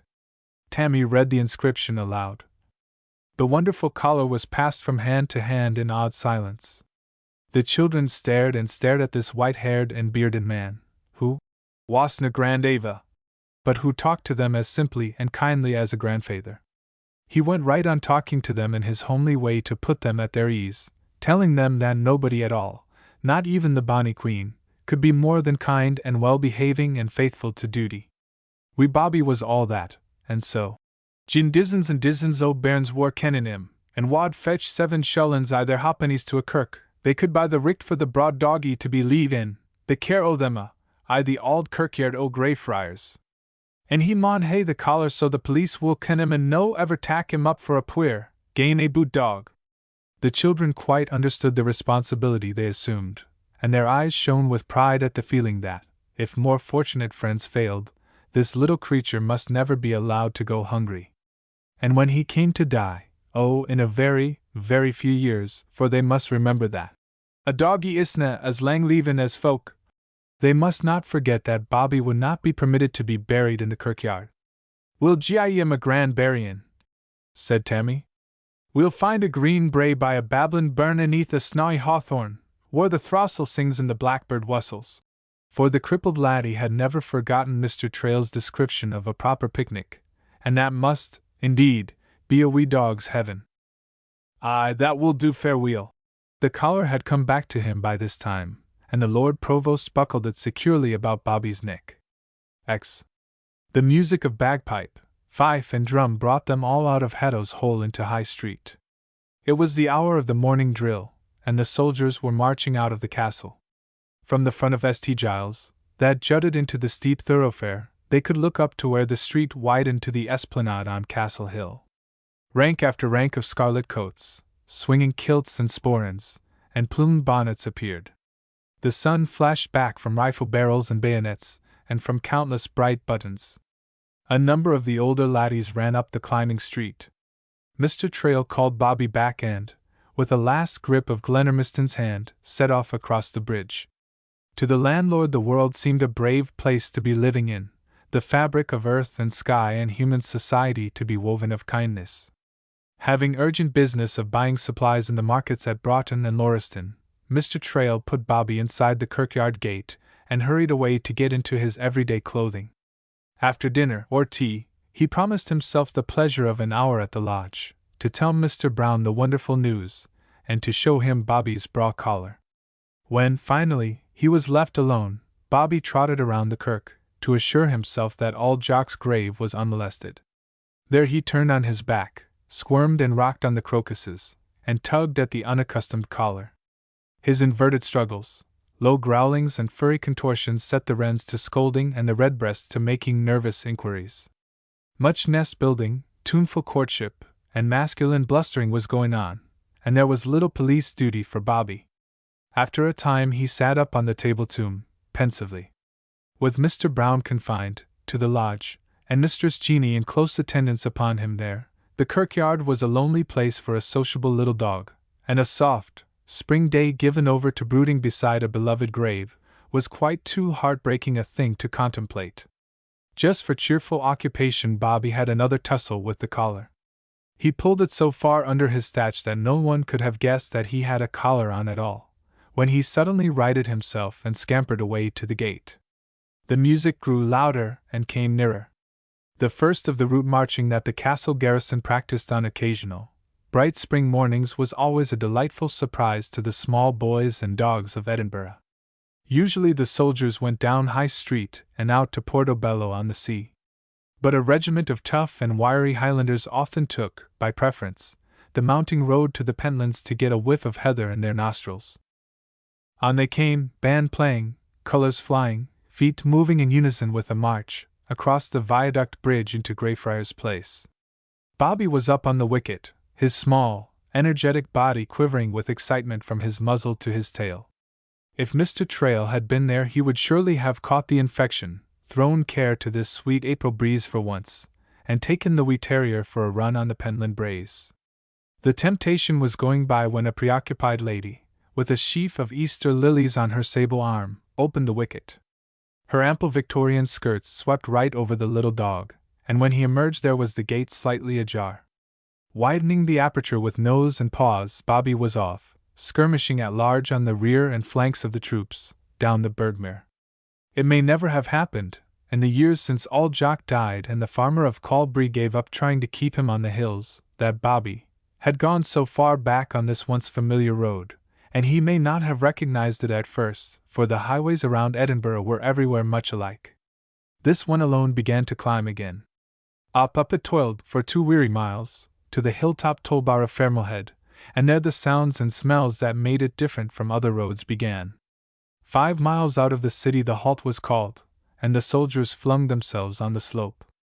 Many experiences of route marching had taught Bobby that there was an interval of rest before the return, so, with his nose to the ground, he started up the brae on a pilgrimage to old shrines, just as in his puppyhood days. At all Jock's heels, there was much shouting of men, barking of collies, and bleating of sheep all the way up. Once he had to leave the road until a driven flock had passed. Behind the sheep walked an old labourer in hodden grey, woolen bonnet, and shepherd's twofold plaid, with a lamb in the pouch of it. Bobby trembled at the apparition, sniffed at the hobnailed boots, and then, with drooped head and tail, trotted on up the slope. Men and dogs were all out on the billowy pastures, and the farmhouse of Calbury lay on the level terrace, seemingly deserted and steeped in memories. A few moments before, a tall lassie had come out to listen to the military music. A couple of 100 feet below, the coats of the soldiers looked to her like poppies scattered on the heather. At the top of the brae the wind was blowing a cold gale, so the matey went up again, and around to a bit of tangled garden on the sheltered side of the house. The wee lassie Elsie was still a bairn in short skirts and braids, who lavished her soft heart, as yet, on briar bushes and daisies.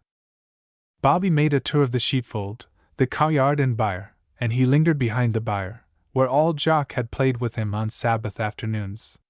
He inspected the dairy, and the poultry house where hens were sitting on their nests. By and by he trotted around the house and came upon the lassie, busily clearing winter rubbish from her posy bed. A dog changes very little in appearance, but in 8.5 years a child grows into a different person altogether. Bobby barked politely to let this strange lassie know that he was there. In the next instant he knew her, for she whirled about and, in a kind of glad wonder, cried out, "Oh, Bobby! Hae ye come hame? Mither, here's ma and wee Bobby!" For she had never given up the hope that this adored little pet would some day return to her. "Havers, lassie, ye're I seein' Bobby I ilka Highland terrier, and there's mony o' them a boot." The good wife looked from an attic window in the steep gable, and then hurried down. "Weel, no, ye're richt, Elsie. He wad be comin' wi' the regiment frae the castle. Bit I doggies and laddies are fair daft aboot the soldiers. Aye, he's bonny, and well cared for by the ordner. I wonder gin he's still leavin' I the grand auld kirkyard." Wary of her remembered endearments, Bobby kept a safe distance from the matey, but he sat up and lolled his tongue, quite willing to pay her a friendly visit. From that she came to a wrong conclusion. Sin he kem o' his ain accord he's like to bide. Her eyes were blue stars. "I wadna be coont in on that, lassie. And I wadna speck a door on I'm on either time. Grin he wanted to get oti he dig aneath the floor o' stain. Look at that, no! The bonny wee's greedin' for all Jock."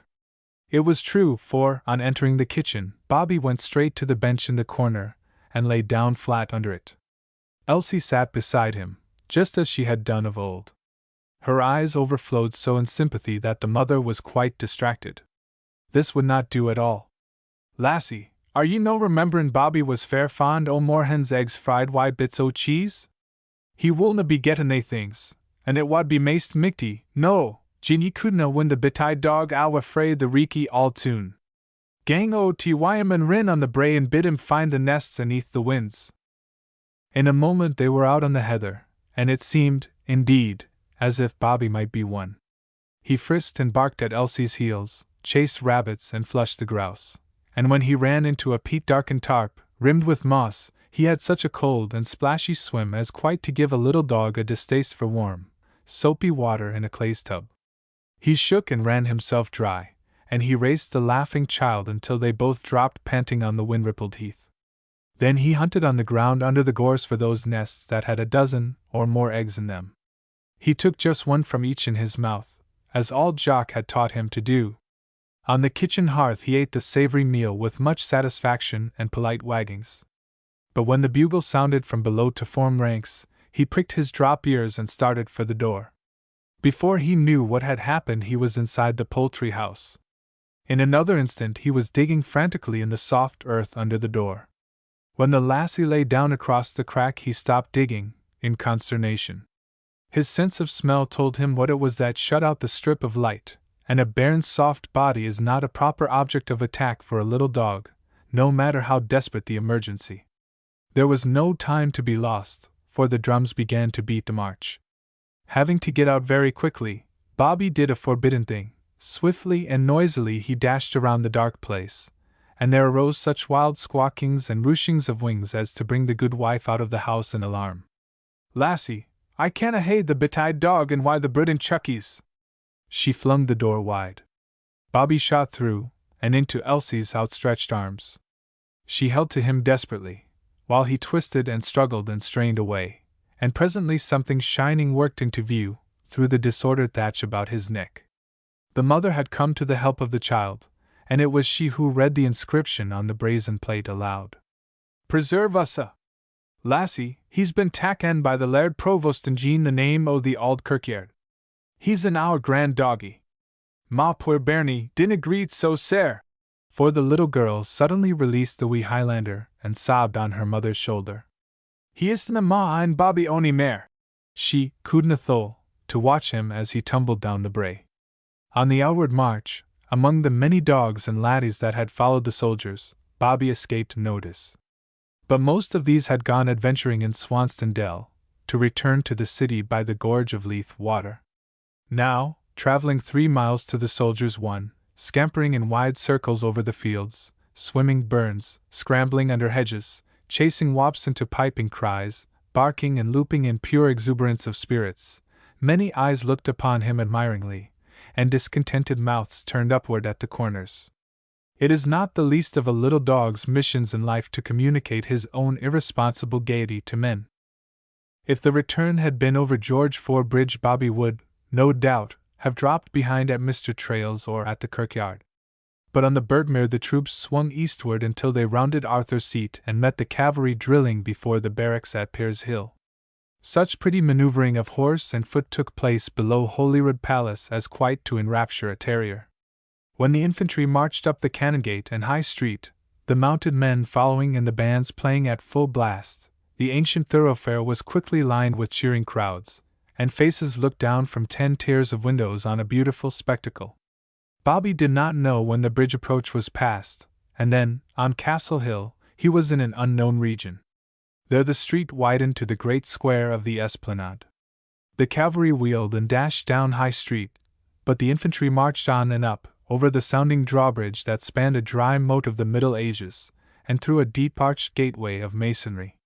The outer gate to the castle was wider than the opening into many an Edinburgh wynd, but Bobby stopped, uncertain as to where this narrow roadway, that curved upward to the right, might lead. It was not a dark fissure in a cliff of houses, but was bounded on the outer side by a loopholed wall, and on the inner by a rocky ledge of ascending levels. Wherever the shelf was of sufficient breadth a battery of cannon was mounted, and such a flood of light fell from above and flashed on polished steel and brass as to make the little dog blink in bewilderment. And he whirled like a rotary sweeper in the dusty road and yelped when the time gun, in the half-moon battery at the left of the gate and behind him, crashed and shook the massive rock. He barked and dashed toward the insulting clamor. The dauntless little dog and his spirited protest were so out of proportion to the huge offense that the guard laughed, and other soldiers ran out of the guard houses that flanked the gate. They would have put the noisy terrier out at once, but Bobby was off, up the curving roadway into the castle. The music had ceased, and the soldiers had disappeared over the rise. Through other dark arches of masonry he ran. On the crest were 2 ways to choose, the roadway on around and past the barracks, and a flight of steps cut steeply in the living rock of the ledge, and leading up to the King's Bastion. Bobby took the stairs at a few bounds. On the summit there was nothing at all beside a tiny, ancient stone chapel with a Norman arched and sculptured doorway, and guarding it an enormous burst cannon. But these ruins were the crown jewels of the fortifications, their origins lost in legends, and so they were cared for with peculiar reverence. Sergeant Scott of the Royal Engineers himself, in fatigue dress, was down on his knees before St. Margaret's oratory, pulling from a crevice in the foundations a knot of grass that was at its insidious work of time and change. As Bobby dashed up to the citadel, still barking, the man jumped to his feet. Then he slapped his thigh and laughed. Catching the animated little bundle of protest, the sergeant set him up for inspection on the shattered breeching of Mons Meg. Losh! The SMA dog came by his own sell. He could no resist the braw soldier laddies. He's a dog o' discrimination, eh? Gin he bides a wee, no, it will tack the conceit o' the innkeeper. He turned to gather up his tools, for the first dinner bugle was blowing. Bobby knew by the gun that it was the dinner hour, but he had been fed at the farm and was not hungry. He might as well see a bit more of life.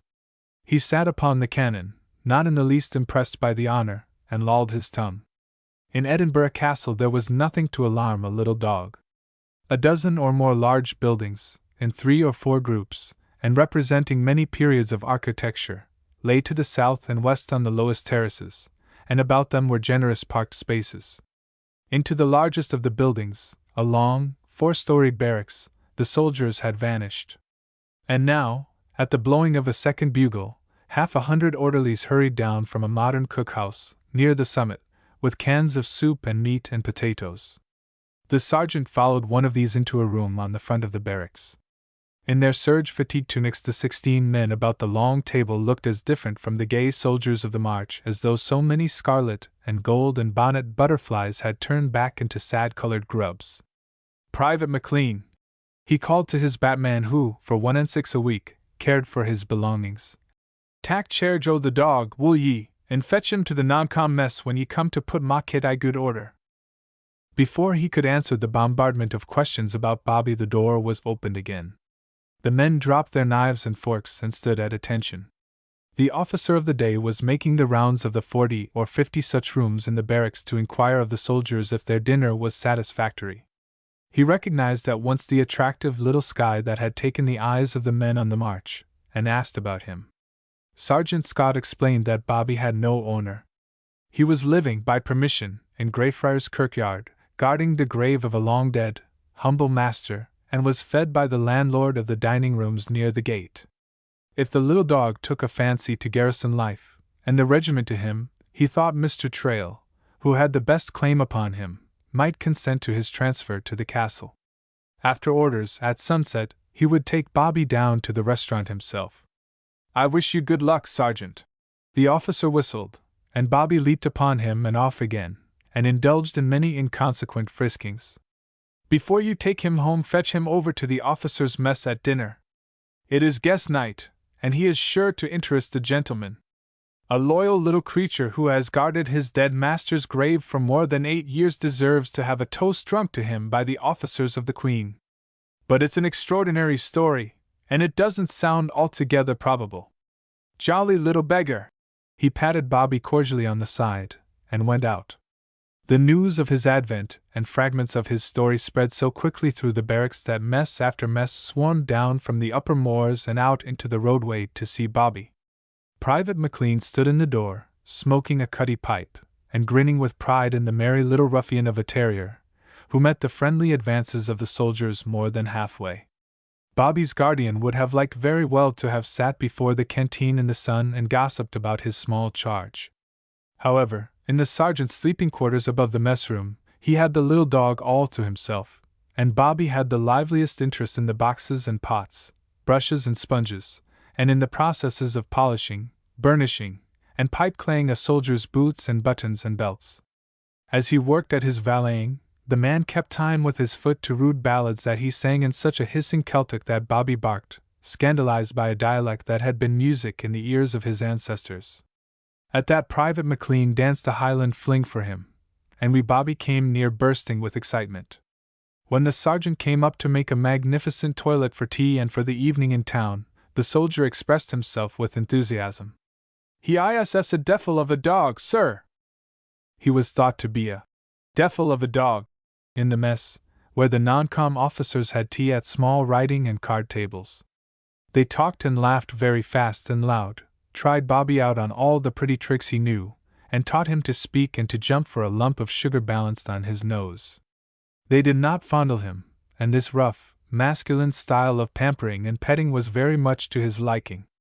It was a proud thing, too, for a little dog to walk out with the sergeant's shining boots and twirled walking stick, and be introduced into one strange place after another all around the castle. From tea to tattoo was playtime for the garrison. Many smartly dressed soldiers, with passes earned by good behavior, went out to find amusement in the city. Visitors, some of them tourists from America, made the rounds under the guidance of old soldiers. The sergeant followed such a group of sightseers through a postern behind the armory and out onto the cliff. There he lounged under a fir tree above St. Margaret's Well and smoked a dandified cigar, while Bobby explored the promenade and scraped acquaintance with the strangers. On the northern and southern sides the castle wall rose from the very edge of sheer precipices. Except for loopholes there were no openings. But on the west there was a grassy terrace without the wall, and below that the cliff fell away a little less steeply. The declivity was clothed sparsely with hazel shrubs, thorns, whins and thistles, and now and then a stunted fir or rowan tree or a group of white-stemmed birks was stoutly rooted on a shelving ledge. Had any one, the visitors asked, ever escaped down this wild crag? Yes, Queen Margaret's children, the guide answered. Their father dead, in battle, their saintly mother dead in the sanctuary of her tiny chapel, the enemy battering at the gate, soldiers had lowered the royal lady's body in a basket, and got the orphaned children down, in safety and away, in a fog, over Queen's Ferry to Dunfermline in the Kingdom of Fife. It was true that a false step or a slip of the foot would have dashed them to pieces on the rocks below. A gentleman of the party scouted the legend. Only a fox or an alpine chamois could make that perilous descent. With his head cocked alertly, Bobby had stood listening.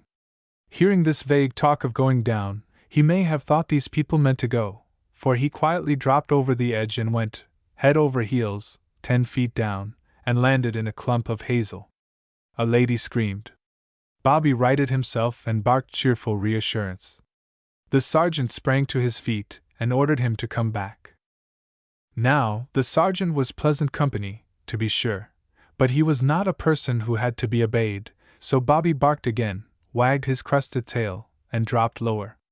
The people who shuddered on the brink could see that the little dog was going cautiously enough, and presently he looked doubtfully over a sheer fall of 20 feet, turned and scrambled back to the promenade.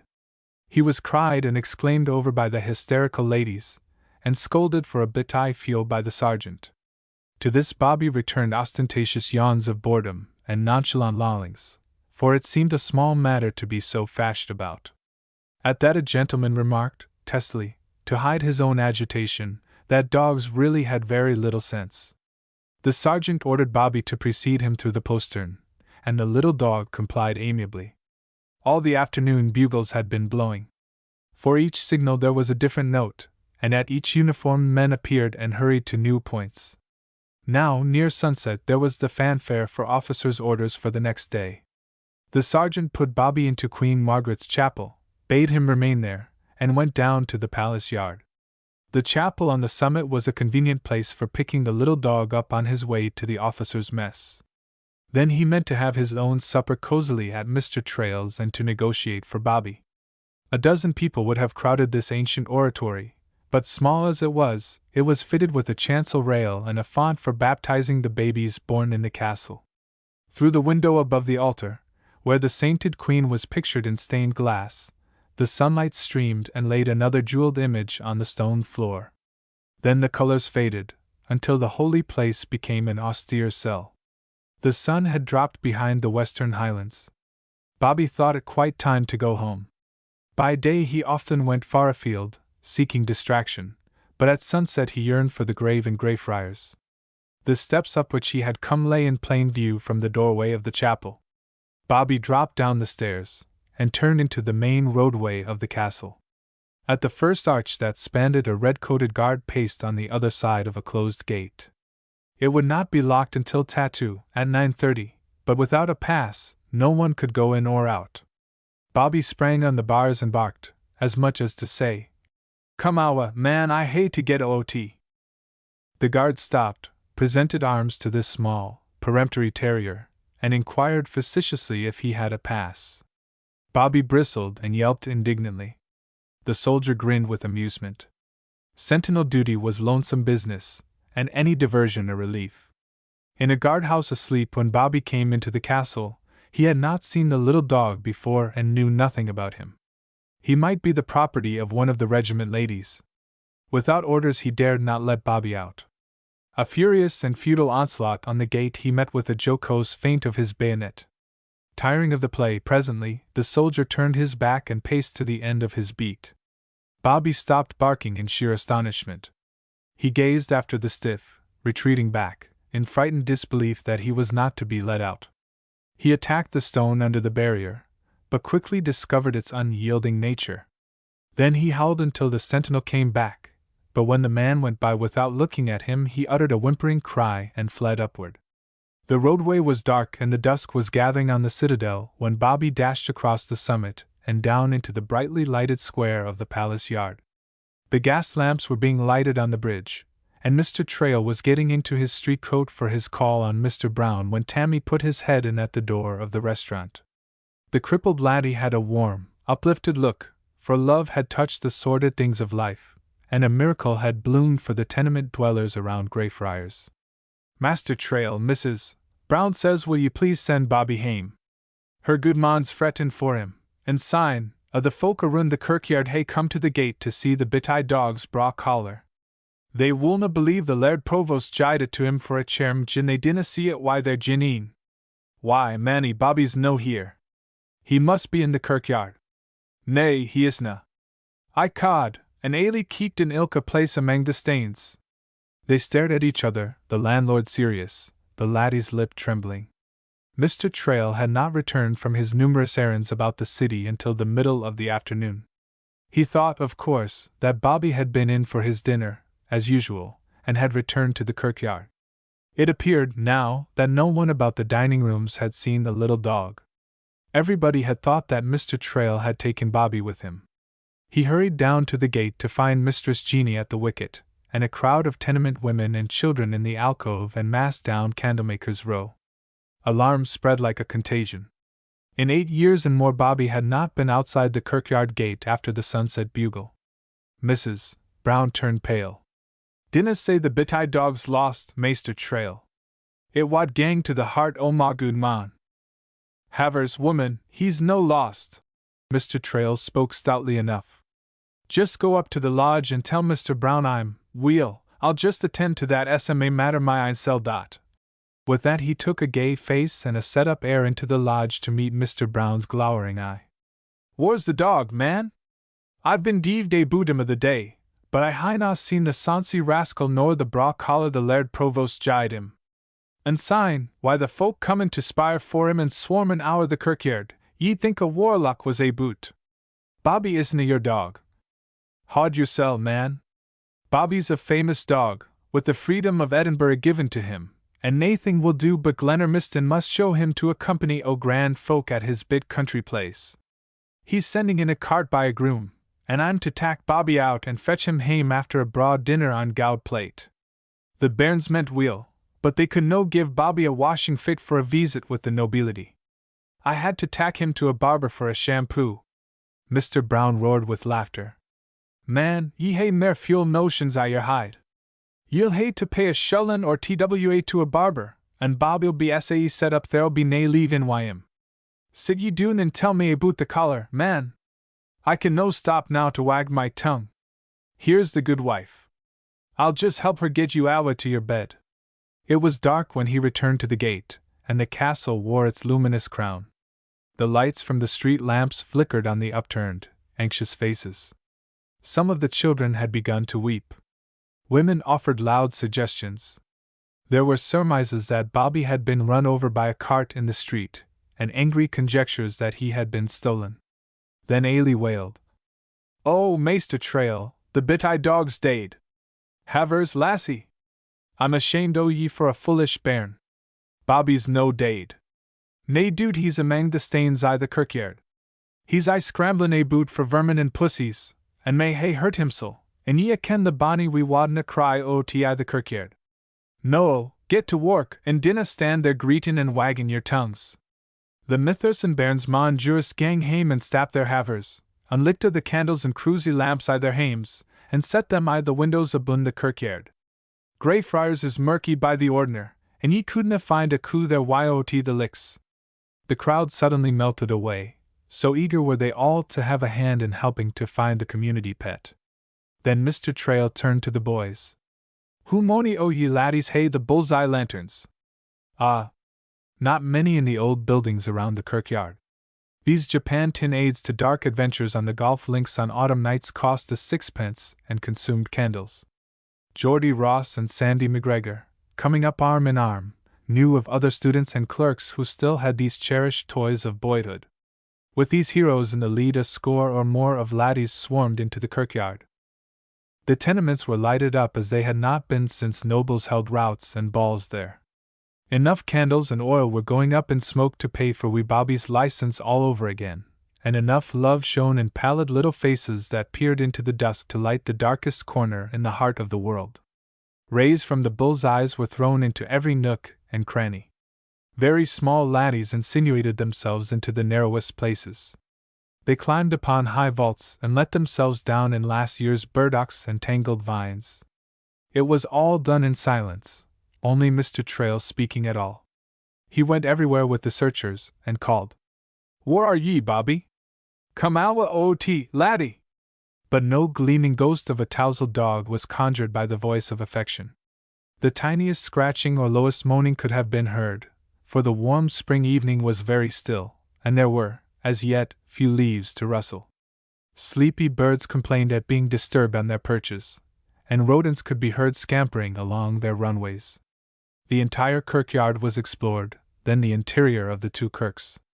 Mr. Trail went up to the lodge for the keys, saying, optimistically, that a sexton might unwittingly have locked Bobby in.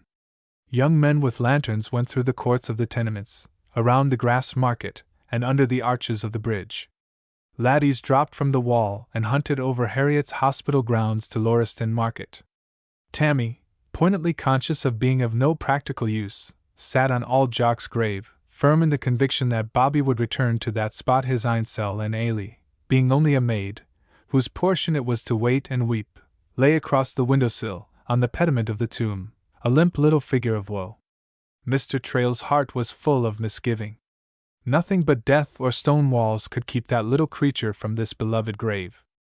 But in thinking of stone walls, he never once thought of the castle. Away over to the east, in Broughton Market, when the garrison marched away, and at Lauriston when they returned, Mr. Trail did not know that the soldiers had been out of the city. Busy in the lodge, Mistress Jeanie had not seen them go by the kirkyard, and no one else, except Mr. Brown, knew the fascination that military uniforms, marching and music had for wee Bobby. A fog began to drift in from the sea. Suddenly the grass was sheeted and the tombs blurred. A curtain of gauze seemed to be hung before the lighted tenements. The castle had vanished, and the sounds of the drum and bugle of the tattoo came down muffled, as if through layers of wool. The lights of the bull's eyes were ruddy discs that cast no rays. Then these were smeared out to phosphorescent glows, like the spunkies that everybody in Scotland knew came out to dance in old kirkyards. It was no canny. In the smother of the fog some of the little boys were lost, and cried out. Mr. Trail got them up to the gate, and sent them home in bands, under the escort of the students. Mistress Jeanie was out by the wicket. Mr. Brown was asleep, and she couldna thole it to sit there snug. When a foghorn moaned from the first, she broke into sobbing. Mr. Trail comforted her as best he could by telling her a dozen plans for the morning. By feeling along the wall he got her to the lodge, and himself up to his cozy dining rooms. For the first time since Queen Mary the gate of the historic garden of the Greyfriars was left on the latch. And it was so that a little dog, coming home in the night, might not be shut out. 11. It was more than 2 hours after he left Bobby in Queen Margaret's chapel that the sergeant turned into the officers' messroom and tried to get an orderly to take a message to the captain who had noticed the little dog in the barracks. He wished to report that Bobby could not be found, and to be excused to continue the search. He had to wait by the door while the toast to Her Majesty was proposed and the band in the screened gallery broke into "God Save the Queen," and when the music stopped the bandmaster came in for the usual compliments. The evening was so warm and still, although it was only mid-April, that a glass-paneled door, opening on the terrace, was set ajar for air. In the confusion of movement and talk no one noticed a little black mop of a muzzle that was poked through the aperture. From the outer darkness Bobby looked in on the score or more of men doubtfully, ready for instant disappearance on the slightest alarm. Desperate was the emergency, forlorn the hope that had brought him there. At every turn his efforts to escape from the castle had been baffled. He had been imprisoned by drummer boys and young recruits in the gymnasium, detained in the hospital, captured in the canteen. Bobby went through all his pretty tricks for the lads, and then begged to be let go. Laughed at, romped with, dragged back, thrown into the swimming pool, expected to play and perform for them, he rebelled at last. He scarred the door with his claws, and he howled so dismally that, hearing an orderly corporal coming, they turned him out in a rough haste that terrified him. In the old banqueting hall in the palace yard, that was used as a hospital and dispensary, he went through that travesty of joy again, in hope of the reward. Sharply rebuked and put out of the hospital, at last, because of his destructive clawing and mournful howling, Bobby dashed across the palace yard and into a crowd of good-humored soldiers who lounged in the canteen. Rising on his hind legs to beg for attention and indulgence, he was taken unaware from behind by an admiring soldier who wanted to romp with him. Quite desperate by that time, he snapped at the hand of his captor and sprang away into the first dark opening. Frightened by the man's cry of pain, and by the calls and scuffling search for him without, he slunk to the farthest corner of a dungeon of the Middle Ages, under the royal lodging. When the hunt for him ceased, Bobby slipped out of hiding and made his way around the sickle-shaped ledge of rock, and under the guns of the half-moon battery, to the outer gate. Only a cat, a fox, or a low, weasel-like dog could have done it. There were many details that would have enabled the observant little creature to recognize this barrier as the place where he had come in. Certainly he attacked it with fury, and on the guards he lavished every art of appeal that he possessed. But there he was bantered, and a feint was made of shutting him up in the guardhouse as a disorderly person. With a heartbroken cry he escaped his tormentors, and made his way back, under the guns, to the citadel. His confidence in the good intentions of men shaken, Bobby took to furtive ways. Avoiding lighted buildings and voices, he sped from shadow to shadow and explored the walls of solid masonry. Again and again he returned to the postern behind the armory, but the small back gate that gave to the cliff was not opened. Once he scrambled up to a loophole in the fortifications and looked abroad at the scattered lights of the city set in the void of night. But there, indeed, his stout heart failed him. It was not long before Bobby discovered that he was being pursued. A number of soldiers and drummer boys were out hunting for him, contritely enough, when the situation was explained by the angry sergeant. Wherever he went voices and footsteps followed. Had the sergeant gone alone and called in familiar speech, "Come awa o.t. Bobby," he would probably have run to the man. But there were so many calls, in English, in Celtic, and in various dialects of the lowlands, that the little dog dared not trust them. From place to place he was driven by fear, and when the calling stopped and the footsteps no longer followed, he lay for a time where he could watch the postern. A moment after he gave up the vigil there the little back gate was opened. Desperation led him to take another chance with men. Slipping into the shadow of the old governor's house, the headquarters of commissioned officers, on the terrace above the barracks, he lay near the open door to the mess room, listening and watching. The pretty ceremony of toasting the bandmaster brought all the company about the table again, and the polite pause in the conversation, on his exit, gave an opportunity for the captain to speak of Bobby before the sergeant could get his message delivered. "Gentlemen, your indulgence for a moment, to drink another toast to a little dog that is said to have slept on his master's grave in Greyfriars churchyard for more than 8 years. Sergeant Scott, of the Royal Engineers, vouches for the story and will present the hero." The sergeant came forward then with the word that Bobby could not be found. He was somewhere in the castle, and had made persistent and frantic efforts to get out. Prevented at every turn, and forcibly held in various places by well-meaning but blundering soldiers, he had been frightened into hiding. Bobby heard every word, and he must have understood that he himself was under discussion. Alternately hopeful and apprehensive, he scanned each face in the room that came within range of his vision, until one arrested and drew him. Such faces, full of understanding, love and compassion for dumb animals, are to be found among men, women and children, in any company and in every corner of the world.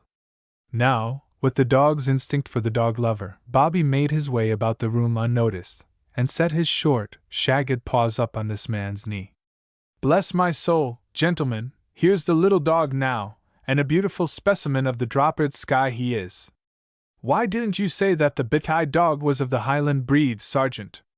You may well believe any extravagant tale you may hear of the fidelity and affection of the Skye Terrier."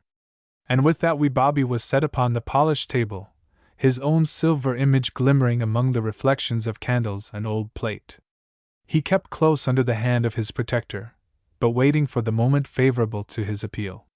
The company crowded around with eager interest, while the man of expert knowledge and love of dogs talked about Bobby. "You see, he's a well-knit little rascal, long and low, hardy and strong. His ancestors were bred for bolting foxes and wild cats among the rocky headlands of the subarctic islands. The intelligence, courage and devotion of dogs of this breed can scarcely be overstated. There is some faraway crossing here that gives this one a greater beauty and grace and more engaging manners, making him a sport among rough farm dogs, but look at the length and strength of the muzzle. He's as determined as the deal. You would have to break his neck before you could break his purpose. For love of his master he would starve, or he would leap to his death without an instant's hesitation." All this time the man had been stroking Bobby's head and neck. Now, feeling the collar under the thatch, he slipped it out and brought the brass plate up to the light. "Propose your toast to Greyfriars Bobby, Captain.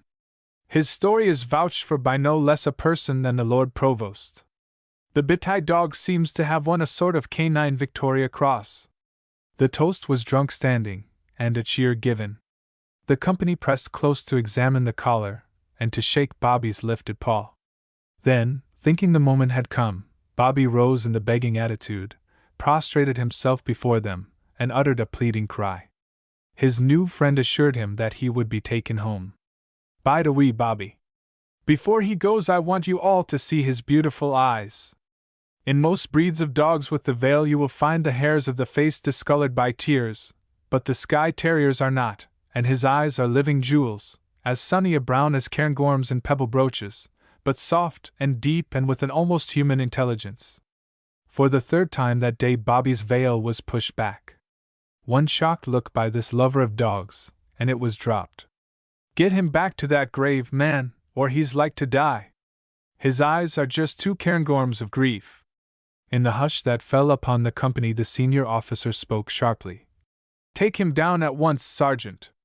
The whole affair is most unfortunate, and you will please tender my apologies at the churchyard and the restaurant, as well as your own, and I will see the Lord Provost."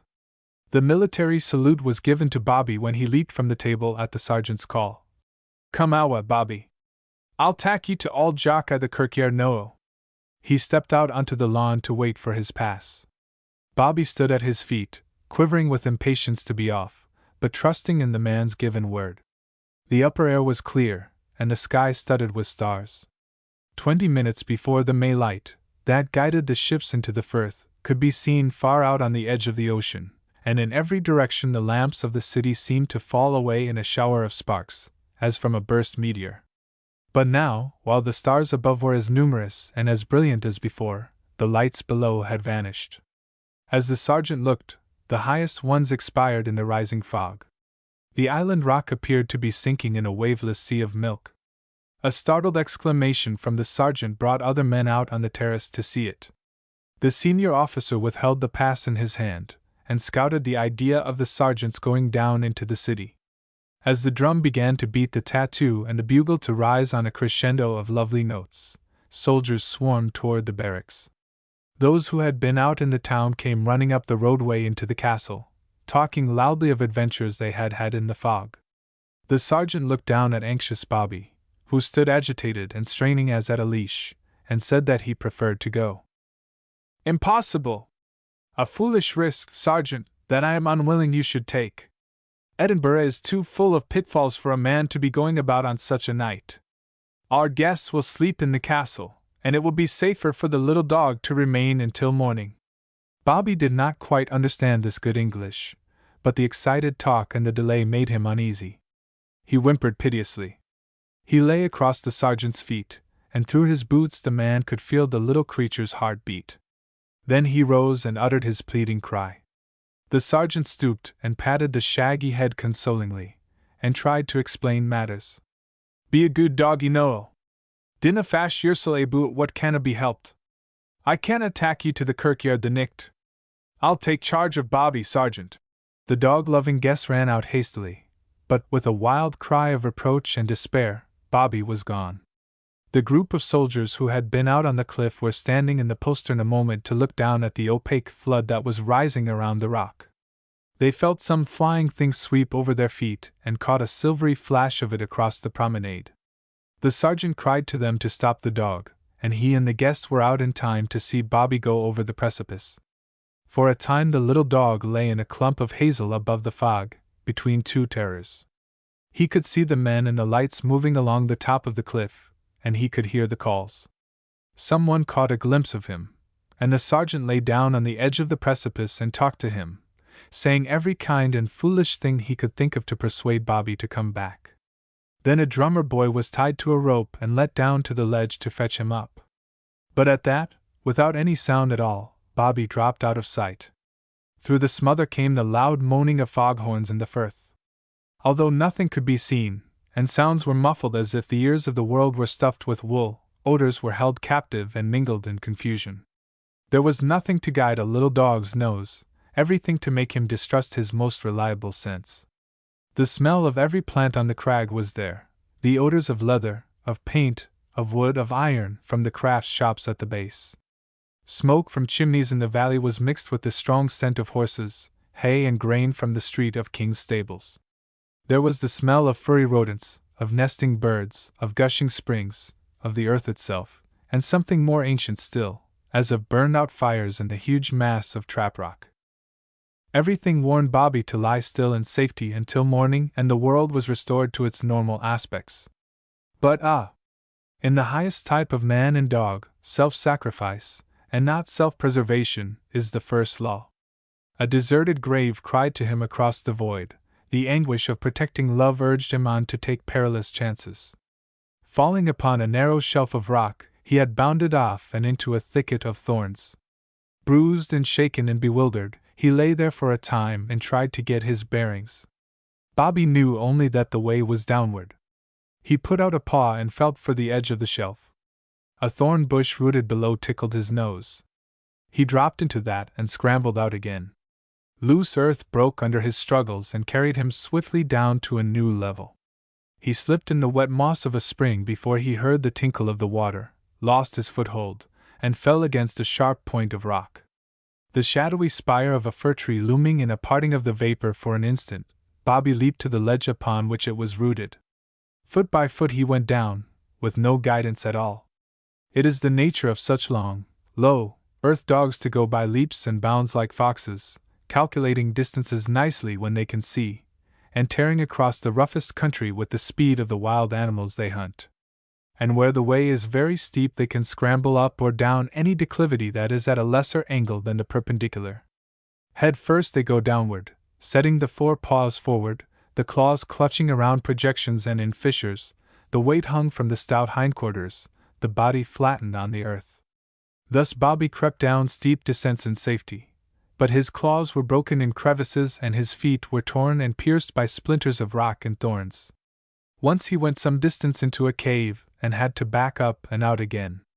And then a promising slope shelving under suddenly, where he could not retreat, he leaped, turned over and over in the air, and fell stunned.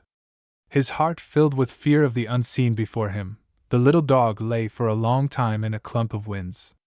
He may even have dozed and dreamed, to be awakened with starts by his misery of longing, and once by the faraway barking of a dog. It came up deadened, as if from fathoms below. He stood up and listened, but the sound was not repeated. His lacerated feet burned and throbbed. His bruised muscles had begun to stiffen, so that every movement was a pain. In these lower levels there was more smoke, that smeared out and thickened the mist. Suddenly a breath of air parted the fog as if it were a torn curtain. Like a shot, Bobby went down the crag, leaping from rock to rock, scrambling under thorns and hazel shrubs, dropping over precipitous ledges, until he looked down a sheer fall on which not even a knot of grass could find a foothold. He took the leap instantly, and his thick fleece saved him from broken bones. But when he tried to get up again, his body was racked with pain and his hind legs refused to serve him. Turning swiftly, he snarled and bit at them in angry disbelief that his good little legs should play false with his stout heart. Then he quite forgot his pain, for there was the sharp ring of iron on an anvil and the dull glow of a forge fire, where a smith was toiling in the early hours of the morning.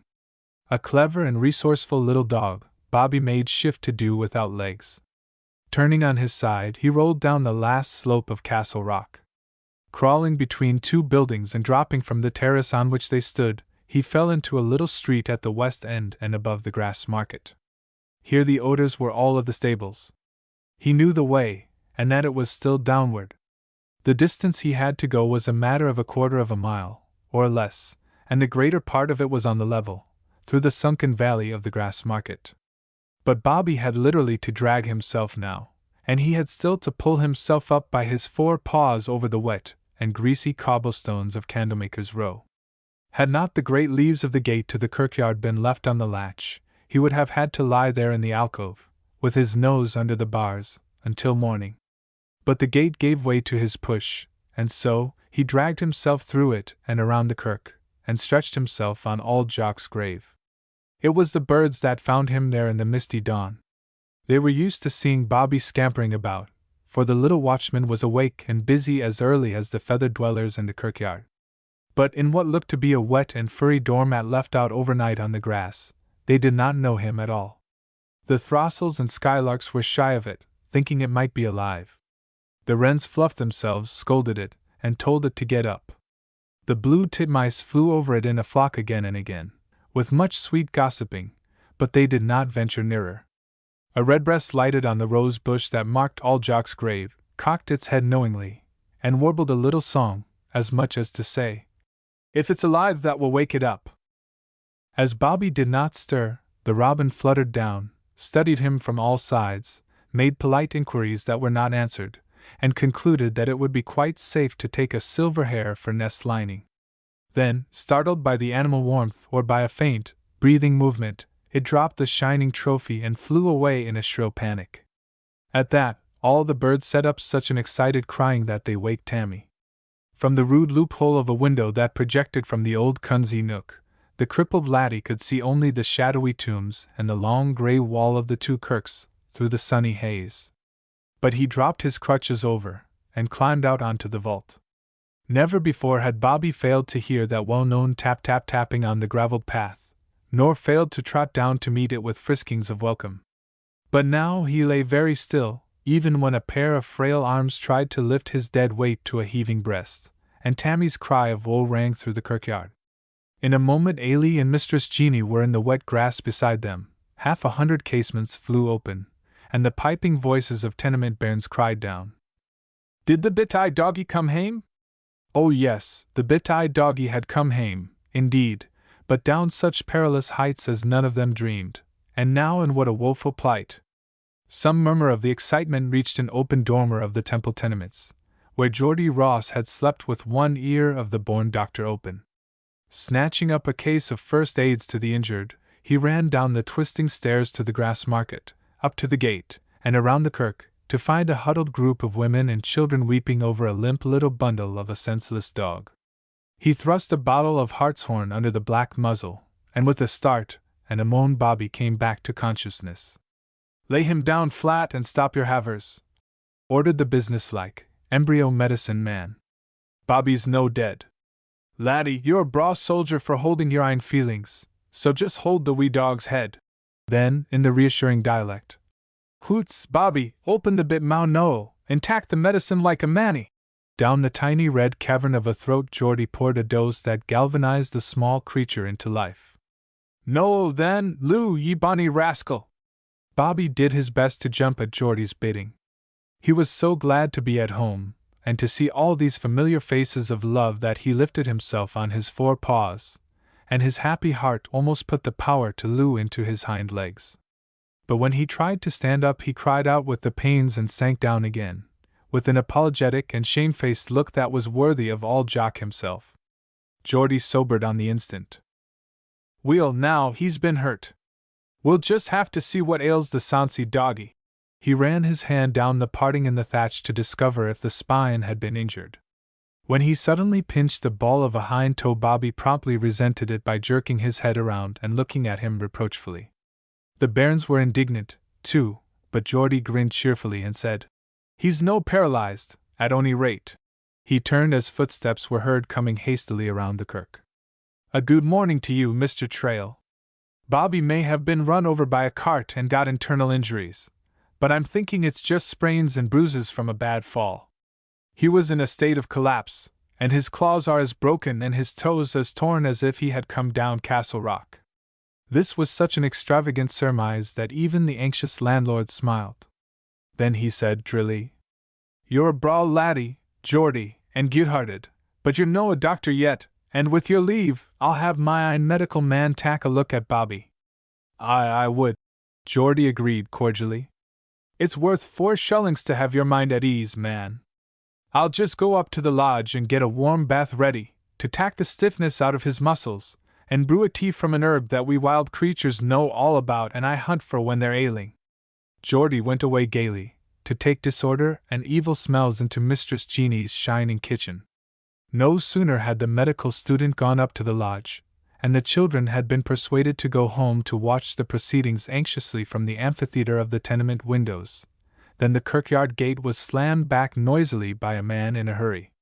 It was the sergeant who, in the splendor of full uniform, dropped in the wet grass beside Bobby. "Lush! The SMA dog got hame, and is still leavin'. No, God forgie me. Man, what had you to do with Bobby's misadventure?" Mr. Trail fixed an accusing eye on the soldier, remembering suddenly his laughing threat to kidnap Bobby. The story came out in a flood of remorseful words, from Bobby's following of the troops so gaily into the castle to his desperate escape over the precipice.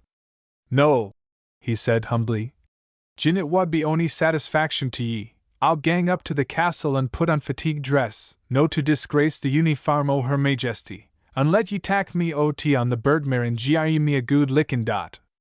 Mr. Trail shrugged his shoulders.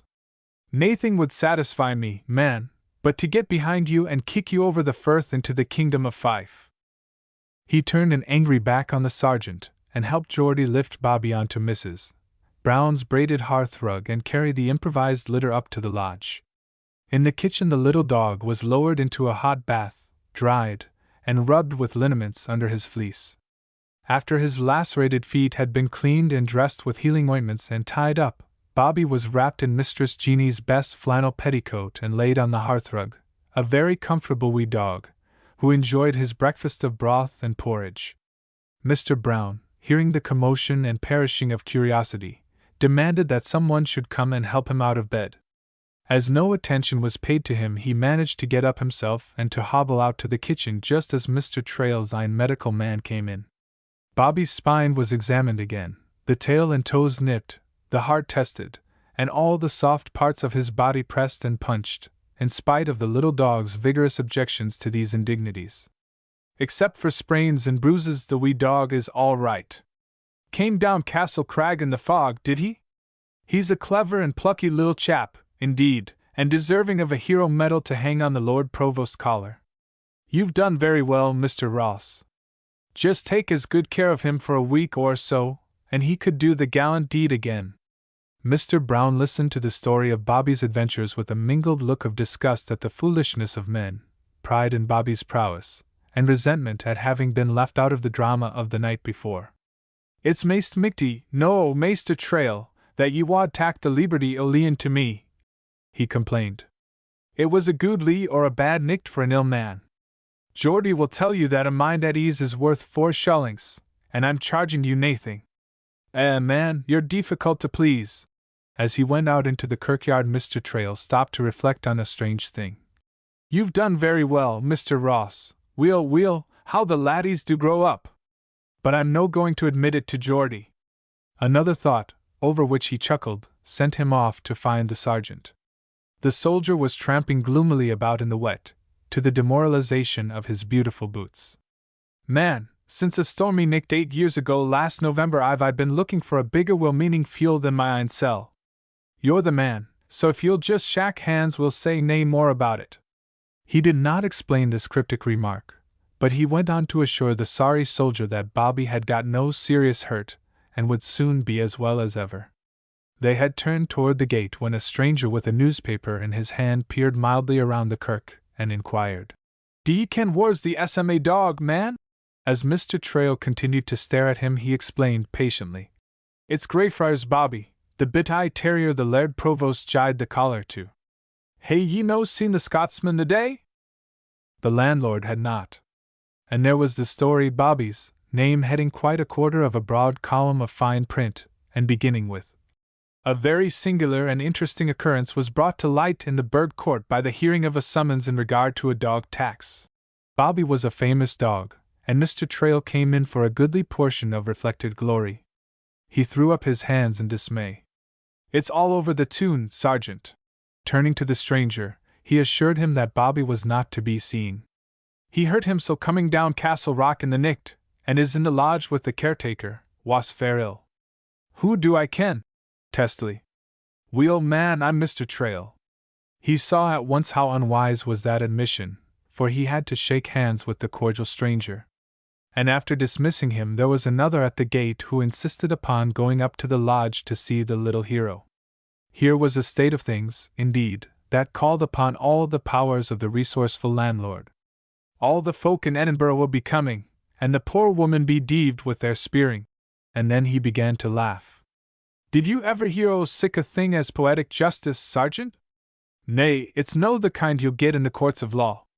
Weel, it's poetic justice for a Berkey soldier, wha claims the earth and the fullness thereof, to have to tak his orders from a SMA shopkeeper.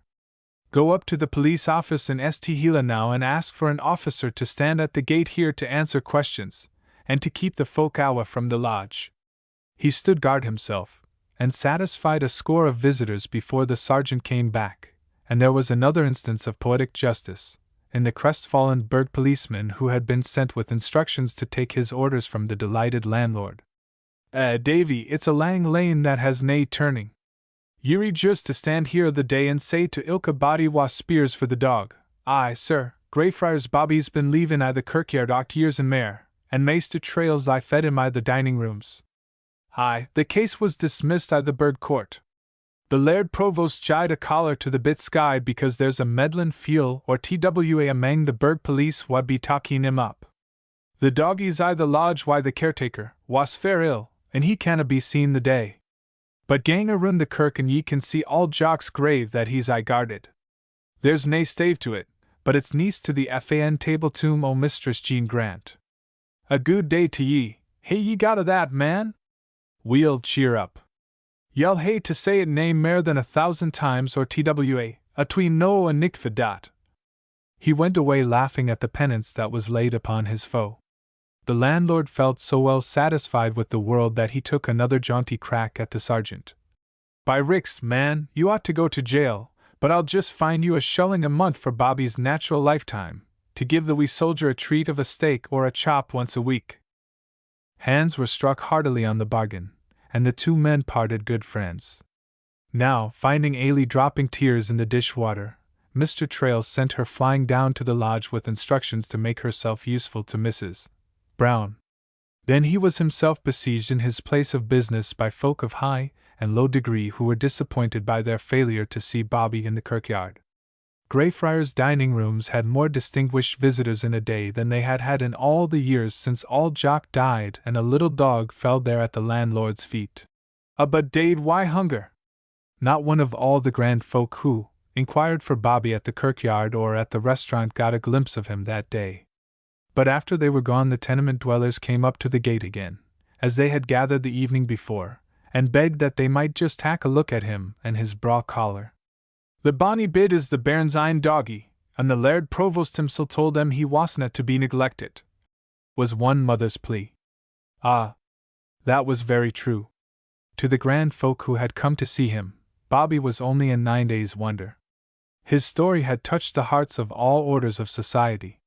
For a time strangers would come to see him, and then they would forget all about him, or remember him only fitfully. It was to these poor people around the kirkyard, themselves forgotten by the more fortunate, that the little dog must look for his daily meed of affection and companionship. Mr. Trail spoke to them kindly.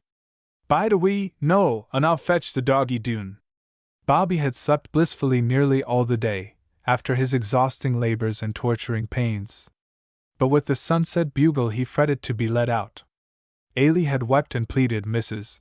Brown had reasoned with him, and Mr. Brown had scolded, all to the end of persuading him to sleep in the Who's the Nicht. But when no one was watching him, Bobby crawled from his rug and dragged himself to the door. He rapped the floor with his tail in delight when Mr. Trail came in and bundled him up on the rug, so he could lie easily, and carried him down to the gate. For quite 20 minutes these neighbors and friends of Bobby filed by silently, patted the shaggy little head, looked at the grand plate with Bobby's and the Lord Provost's names upon it, and believed their own wondering een. Bobby wagged his tail and lolled his tongue, and now and then he licked the hand of a baby who had to be lifted by a tall brother to see him. Shy kisses were dropped on Bobby's head by toddling bairns, and awkward caresses by rough laddies. Then they all went home quietly, and Mr. Trail carried the little dog around the kirk. And there, so belated, all Jock's grave bore its tribute of flowers. Wreaths and nosegays, potted daffodils and primroses and daisies, covered the sunken mounds so that some of them had to be moved to make room for Bobby. He sniffed and sniffed at them, looked up inquiringly at Mr. Trail, and then snuggled down contentedly among the blossoms. He did not understand their being there any more than he understood the collar about which everybody made such a to-do. The narrow band of leather would disappear under his thatch again, and would be unnoticed by the casual passer-by. The flowers would fade and never be so lavishly renewed. But there was another more wonderful gift, now, that would never fail him. At nightfall, before the drum and bugle sounded the tattoo to call the scattered garrison in the castle, there took place a loving ceremony that was never afterward omitted as long as Bobby lived. Every child newly come to the tenements learned it, every weena listed among his first words. Before going to bed each bairn opened a casement. Sometimes a candle was held up, a little star of love, glimmering for a moment on the dark, but always there was a small face peering into the melancholy kirkyard. In midsummer, and at other seasons if the moon rose full and early and the sky was clear, Bobby could be seen on the grave. And when he recovered from these hurts he trotted about, making the circuit below the windows. He could not speak there, because he had been forbidden, but he could wag his tail and look up to show his friendliness. And whether the children saw him or not they knew he was always there after sunset, keeping watch and ward, and lamely, because his master had gone away to heaven, and so they called out to him sweetly and clearly. A good nicht to ye, Bobby. 12. In one thing Mr. Trail had been mistaken, the grand folk did not forget Bobby. At the end of 5 years the Leal Highlander was not only still remembered, but he had become a local celebrity. Had the grave of his haunting been on the Pentlands or in one of the outlying cemeteries of the city, Bobby must have been known to few of his generation, and to fame not at all. But among churchyards Greyfriars was distinguished. One of the historic showplaces of Edinburgh, and in the very heart of the old town, it was never missed by the most hurried tourist, seldom left unvisited, from year to year, by the oldest resident. Names on its old tombs had come to mean nothing to those who read them, except as they recalled memorable records of love, of inspiration, of courage, of self-sacrifice. And this being so, it touched the imagination to see, among the marbles that crumbled toward the dust below, a living embodiment of affection and fidelity. Indeed, it came to be remarked, as it is remarked today, although 4 decades have gone by, that no other spot in Greyfriars was so much cared for as the grave of a man of whom nothing was known except that the life and love of a little dog was consecrated to his memory. At almost any hour Bobby might be found there. As he grew older he became less and less willing to be long absent, and he got much of his exercise by nosing about among the neighboring thorns. In fair weather he took his frequent naps on the turf above his master, or he sat on the fallen table tomb in the sun. On foul days he watched the grave from under the slab, and to that spot he returned from every skirmish against the enemy. Visitors stopped to speak to him. Favored ones were permitted to read the inscription on his collar and to pat his head. It seemed, therefore, the most natural thing in the world when the greatest lady in England, beside the Queen, the Baroness Burdett Coutts, came all the way from London to see Bobby. Except that it was the first Monday in June, and Founder's Day at Harriet's Hospital, it was like any other day of useful work, innocent pleasure, and dreaming dozes on all Jock's grave to wee Bobby. As years go, the shaggy little Skye was an old dog, but he was not feeble or blind or unhappy.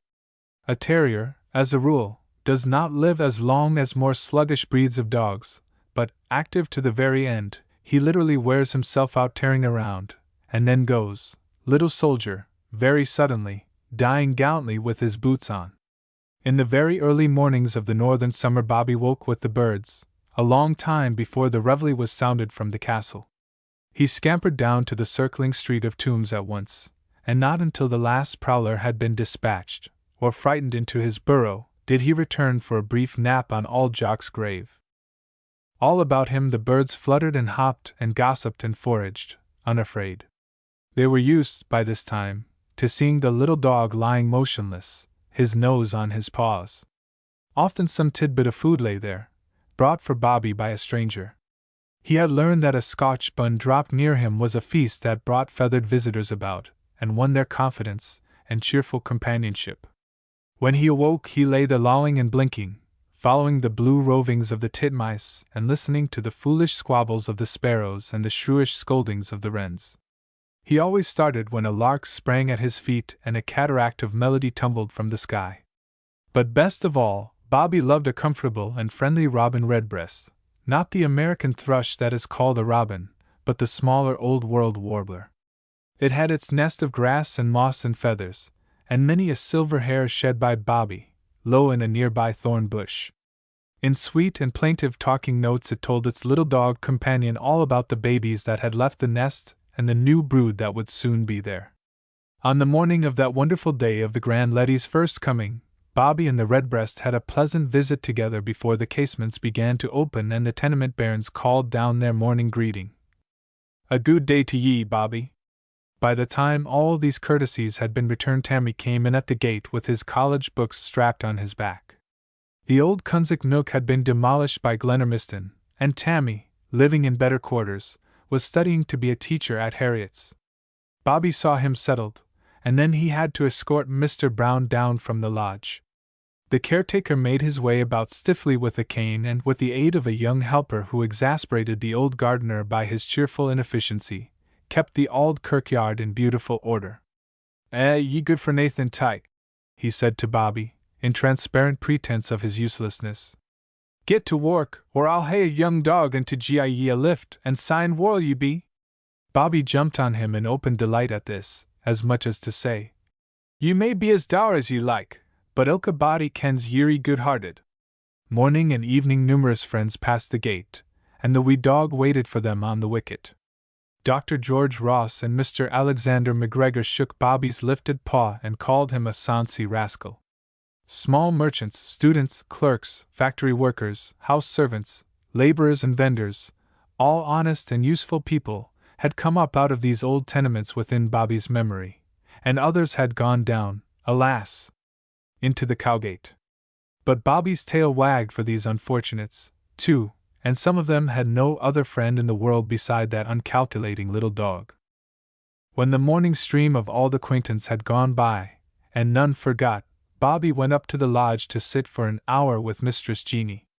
There he was called Crudlin Dhu, which was altogether absurd, by the fond old woman.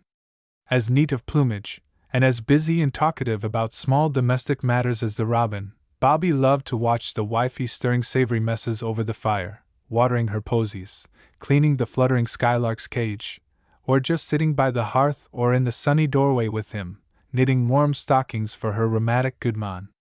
Out in the kirkyard Bobby trotted dutifully at the caretaker's heels. When visitors were about he did not venture to take a nap in the open unless Mr. Brown was on guard, and by long and close companionship with him, the aging man could often tell what Bobby was dreaming about. At a convulsive movement and a jerk of his head the caretaker would say to the wifey, if she chanced to be near, "Look at that, Noah, will ye? The sparity bit was talking they faux vermin." And again, when the muscles of his legs worked rhythmically, "He's rinnin' why the laddies or the braw soldiers on the braes." Bobby often woke from a dream with a start, looked dazed, and then foolish, at the vivid imaginings of sleep. But when, in a doze, he half stretched himself up on his short, shagged forepaws, flattened out, and then awoke and lay so, very still, for a time, it was Mistress Jeanie who said, "Preserve us the bonny we was dreamin' o' his maister's death, and no he's greetin' sair." At that she took her little stool and sat on the grave beside him. But Mr. Brown bit his teeth in his pipe, limped away, and stormed at his daft helper laddie, who didn't appear to know a violet from a burdock. Ah! Who can doubt that, so deeply were scene and word graven on his memory, Bobby often lived again the hour of his bereavement, and heard all Jock's last words. "Gang awa hame, laddie!" Homeless on earth, good old Jock had gone to a place prepared for him. But his faithful little dog had no home. This sacred spot was merely his tarrying place, where he waited until such a time as that mysterious door should open for him, perchance to an equal sky, and he could slip through and find his master. On the morning of the day when the grand levee came, Bobby watched the holiday crowd gather on Harriet's hospital grounds. The mothers and sisters of hundreds of boys were there, looking on at the great match game of cricket. Bobby dropped over the wall and scampered about, taking a merry part in the play. When the pupils' procession was formed, and the long line of grinning and nudging laddies marched into service in the chapel and dinner in the hall, he was set up over the kirkyard wall. Hundreds of hands were waved to him, and voices called back, "Farewell, Bobby!" Then the time gun boomed from the castle, and the little dog trotted up for his dinner and nap under the settle and his daily visit with Mr. Trail. In fair weather, when the last guest had departed and the music bells of St. Giles had ceased playing, the landlord was fond of standing in his doorway, bareheaded and in shirt sleeves and apron, to exchange opinions on politics, literature and religion, or to tell Bobby's story to what passers-by he could beguile into talk. At his feet there was a fine place for a sociable little dog to spend an hour. When he was ready to go, Bobby set his paws upon Mr. Trail and waited for the landlord's hand to be laid on his head and the man to say, in the dialect the little dog best understood, "Bide a wee. Ye're no needin' to gang essays soon, laddie." At that he dropped, barked politely, wagged his tail, and was off. If Mr. Trail really wanted to detain Bobby, he had only to withhold the magic word, "laddie," that no one else had used toward the little dog since old Jock died. But if the word was too long in coming, Bobby would thrash his tail about impatiently, look up appealingly, and finally rise and beg and whimper. "We'll then bide wy me, and ye'll get it ilka hour o' the day, ye sonsie, we talon bit. What are ye hengin' around for? We'll gang awa wy ye, laddie." The landlord sighed and looked down reproachfully. With a delighted yelp, and a lick of the lingering hand, Bobby was off. It was after 3 o'clock on this day when he returned to the kirkyard. The caretaker was working at the upper end, and the little dog was lonely. But long enough absent from his master, Bobby lay down on the grave, in the stillness of the mid-afternoon. The robin made a brief call and, as no other birds were about, hopped upon Bobby's back, perched on his head, and warbled a little song. It was then that the gate clicked. Dismissing her carriage and telling the coachman to return at 5, Lady Burdett Coutts entered the kirkyard. Bobby trotted around the kirk on the chance of meeting a friend. He looked up intently at the strange lady for a moment, and she stood still and looked down at him. She was not a beautiful lady, nor very young. Indeed, she was a few years older than the Queen, and the Queen was a widowed grandmother. But she had a sweet dignity and warm serenity, an unhurried look, as if she had all the time in the world for a wee dog, and Bobby was an age-whitened muff of a plaintive terrier that captured her heart at once. Very certain that this stranger knew and cared about how he felt, Bobby turned and led her down to old Jock's grave. And when she was seated on the table tomb, he came up to her and let her look at his collar, and he stood under her caress, although she spoke to him in fey English, calling him a darling little dog. Then, entirely contented with her company, he lay down, his eyes fixed upon her and lolling his tongue. The sun was on the green and flowery slope of Greyfriars, warming the weathered tombs and the rear windows of the tenements. The grand lady found a great deal there to interest her beside Bobby, and the robin that chirped and picked up crumbs between the little dog's paws. Presently the gate was opened again, and a housemaid from some mansion in George Square came around the kirk. Trained by Mistress Jeanie, she was a neat and pretty and pleasant-mannered housemaid, in a black gown and white apron, and with a frilled cap on her crinkly, gold-brown hair that had had more than a lick or twa the nicht afore. "It's just Ailey," Bobby seemed to say, as he stood a moment with crested neck and tail. "Ilka body kens Ailey." The servant lassie, with an hour out, had stopped to speak to Bobby. She had not meant to stay long, but the lady, who didn't look in the least grand, began to think friendly things aloud. "The windows of the tenements are very clean." "Aye. The bairnies couldna see Bobby gin the windows warna washed." The lassie was pulling her adored little pet's ears, and Bobby was nuzzling up to her. "In many of the windows there is a box of flowers, or of kitchen herbs to make the broth savoury. It wasna so I the auld days.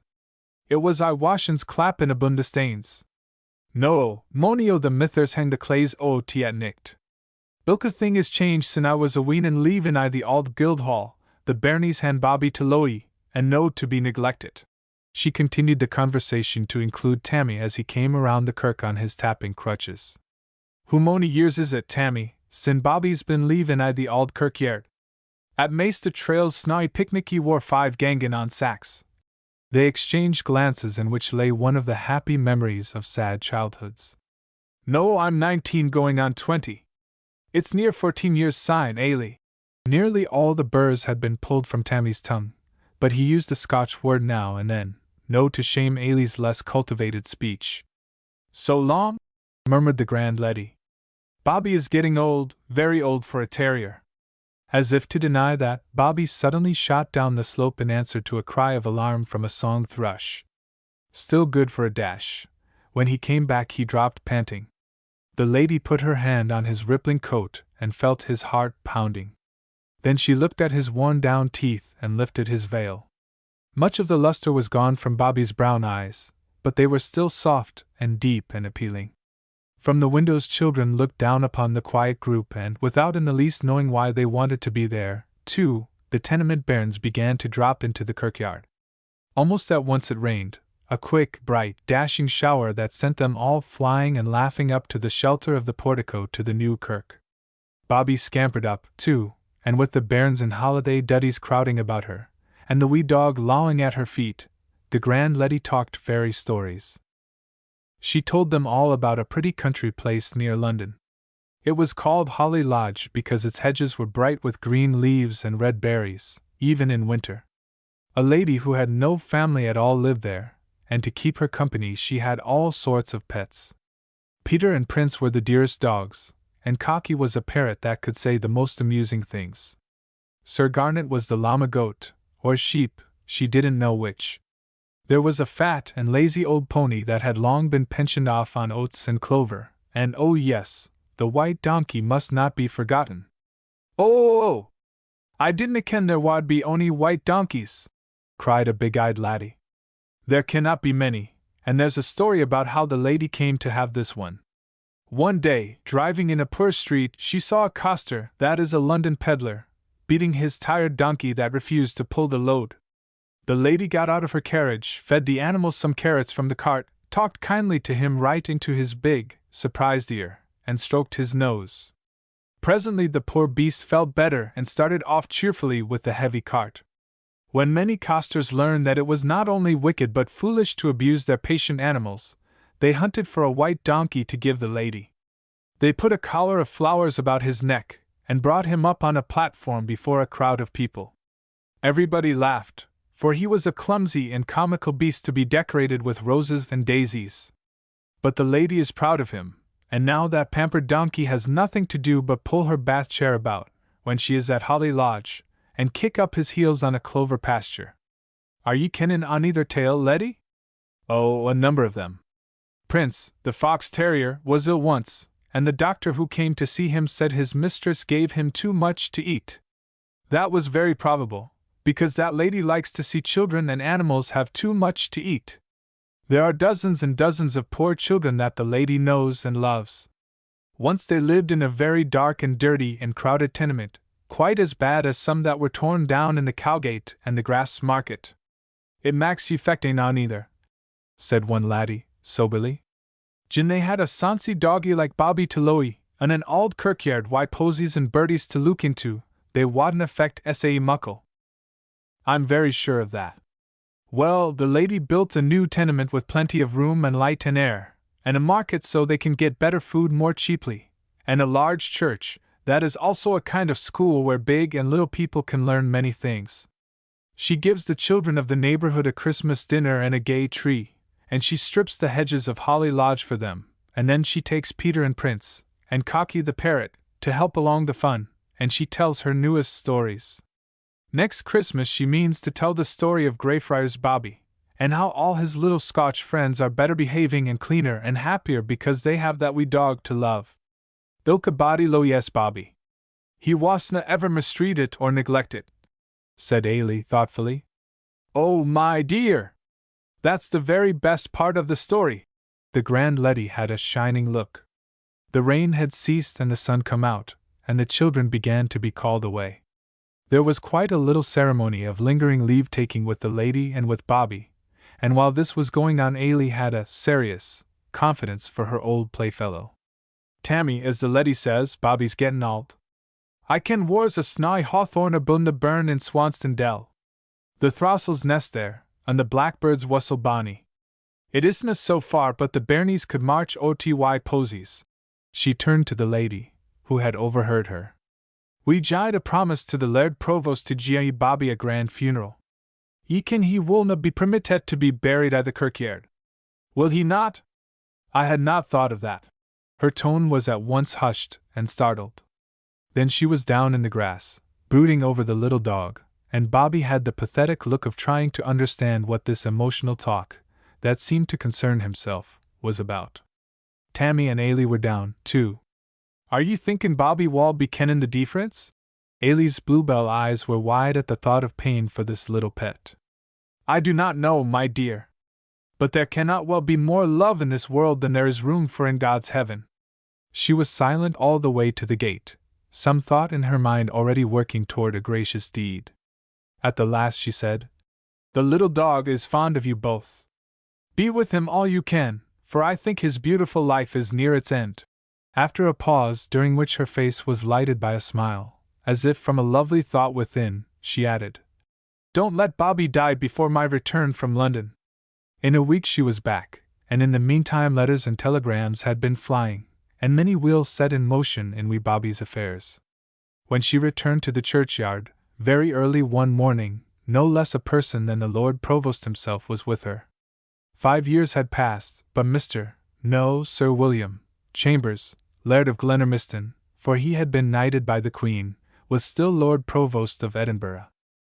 Almost immediately Mr. Trail appeared, by appointment, and was made all but speechless for once in his loquacious life by the honor of being asked to tell Bobby's story to the Baroness Burdett-Coutts. But not even a tenement child or a London coster could be ill at ease with the grand Letty for very long, and presently the three were in close conference in the portico. Bobby welcomed them, and then dozed in the sun and visited with the robin on Auld Jock's grave. Far from being tongue-tied, the landlord was inspired.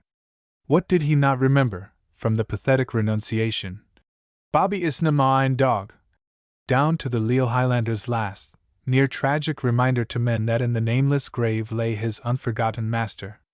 He sketched the scene in Haddo's Hole, where the tenement bairns poured out as pure a gift of love and mercy and self-sacrifice as had ever been laid at the foot of a Scottish altar. He told of the search for the lately ransomed and lost terrier, by the lavish use of oil and candles, of Bobby's coming down Castle Rock in the fog, battered and bruised for a month's careful tending by an old Harriet laddie. His feet still showed the scars of that perilous descent. He himself, remorseful, had gone with the Bible reader from the medical mission in the Cowgate to the dormer-lighted closet in College Wynd, where old Jock had died.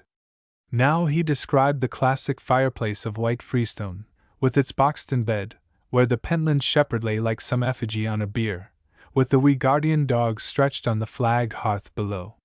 What a subject for a monument! The grand lady looked across the top of the slope at the sleeping sky. I suppose there is no portrait of Bobby? Aye, your ladyship. I have a drawing in the dining rooms, sketched by Mr. Daniel Maclise. He was here a year or twa ago, just before his death, doing some commission, and often had his tea in my bit place. I told him Bobby's story, and he made the sketch for me as a souvenir of his visit. I am sure you prize it, Mr. Trail. Mr. Maclise was a talented artist, but he was not especially an animal painter. There really is no one since Landseer paints no more. I would advise you, Baroness, not to make that remark at an Edinburgh dinner table. Glenermiston was smiling. The pride of Auld Reekie just now is Mr. Gourlay Stell, who was lately commanded to Balmoral Castle to paint the Queen's dogs. The very person. I have seen his beautiful canvas, Burns and the Field Mouse. Is he not a younger brother of Sir John Stell, the sculptor of the statue and character figures in the Scott Monument?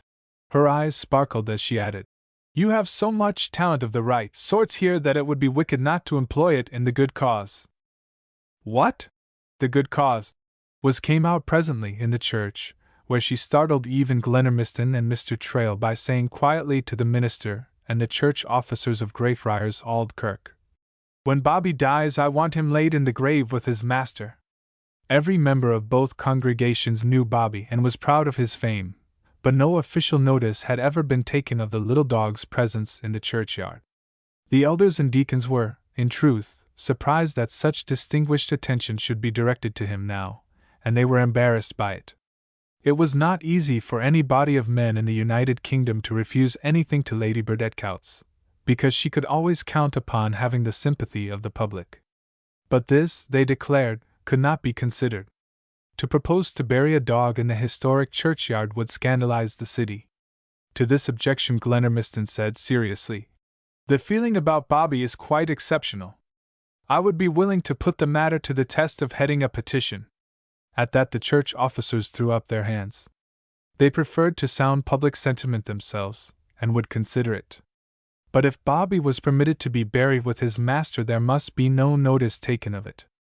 Well, the Harriet laddies might line up along the wall, and the tenement bairns look down from the windows. Would that satisfy her ladyship? As far as it goes. The grand lady was smiling, but a little tremulous about the mouth. That was a day when women had little to say in public, and she meant to make a speech, and to ask to be allowed to do an unheard of thing. I want to put up a monument to the nameless man who inspired such love, and to the little dog that was capable of giving it. Ah, gentlemen, do not refuse, now. She sketched her idea of the classic fireplace bier, the dead shepherd of the Pentlands, and the little prostrate terrier. Immemorial man and his faithful dog. Our Society for the Prevention of Cruelty to Animals is finding it so hard to get people even to admit the sacredness of life in dumb creatures, the brutalizing effects of abuse of them on human beings, and the moral and practical worth to us of kindness.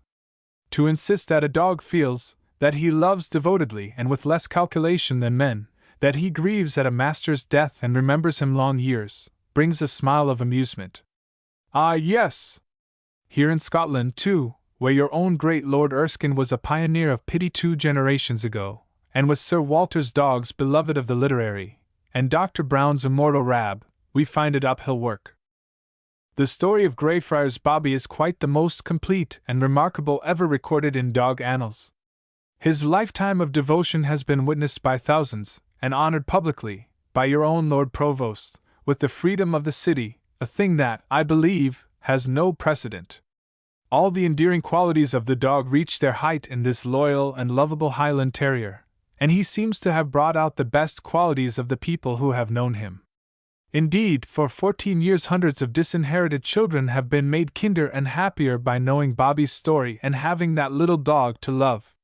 She stopped in some embarrassment, seeing how she had let herself go in this warm championship, and then she added, Bobby does not need a monument, but I think we need one of him, that future generations may never forget what the love of a dog may mean, to himself and to us. The grand lady must have won her plea, then and there, but for the fact that the matter of erecting a monument of a public character anywhere in the city had to come up before the Burgh Council. In that body the stubborn opposition of a few members unexpectedly developed, and in spite of popular sympathy with the proposal, the plan was rejected. Permission was given, however, for Lady Burdett Coutts to put up a suitable memorial to Bobby at the end of George Ford Bridge, and opposite the main gateway to the kirkyard. For such a public place a tomb was unsuitable. What form the memorial was to take was not decided upon until, because of two chance happenings of one morning, the form of it bloomed like a flower in the soul of the grand lady. She had come down to the kirkyard to watch the artist at work. Morning after morning he had sketched there. He had drawn Bobby lying down, his nose on his paws, asleep on the grave. He had drawn him sitting upon the table tomb, and standing in the begging attitude in which he was so irresistible. But with every sketch he was dissatisfied. Bobby was a trying and deceptive subject. He had the air of curiosity and gaiety of other terriers. He saw no sense at all in keeping still, with his muzzle tipped up or down, and his tail held just so. He brushed all that unreasonable man's suggestions aside as quite unworthy of consideration. Besides, he had the liveliest interest in the astonishing little dog that grew and disappeared, and came back, in some new attitude, on the canvas. He scraped acquaintance with it once or twice to the damage of fresh brushwork. He was always jumping from his pose and running around the easel to see how the latest dog was coming on. After a number of mornings Bobby lost interest in the man and his occupation, and went about his ordinary routine of life as if the artist was not there at all. One morning the wee terrier was found sitting on the table tomb, on his haunches, looking up toward the castle, where clouds and birds were blown around the sun-gilded battlements. His attitude might have meant anything or nothing, for the man who looked at him from above could not see his expression. And all at once he realized that to see Bobby a human being must get down to his level. To the scandal of the children, he lay on his back on the grass and did nothing at all but look up at Bobby until the little dog moved. Then he set the wee Highlander up on an altar-topped shaft just above the level of the human eye. Indifferent at the moment as to what was done to him, Bobby continued to gaze up and out, wistfully and patiently, upon this masterless world. As plainly as a little dog could speak, Bobby said, I hae bided lang and lanely. Hoe lang hae I still to bide? And syne, will I be gangin' to auld Jock? The grand lady saw that at once, and tears started to her eyes when she came in to find the artist sketching with feverish rapidity. She confessed that she had looked into Bobby's eyes, but she had never truly seen that morning little creature before. He had only to be set up so, in bronze, and looking through the kirkyard gate, to tell his own story to the most careless passer-by. The image of the simple memorial was clear in her mind, and it seemed unlikely that anything could be added to it, when she left the kirkyard. As she was getting into her carriage a noble collie, but one with a discouraged tail and hanging tongue, came out of Forest Road. He had done a hard morning's work, of driving a flock from the Pentlands to the cattle and sheep market, and then had hunted far and unsuccessfully for water. He nosed along the gutter, here and there licking from the cobblestones what muddy moisture had not drained away from a recent rain. The same lady who had fed the carrots to the coster's donkey in London turned hastily into ye old Greyfriars dining rooms, and asked Mr. Trail for a basin of water. The landlord thought he must have misunderstood her. Is it a glass of water your ladyship's wanting? No, a basin, please, a large one, and very quickly. She took it from him, hurried out, and set it under the thirsty animal's nose. The collie lapped it eagerly until the water was gone, then looked up and, by waggings and lickings, asked for more. Mr. Trail brought out a second basin, and he remarked upon a sheepdog's capacity for water. It's no a basin will satisfy him, used as he is to having a tam on the moor to drink from. This neighborhood is noted for the dogs that are aye passing. On Wednesdays the farm dogs come up from the grass market, and every day there are well cared for dogs from the residence streets, dogs of all conditions across the bridge from High Street, and miserable waifs from the Cowgate. Stray pussies are about, too. I'm a good-hearted man, and an unco observant one, your ladyship, but I was no thinking that these animals must often suffer from thirst. Few people do think of it. Most men can love some one dog or cat or horse and be attentive to its wants, but they take little thought for the world of dumb animals that are so dependent upon us. It is no special credit to you, Mr. Trail, that you became fond of an attractive little dog like Bobby and have cared for him so tenderly. The landlord gasped. He had taken not a little pride in his stanch championship and watchful care of Bobby, and his pride had been increased by the admiration that had been lavished on him for years by the general public. Now, as he afterward confessed to Mr. Brown, her ladyship made me feel I'd done naething by the ordiner, but macely to please my ain sell. Man, she made me sing SMA. When the collie had finished drinking, he looked up gratefully, rubbed against the Good Samaritans, waved his plumed tail like a banner, and trotted away. After a thoughtful moment Lady Burdetcout said, "The suitable memorial here, Mr. Trail, is a fountain, with a low basin level with the curb, and a higher one, and Bobby sitting on an altar-top central column above, looking through the kirkyard gate. It shall be his mission to bring men and small animals together in sympathy by offering to both the cup of cold water." She was there once again that year. On her way north she stopped in Edinburgh overnight to see how the work on the fountain had progressed. It was in Scotland's best season, most of the days dry and bright and sharp. But on that day it was misting, and yellow leaves were dropping on the wet tombs and beaded grass, when the grand lady appeared at the kirkyard late in the afternoon with a wreath of laurel to lay on all Jock's grave. Bobby slipped out, dry as his own delectable bone, from under the tomb of Mistress Jean Grant, and nearly wagged his tail off with pleasure. Mistress Jeanie was set in a proud flutter when the grand lady rang at the lodge kitchen and asked if she and Bobby could have their tea there with the old couple by the cosy grate fire. They all drank tea from the best blue cups, and ate buttered scones and strawberry jam on the scoured deal table. Bobby had his porridge and broth on the hearth. The coals snapped in the grate, and the firelight danced merrily on the skylark's cage and the copper kettle. Mr. Brown got out his fife and played Bonnie Dundee. Silver-white Bobby tried to dance, but he tumbled over so lamentably once or twice that he hung his head apologetically, admitting that he ought to have the sense to know that his dancing days were done. He lay down and lolled and blinked on the hearth until the grand lady rose to go. "I am on my way to Braemar to visit for a few days at Balmoral Castle. I wish I could take Bobby with me to show him to the dear Queen."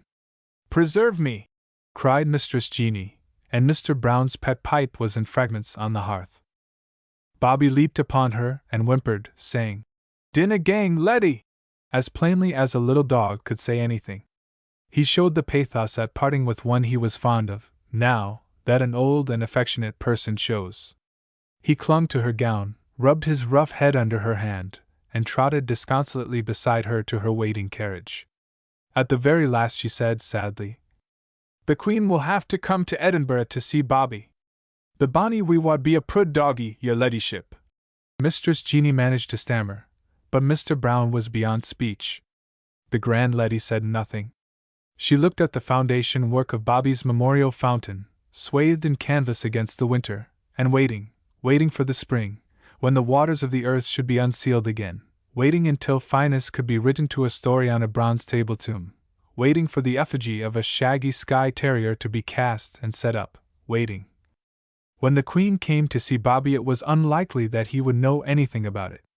He would know nothing of the crowds to gather there on a public occasion, massing on the bridge, in Greyfriars Place, in Broad Chambers Street, and down Candlemakers Row, the magistrates and Burgh Council, professors and students from the university, soldiers from the castle, the neighbouring nobility in carriages, farmers and shepherds from the Pentlands, the Harriet laddies marching from the school, and the tenement children in holiday duddies, all to honour the memory of a devoted little dog.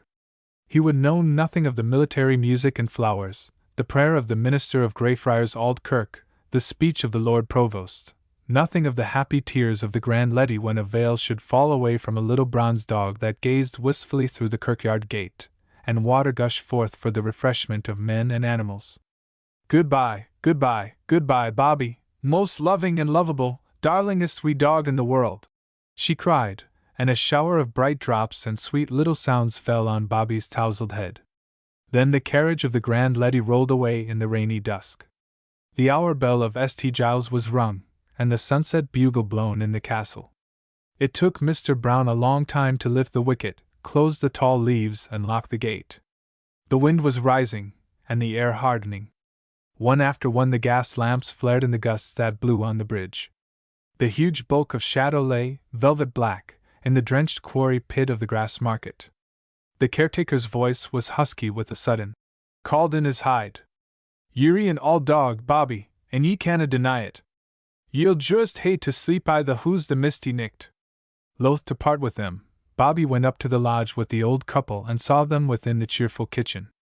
But when the door was held open for him, he wagged his tail in farewell and trotted away around the kirk. All the concession he was willing to make to old age and bad weather was to sleep under the fallen table tomb. Greyfriars on a dripping autumn evening. A pensive hour in season, everything memorable brooded there. Crouched back in shadowy ranks, the old tombs were draped in mystery. The mist was swirled by the wind and smoke smeared out over their dim shapes. Where families sat close about scant suppers, the lights of candles and cruisy lamps were blurred. The faintest halo hung above the castle head. Infrequent footsteps hurried by the gate. There was the rattle of a belated cart, the ring of a distant church bell. But even on such nights the casements were opened and little faces looked into the melancholy kirkyard. Candles glimmered for a moment on the mirk, and sweetly and clearly the tenement bairns called down, "A good nicht to ye, Bobby." They could not see the little dog, but they knew he was there. They knew now that he would still be there when they could see him no more, his body a part of the soil, his memory a part of all that was held dear and imperishable in that old garden of souls. They could go up to the lodge and look at his famous collar, and they would have his image in bronze on the fountain. And sometime, when the mysterious door opened for them, they might see Bobby again, a sonsy doggy running on the green pastures and beside the still waters, at the heels of his shepherd master, for if there is not more love in this world than there is room for in God's heaven, Bobby would just have "Gae now a hame,"